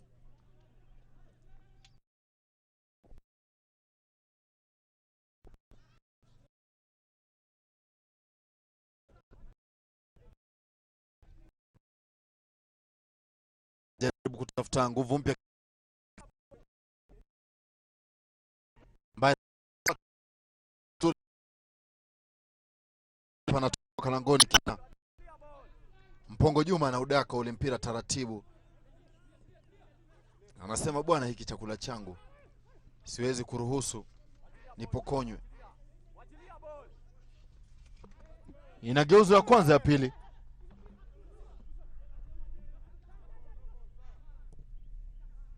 Angalau wanaonana vijana wa timu ya Talanta, lakini tayari wamefungwa. Hivi unaweza jiuliza kipindi cha kwanza mbona hawakuwa wanacheza vile? Walipoteza nafasi zao ambazo walipata, licha kwamba zilikuwa chache. Sasa wameongezwa bao la pili, kibaroni kikubwa. Sasa wanacheza na ile tunasema pressure. Kwa hivyo na ukicheza na ile pressure kule mbele na hata nyuma, kuna nafasi ya mpinzani wako kuweza kufunga. Dakika 57 jaribu kufanya mambo yao, lakini ngoma bila shaka inakuwa ni adhabu ile itakuwa inachezwa kuelekezwa lango la timu pinzani. Aanza vema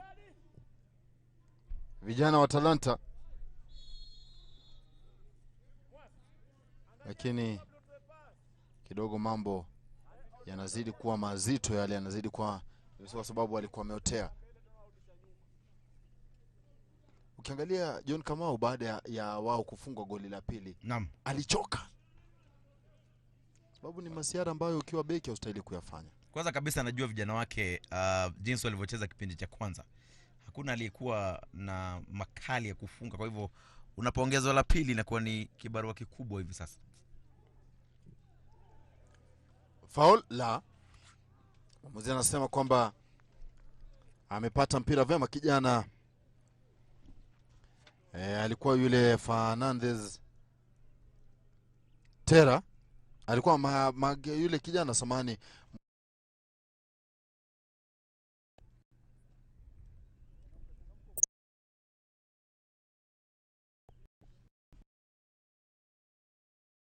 alishuhudia tena kwa mara nyingine.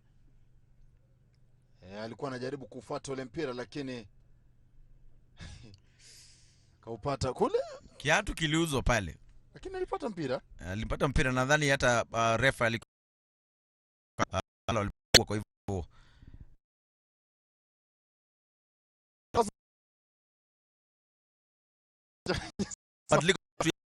wakati mwingine refa anategemea msaidizi wake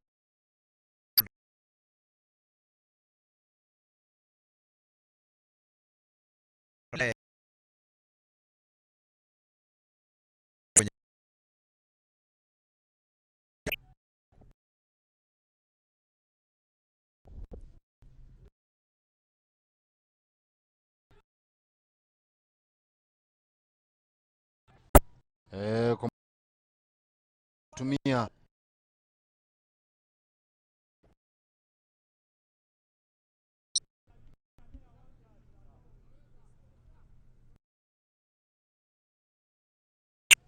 ni ngoma ambayo itakuwa inaelekezwa lango la vijana wa timu ya Talanta kwa mara nyingine. Goalkeeper za kwanza wajibika vilivyo. Kwa hivyo sidhani amefanya kazi nyingi sababu kuna ukuta ambao umewekewa, lakini amejaribu vile vile nafasi ambazo labda wangefungwa, ameweza kudhibiti ngome yake, lakini vile vile safu ya nyuma ya timu yake ya KCB imeweza kuwajibika vilivyo. Safi. Dakika ni 60 ile. So kwamba safu ya nyuma imeweza kutulia. Shuhudie kama mambo yatakuwa chezo refu.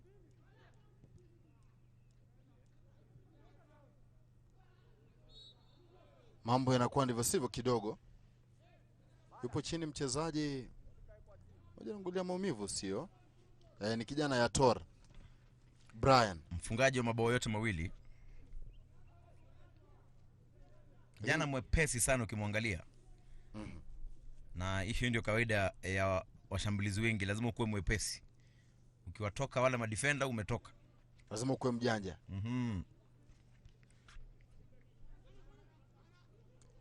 Wanajaribu kushinikiza tena kupata goli la tatu, ni vijana wa timu ya Wanabenki. Bado hali inazidi kuwa ngumu pale.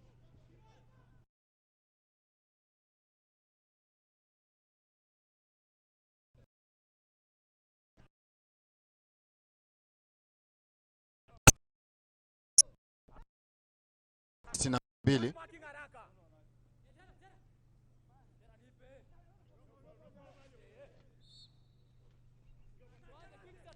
mambo yanazidi kuwa magumu hapa nilivyokutajia awali.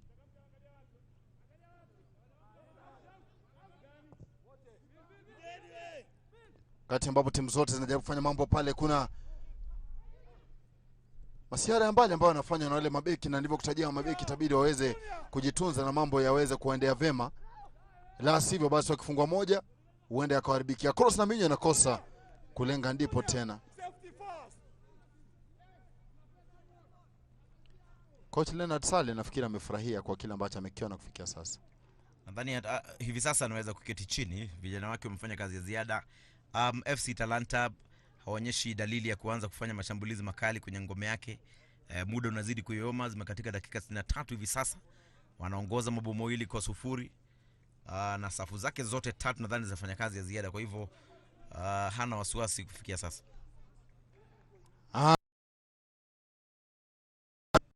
Anza kule nyuma tena taratibu pembeni, jaribu kushinikiza na kijana huyu ambaye ni Owino Kennedy.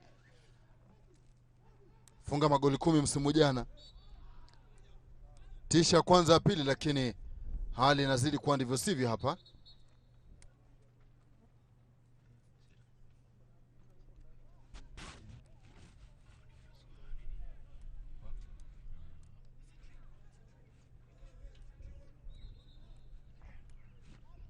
Naona kuna mabadiliko mawili ambayo yatakuwa yanafanyika kwa faida ya timu ya vijana hawa wa City Stars ya KCB samani.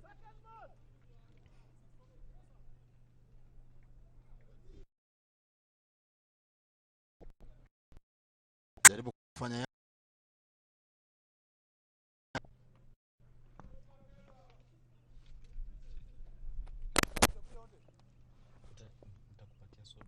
Andungu Kelvin ndiye ambaye anapumzika hapa. Naona nafasi yake ikichukuliwa na Okulu Victor wa timu rasmi hapa.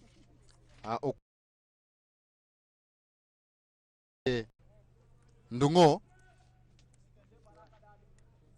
ambaye hajaonyesha mchezo mzuri leo hii, amebanika.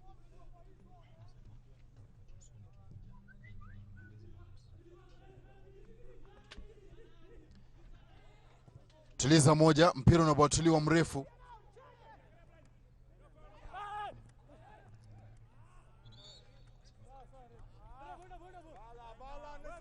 Inakuwa ni ngoma ya mrusho, atakuwa anawajibika kijana yule ambaye ni Okay O'Brien, ambaye aliweza kuchukua ama kuingia pale kujaribu kushinikiza mambo, lakini hadi sasa bado.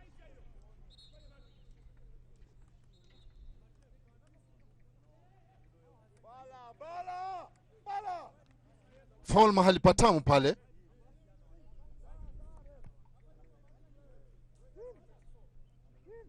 Na ukiangalia hali ilivyo ni kwamba wana wachezaji warefu ambao kama watakuwa wanawatumia vema basi mambo yatakuwa mazuri. Kadi ya njano itakuwa inashuka huenda kwa mchezaji huyu jezi 24 mgongoni, kijana Balabala, jamaa kutoka Uganda. Na Balabala huyu anasema kwamba hakuna lolote baya ambalo amelifanya Balabala.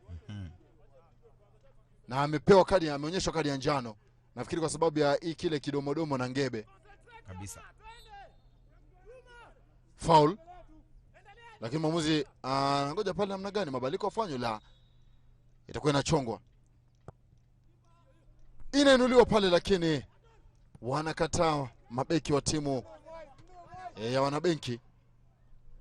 Namuona kijana Onyango Crispinas pia atakuwa anaingia, atakwambia nafasi ya nani, mchezaji ambaye ana uzoefu sana. Ngoma inatoka nje, atakuwa mrusho.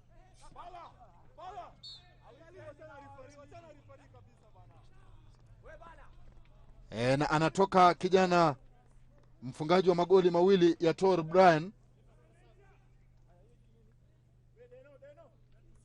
Nafasi yake inachukuliwa na Onyango Crispinas. Mchezo wake huyu kijana utauzungumzia vipi leo hii? Ni kijana ambaye bila shaka ameonyesha kiu cha kufunga mabao. Kama unavyoona ni mabao ambayo ameweza kuyafunga, na tofauti ya timu hizi mbili ni kijana huyu ya Tor ambaye alifunga bao la kiustadi pale. Alikunja kwa kichwa akaipatia KCB bao la kwanza. Bila shaka baada ya kutoka wale madefender aliweza kufunga bao la kiustadi, bao la kwanza, na ni mchezaji mwepesi sana. Kwa hivyo ukimpatia nafasi bila shaka atakuadhibu. Kisha kama unavyoona akafanya ball control nzuri sana, akapita katikati ya madefender wawili na kuipatia KCB bao la pili, na hivi sasa naweza sema kwamba ni mmoja wa wachezaji ambao wameipa KCB nafasi bora zaidi kuchukua alama 3. Bila shaka ndio huyo kijana ambaye ameweza kutoka, wametoa nini wanasema, kutoa mkuki kuingiza mshale. Haya, pia baliko lingine ndilo hilo wanalifanya la pili. Atakuwa anaingia mchezaji Nderito Martin kuchukua nafasi ya Osman Aziz, Osman Luiz yule. Osman Luiz, kumbuka kwamba ameshirikiana vema kabisa na mchezaji kama atakuwa anapumzika huyu. Bila shaka kijana nadhani mkufunzi na babo yake mawili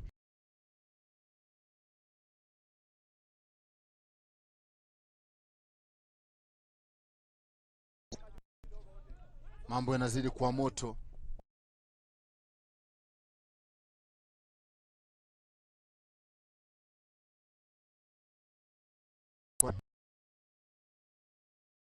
Kipata wa kumwelekeza vema, basi angekuwa anacheza soka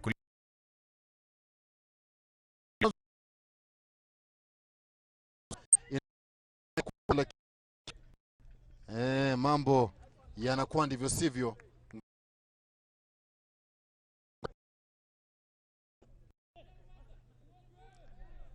Aliweza yakosea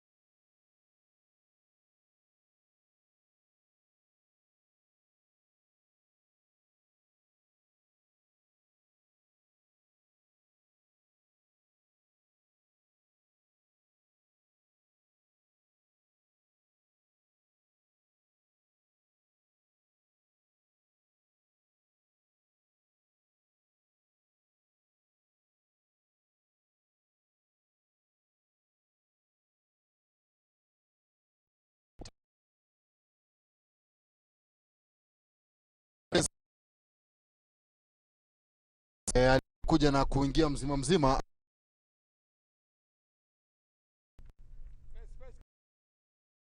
Kwamba bwana, hiyo lazima iwe foul.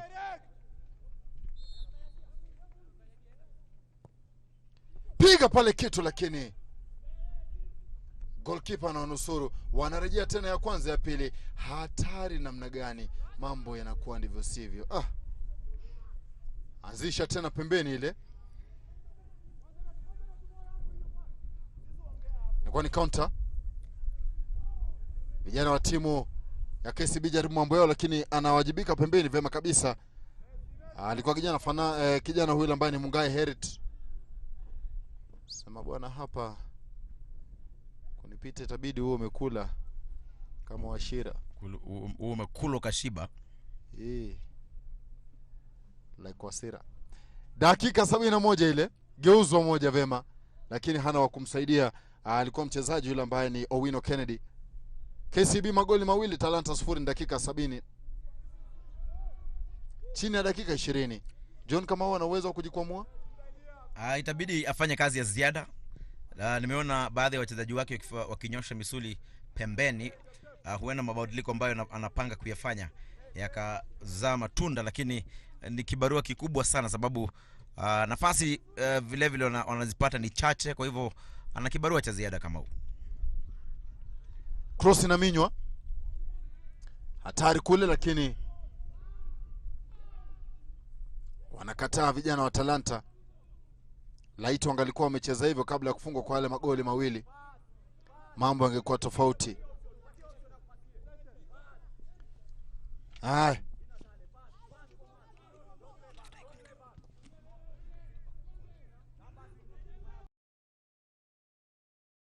Pembeni kule nyuma tena vijana wa timu ya KCB ambao kusema kweli nimekueleza mwenzangu Washira. Naam. Wanaonyesha mchezo ambao umekomaa, mchezo ambao umekwenda shule hawa. Ningependa kukutana na timu kubwa, licha kwamba wamepatana na timu kubwa kama vile GFE ambao wameanza vyema sana msimu huu. Wamaanisha Talanta si timu kubwa? Ukiangalia jadwali lazima uangalie jadwali liko vipi.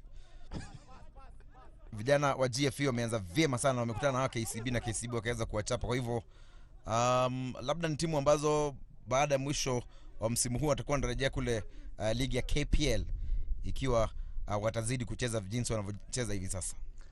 Kitaja vile nikumbusha vijana wa Isebania wamepata ushindi wa magoli 4-3 dhidi ya timu ya St Joseph's, wakati ambapo wanaingia kufanya mambo kule, lakini hali inakuwa mbovu.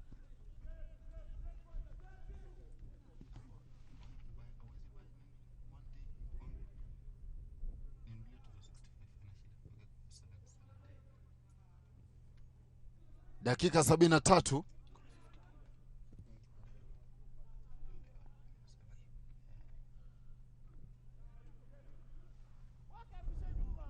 Inageuka vema kabisa ngoma katikati ya uwanja. Kwanza ya pili wanajaribu kusugua, lakini inakuwa ni doa sugu. Wanashindwa kupita kile kistari cha katikati ya uwanja na kuingia katika nusu ya wanabenki. Hata wakiingia katika nusu, basi katika eneo la hatari wafiki.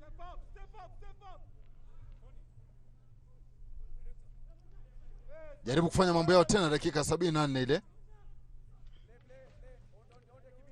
Alivyokueleza mwenzangu Washira hapa, itabidi hawa vijana wamekwenda shule sana hawa Talanta hii kama kweli wanapania kusalia.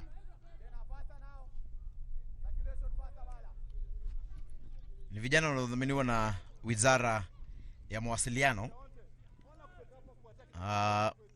wakitafuta talanta hasa kwa chipukizi, lakini hii leo bila shaka wana benki wa KCB inaonekana kwamba wako na nguvu mpya ama nguvu zaidi kuliko vijana hawa wa Wizara ya Mawasiliano. Na wakufunzi wote wawili, mmoja akiongoza, mwingine yuko nyuma mabao mawili. Na ukiangalia jinsi mambo yalivyokuwa, mkufunzi Leonard Saleh ambaye hivi sasa yuko kifua mbele mabao mawili kwa 0, bila shaka ungetaraji kwamba angekuwa na tabasamu, lakini anayetabasamu hivi sasa ni wakufunzi wote wawili hapa. Kamau ndiye anatabasamu, lakini si mwenzake, timu yake iko nyuma. Kinaya hicho. Hai, hali inazidi kuwa ngumu hapa.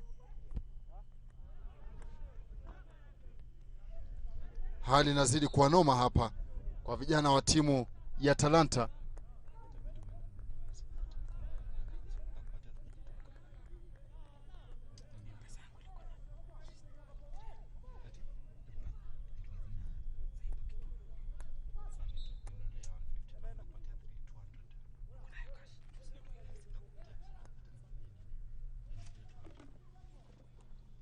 Dakika ikiwa ni ya 75 ile ambayo inafutika. Ukiangalia John Kamau jaribu kufokea vijana wake, anamwambia namna gani ndio mnaweza, lakini bado kwa uso wake anaona hali ni ngumu.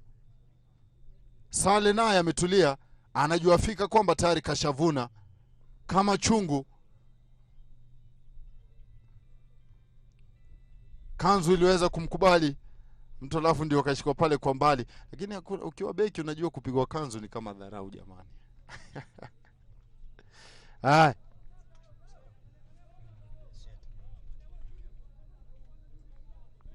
inakuwa ni ngoma ambayo inachongwa kuelekezwa lango la vijana wa timu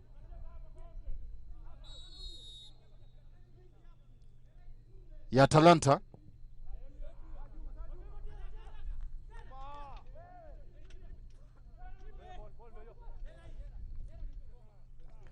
Ngoma ni ya mrusho. Wanaanza vema kule nyuma. Piga mrefu angalau uweze kupata mshambulizi, lakini mabeki wanakataa wakiongozwa na kijana Balabala Franco. Napenda ile jina. Jamaa kutoka Uganda, Balabala, ikiwa wakati ule ushuru. Kosa mawasiliano kona. Wanafaidi vijana wa timu ya Talanta.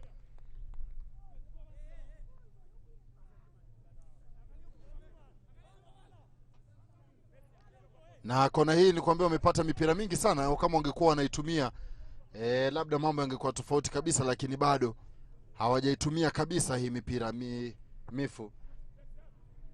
Chongwa pale lakini hamna mtu. Anza Zuliani vyema, inakuwa ni counter. Ngoma refu lakini inakosa kupita pale, alikuwa anajaribu kucheza mrefu kijana yule ambaye ni Nderito Martin. Lakini bado wana ule mpira vijana wa KCB. Katikati ya uwanja, ball control nzuri kabisa kutoka kwake Ayugi Victor. Mzoefu sana huyu, akiwa na Sony vitu kama hivyo amevifanya na vijua. Orenge Dennis regesha nyuma.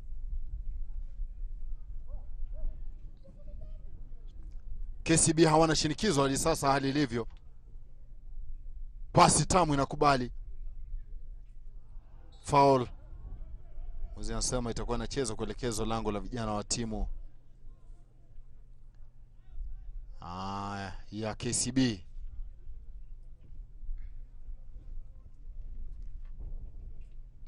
Dakika ikiwa ni ya 78 tayari shafutika ile.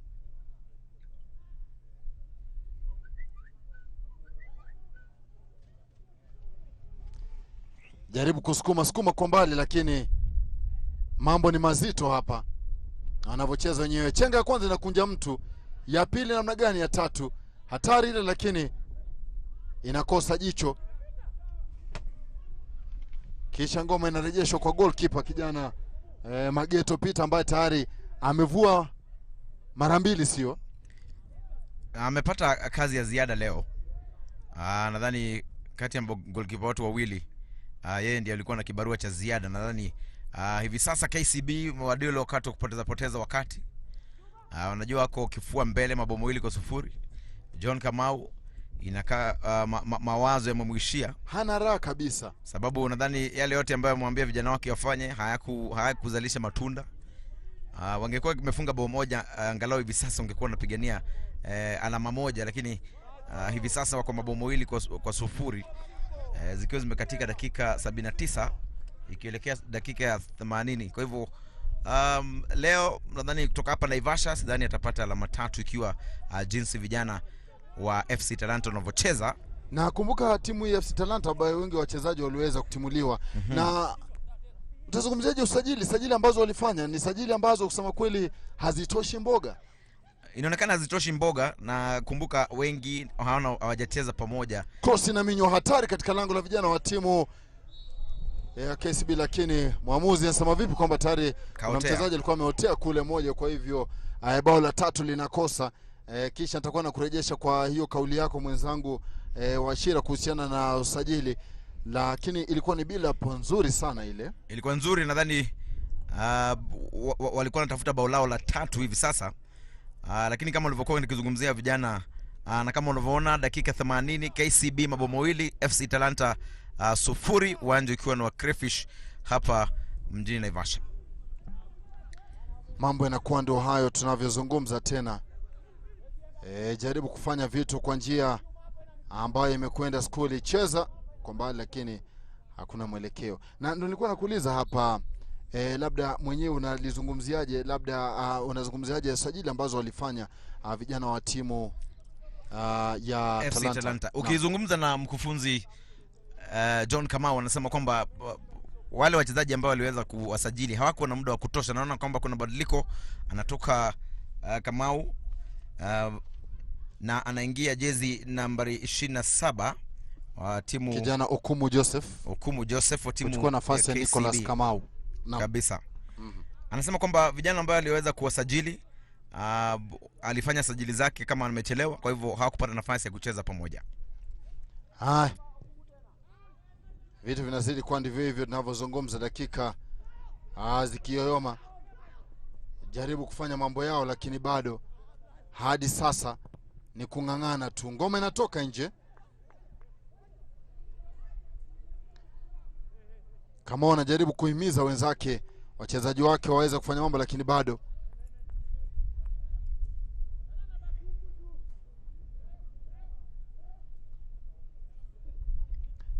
angalia John Kamau anatoa ishara zake pale kujaribu kuarifu wachezaji wake wasimame wapi ili waweze tafuta bao pale, lakini inakaa mawaidha yake hayazai matunda. Lakini kuna mchezaji mmoja wa KCB-Talanta yuko pale chini, akaumua anafanyia uganga pale na daktari.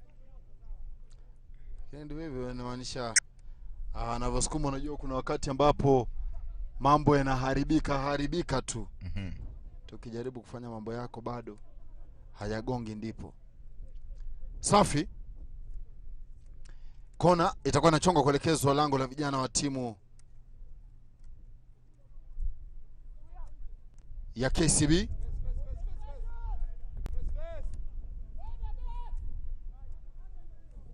Itakuwa inachonga kile kitu bila shaka kuhakikisha kwamba angalau wanapata kitu kutokana na mchuano, dakika zikiwa zimesalia 7.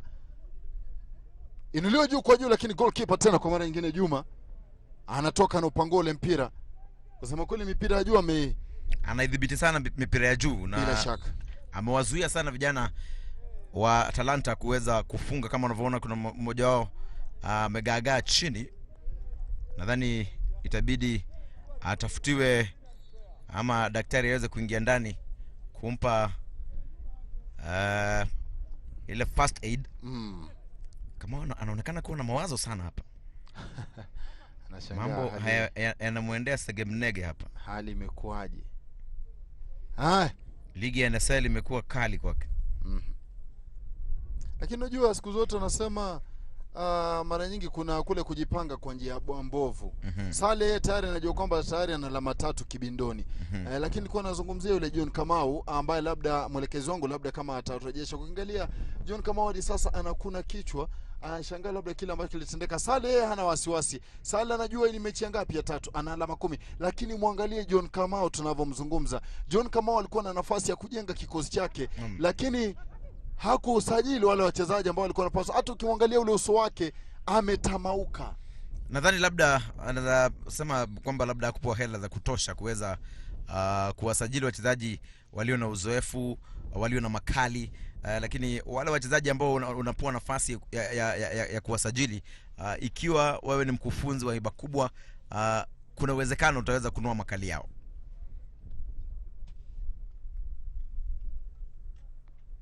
kidogo kuna mazungumzo yanaendelea, msimamizi wa mechi na refa katikati. Lakini kama wana miezi miwili kuhakikisha kwamba anafanya sajili ambazo zinahitajika, sio? Lakini bado miezi miwili atakuwa happy. Haya, wakati ambapo tunapozungumza ni ngoma ya mrusho na rushwa vema kabisa katika eneo la hatari la vijana wa timu ya KCB. Jaribu kuachilia bazoka la mbali kwa mbali, lakini hali inazidi kuwa ngumu. Jaribu shuti lakini bado. Na ukiangalia nafasi za wazi zile ambazo anajaribu kuzisukuma sukuma, hali inazidi kuwa mbovu. Chezwa pasi tamu. Hatari tena katika lango la vijana wa timu ya Wanabenki. Kona wanafaidi. Mwamuzi anasema vipi kwamba ni goal kick? Kinile nione ilikuwa ni kona kakangu. Pia mimi nilidhani ni kona, lakini kumbuka refa wa pili pale alikuwa karibu ya dichache tu kutoka kwa mahali ambapo tukio hilo lilitokea, kwa hivyo yeye ndiye nadhani aliona mambo yalikuwa vipi.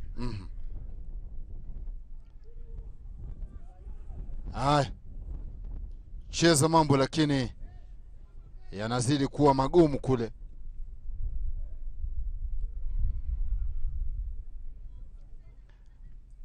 Sababu kwa mara nyingine tena ni hali inazidi kuwa mbovu hapa tunavyozungumza, lakini kwa kocha John Kamau. Ngoma itakuwa inachezwa kuelekezwa lango la vijana wa timu ya Talanta.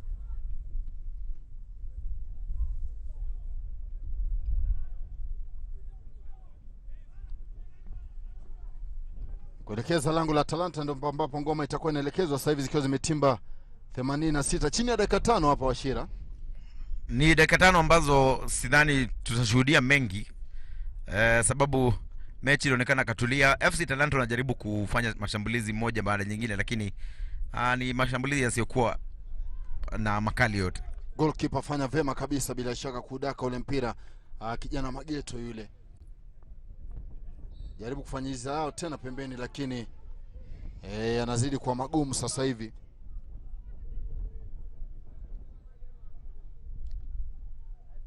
Amefanya yote awezayo, lakini mabeki wake walimbwaga.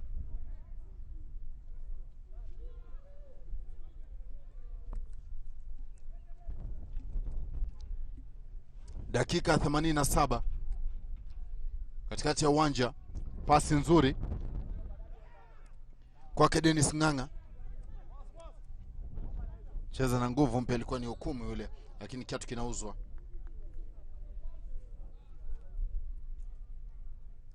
Kwa ni foul ile. John Kamau anajua kwamba tayari ameharibika. Nadhani sasa hata ametulia, amekaa chini, ameangalia mambo, akaona mawaidha ambayo ameweza kuwatoa yote. Ameona timu yake na wagonjwa wengi, sio? Umeenda hospitalini tu unaona kweli huyu mgonjwa wangu haponi. Na ukiangalia anajikaza tu. Anaangalia kopo lake la saa, naona mambo yamekuwa sagemnege. Ukiangalia mikono anavyorusha ametamauka kabisa. Hafurahi kabisa kile ambacho kinaendelea. Yeye na wasaidizi wake sidhani hivi sasa mawaidha ambao wanatoa wameona kwamba hayafanyi kazi. Nadhani akirejea na timu yake kule Nairobi itabidi atoe mawaidha tofauti. Kona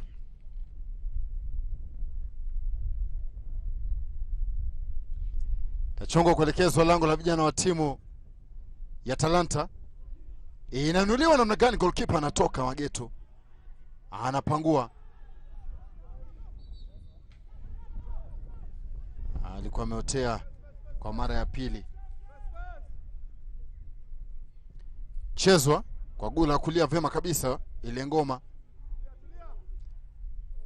Jaribu kushinikiza, lakini sasa hivi tayari ni kama mevunda vunda, ni kama wakati ambapo Fahali ameona kisu. Counter nzuri ile, ngoma refu tomu, lakini haina mwelekeo, ngoma inatoka inakuwa ni kona. Wakati ambapo ile Fahali ameweza kuchinjwa, unajua kuna wakati ambapo anarusha rusha ile miguu tu. Uhai unamtoka. Unajua pia Talanta anavyoona ni miguu tu anairusha. Tayari uhai ushatoka, watoka katika mchuano wa leo. Itabidi waangazie mechi ijayo. Kona chongo vema, lakini mambo yanakuwa ndivyo sivyo. Alionao mpira. Ndio. Mwamuzi hilo amekuwa makini, amelitazama, ameliona. Dakika 3 zinaongezwa. Dakika 3 zimeongezwa kwenye kipindi hiki cha pili. Je, FC Talanta watafunga bao la kufutia machozi? Je, KCB wataongeza lao labda la 3? Ama mambo yatakamilika hivi? Ni dakika 90 zimepita zile za FIFA. Tunacheza zile 3 za kuongezwa. Chezo ngoma refu ile. Tuliza kwenye kidari, geuka ya kwanza ya pili, hatari. Pasi lakini hafifu. Amani alidhibitiwa. Ilikosa kulenga ndipo ile pasi. Ingegonga ndipo basi mambo yangekuwa tofauti.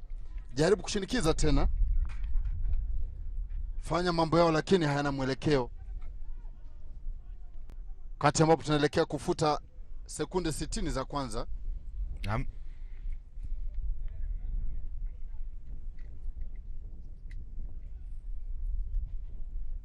Dakika ikiwa ni 61, ngoma inarejeshwa kule nyuma kwa wana KCB ambao kama hali itakuwa hivi basi watakuwa na faidi, kwa sababu inamaanisha watakuwa na alama 10, watakuwa wanaruka hadi katika nafasi ya 5. Naam. Watakuwa wanaruka hadi katika nafasi ya 5 na alama zitakuwa bila shaka Nairobi City Stars waliweza kupata alama 11, so watakuwa wanaruka hadi katika nafasi ya 6. Watakuwa wanachukua nafasi ya Talanta, sio? Naam. Watakuwa wanapanda hadi katika nafasi ya 6, alama zitakuwa ni 10. Kumbuka kwamba alama zao hizo 10 watakuwa nazo na tofauti ya magoli, idadi ya magoli itakuwa 4. Na kumbuka kwamba baada ya leo, naam, vijana wa Wazito wameweza kwenda kileleni baada ya alama 1, wana alama 13 kileleni. Alafu pia tuna vijana wa Nairobi City Stars wana alama 11 na Ushuru alama 11 baada ya sare ya leo.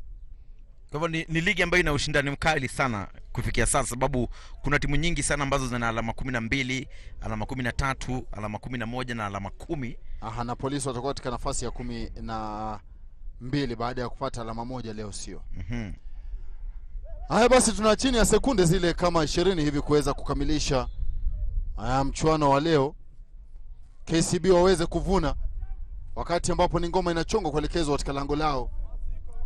Na hali ikiwa hivi basi yamaanisha kwamba KCB watakuwa wamefunga magoli yao 5 katika mechi 6 ambazo wamecheza. Mechi 4 ambazo wamecheza, na vijana wa Talanta watakuwa wamefungwa magoli 11 katika mechi 7 ambazo wamecheza. Ngoma inachezwa kuelekezwa lango la vijana wa timu ya Talanta. Goalkeeper Mageto anacheza na mabeki wenza. Wakati wote kuanzia sasa mwamuzi atakuwa anapuliza kipenga kuashiria kukamilika kwa huu mtanange. Na cheza pale kicha, lakini goalkeeper anapangua. Kwa kimombo anasema mateke tu. Kicks of a dying horse. Bila shaka Mpongo Juma hataki kufungwa. Kumbuka kwamba amecheza, hii ni mechi ya 4 hajafungwa. Na mwamuzi ndivyo hivyo anapuliza kipenga kuashiria kukamilika kwa huu mtanange, ambapo wanafaidi ushindi mtamu wa magoli 2-0 vijana wa KCB. Magoli ambayo ameweza kufungwa na mchezaji Brian Yator, na mambo yanakuwa ni mazuri kwa timu ya wanabenki wakiongozwa naye Sale, ambaye pale kwa mbali anatabasamu piga dua. Mchona leo tamzungumziaje kijana huyu goalkeeper Juma? Nadhani Juma amefanya kazi ya ziada hasa katika kipindi cha pili. Hawa vijana wa FC Talanta walikuwa wanajaribu kutafuta bao angalau moja, lakini hawakuweza kulipata. Lakini kama unavyoona, baada ya dakika 90 kukamilika kwa mechi, KCB mabao 2, FC Talanta 0, KCB wakipata alama zao 3. Bila shaka KCB wanafaidi 2, Talanta 0. Na basi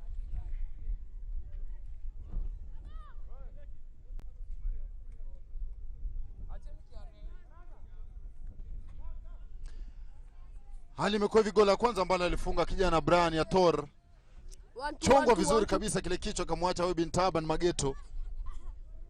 Ngoma ikafichwa pembeni. Ilikuwa ni goli tamu kabisa kutoka wao Chipkizi, ambaye msimu jana aliweza kufunga magoli yake 8.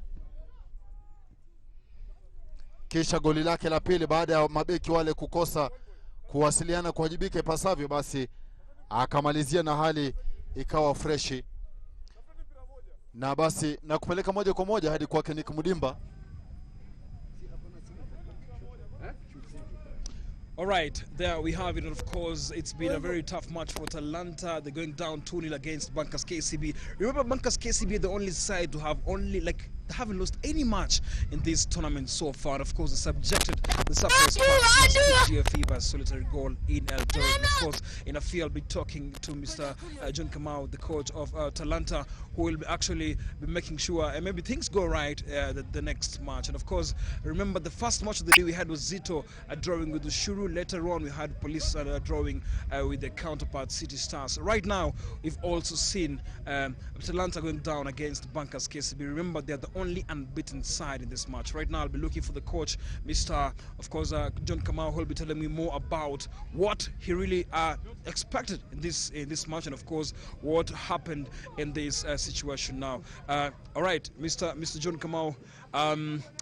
It's been a bad day for you, I understand, coach. What do you think about the prospects you have? Because last week you won against Police, this week again against KCB, things didn't go your way.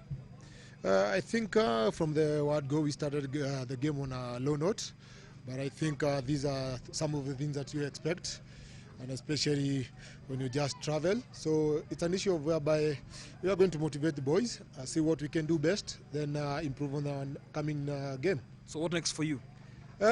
One thing, we are going to Kisumu against Paros, so it's something that we are going to work on, and you see the best result we can correct from the game. All right, thank you very much and all the best next time. All right, now, next is Leonard Saleh, coach KCB, of course, who was a must 3 important points from Naivasha. And of course, he's the only unbeaten coach at the NSL this season. Congratulations, Saleh, of course, for that important win. And of course, from that situation, 3 points from Naivasha. What do you think about now being unbeaten? Do you think now you're comfortable, or there's still a long way to go? Well, we cannot celebrate. It's still a long way to go. We still have a lot of match to cover. What's important for us is to continue performing well, getting positive results, and hopefully we'll go as far as it takes us. All right. Something else is you beat GFE, one of the most trickiest team in the tournament now. After that run, do you think now it has actually catapulted your decisions on your prospects actually on going back to the Kenyan Premier League? Well, I think FC 105 is one of the best teams, exciting. I can compare them to last year's team to Nzoia. It's very strong, solid, keep the run all over. But I think we are good, we are getting better every day, and hopefully we'll achieve our goals. Winning streak intact, what next?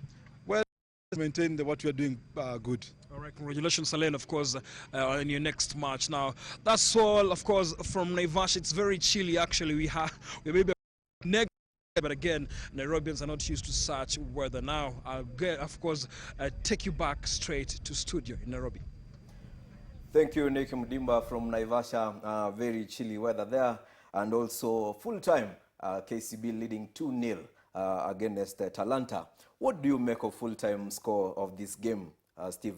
Well, I think KCB, their experience shone through, and we saw that they are a team that has all the Premier League credentials that we've been seeing. And it was a very consistent, organized, and solid performance by the Bankers. Where did the Talanta team go wrong? They have this youthful side. They were kicking the ball around, but no chances at goal. Well, we just saw the last one a few minutes before full time. Yeah, it was a good looping header, but yes. When all is said and done, Hesbon, and I know you can attest to this, sometimes teams that possess the ball too much end up not even winning, because in football, if you don't take your chances or if you don't create chances, you get punished. And a team like Talanta, they played very free-flowing football against Police last week at Camp Toyo. But right now, I don't know if it's because of the change of scenery, but that was a wonderful header. In fact, it required the attentions of the KCB goalkeeper to be alert. Otherwise, it would have been a 2-1 and he would have lost his clean sheet. The calm and composure in the KCB side is amazing. Where's the confidence coming from? I think this is a team that at the beginning of the season, there were some doubts. They thought maybe they would play in the top tier, and so mentally prepared. This is a team with an elite mentality. This is a team that's prepared to play against any opposition. They've played GFE 105 a wildly unpredictable team, and they managed to go past them. So I think KCB are showing, apart from experience, Yes. they're also showing a lot of self-control, a lot of composure. They're not going into those tackles, those silly fouls, and they're also not making wrong decisions. They're playing very pragmatic football. They're playing the pass where it's supposed to go, not not trying to play those exquisite passes. They're playing basic football as it's supposed to be played. We saw KCB second half, calm, nice passes. That was amazing, the passes that, and as you predicted, we saw the goal scorer getting an off. Let's take a look at those passes from KCB. Beautiful football there. Yeah, I think this also comes with some confidence. When you're 2 goals up, you can afford to play football Yes. like that, because you are not under any pressure. You're not supposed to score anything or anything. You're just doing some game management. So I think KCB as a team, they did a lot of good game management. And when I say game management, it's not from the manager perspective, from the player perspective. You have to be acute and you have to be aware that you're 2 goals up, and you need also to conserve your energy, because probably some of you might need to go back to training tomorrow, or you just need to conserve your energy.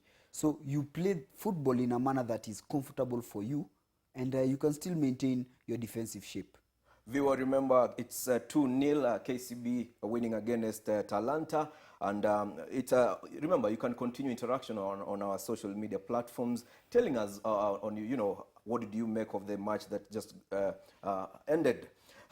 Tell me, if you are Saleh, what will you change next game that you will be facing? I think I would want to see more chances created by the KCB side. I think the way they played was good enough, but they had to rely on faster set piece to score their first goal. And the second goal, they had to rely on the long ball, and of course some very good individual brilliance from Brian Yator. Yes. So I think they need to be a little bit more, they need to see a little bit more creativity in the manner in which they create chances, because today Talanta were there for the taking. Defensively they looked really weak, and I think it can be probably attributed to the fact that they don't have Ronnie Katumanga, who was very good against Kibera Black Stars 2 weeks ago when they kept that clean sheet, and he even helped himself to a goal. So I think they could have scored 2 or 3 more if they had been able to create more chances. Let's take a look at the disallowed goal. What did you make of that? Well, the handball incident wasn't that clear, but sometimes these are given actually. Sometimes they are given. So you never know. You can see Leonard Saleh, they are clapping and urging his team still to go forward. Yes. But had it been given, it would have made a bit of a controversy, because many people saw that handball, but people could assume, because this is football, the referees are humans, so sometimes they miss out on Man is things to error. like that. Yeah, man is to error. All right, so Talanta are facing Palos, which is an equally good side in NSL. What do you think of that match, and how different should coach John Kamau prepare? I think also, first of all, he should go into that game not seeing Palos as a superior opposition, because if you go with that mentality that I am just a team playing a superior team to me. For example, I think I saw a little bit of that today against KCB. It's like the players expected a really tough KCB side. They didn't play with the freedom they usually play. So I think this is the NSL. Talanta is as good as any other side. So they shouldn't go there with an inferior mentality. They should play against Palos on their own terms and to play their own game. And they'll get a result out of it. Otherwise, if they play like today they played well, but you could see they didn't play with the freedom, the creativity they usually have, because probably they were looking at KCB as serious opposition and one of the crucial teams. And that sometimes distracts the players from playing their natural game. All right, thank you very much, Stephen Juguna, for joining me for the double header and also for the game that just ended, KCB leading 2 against Talanta's 0. Till next time, same place, different fixture. My name is Esbon Mogambi. You're watching Game Day Live. Until then, see you.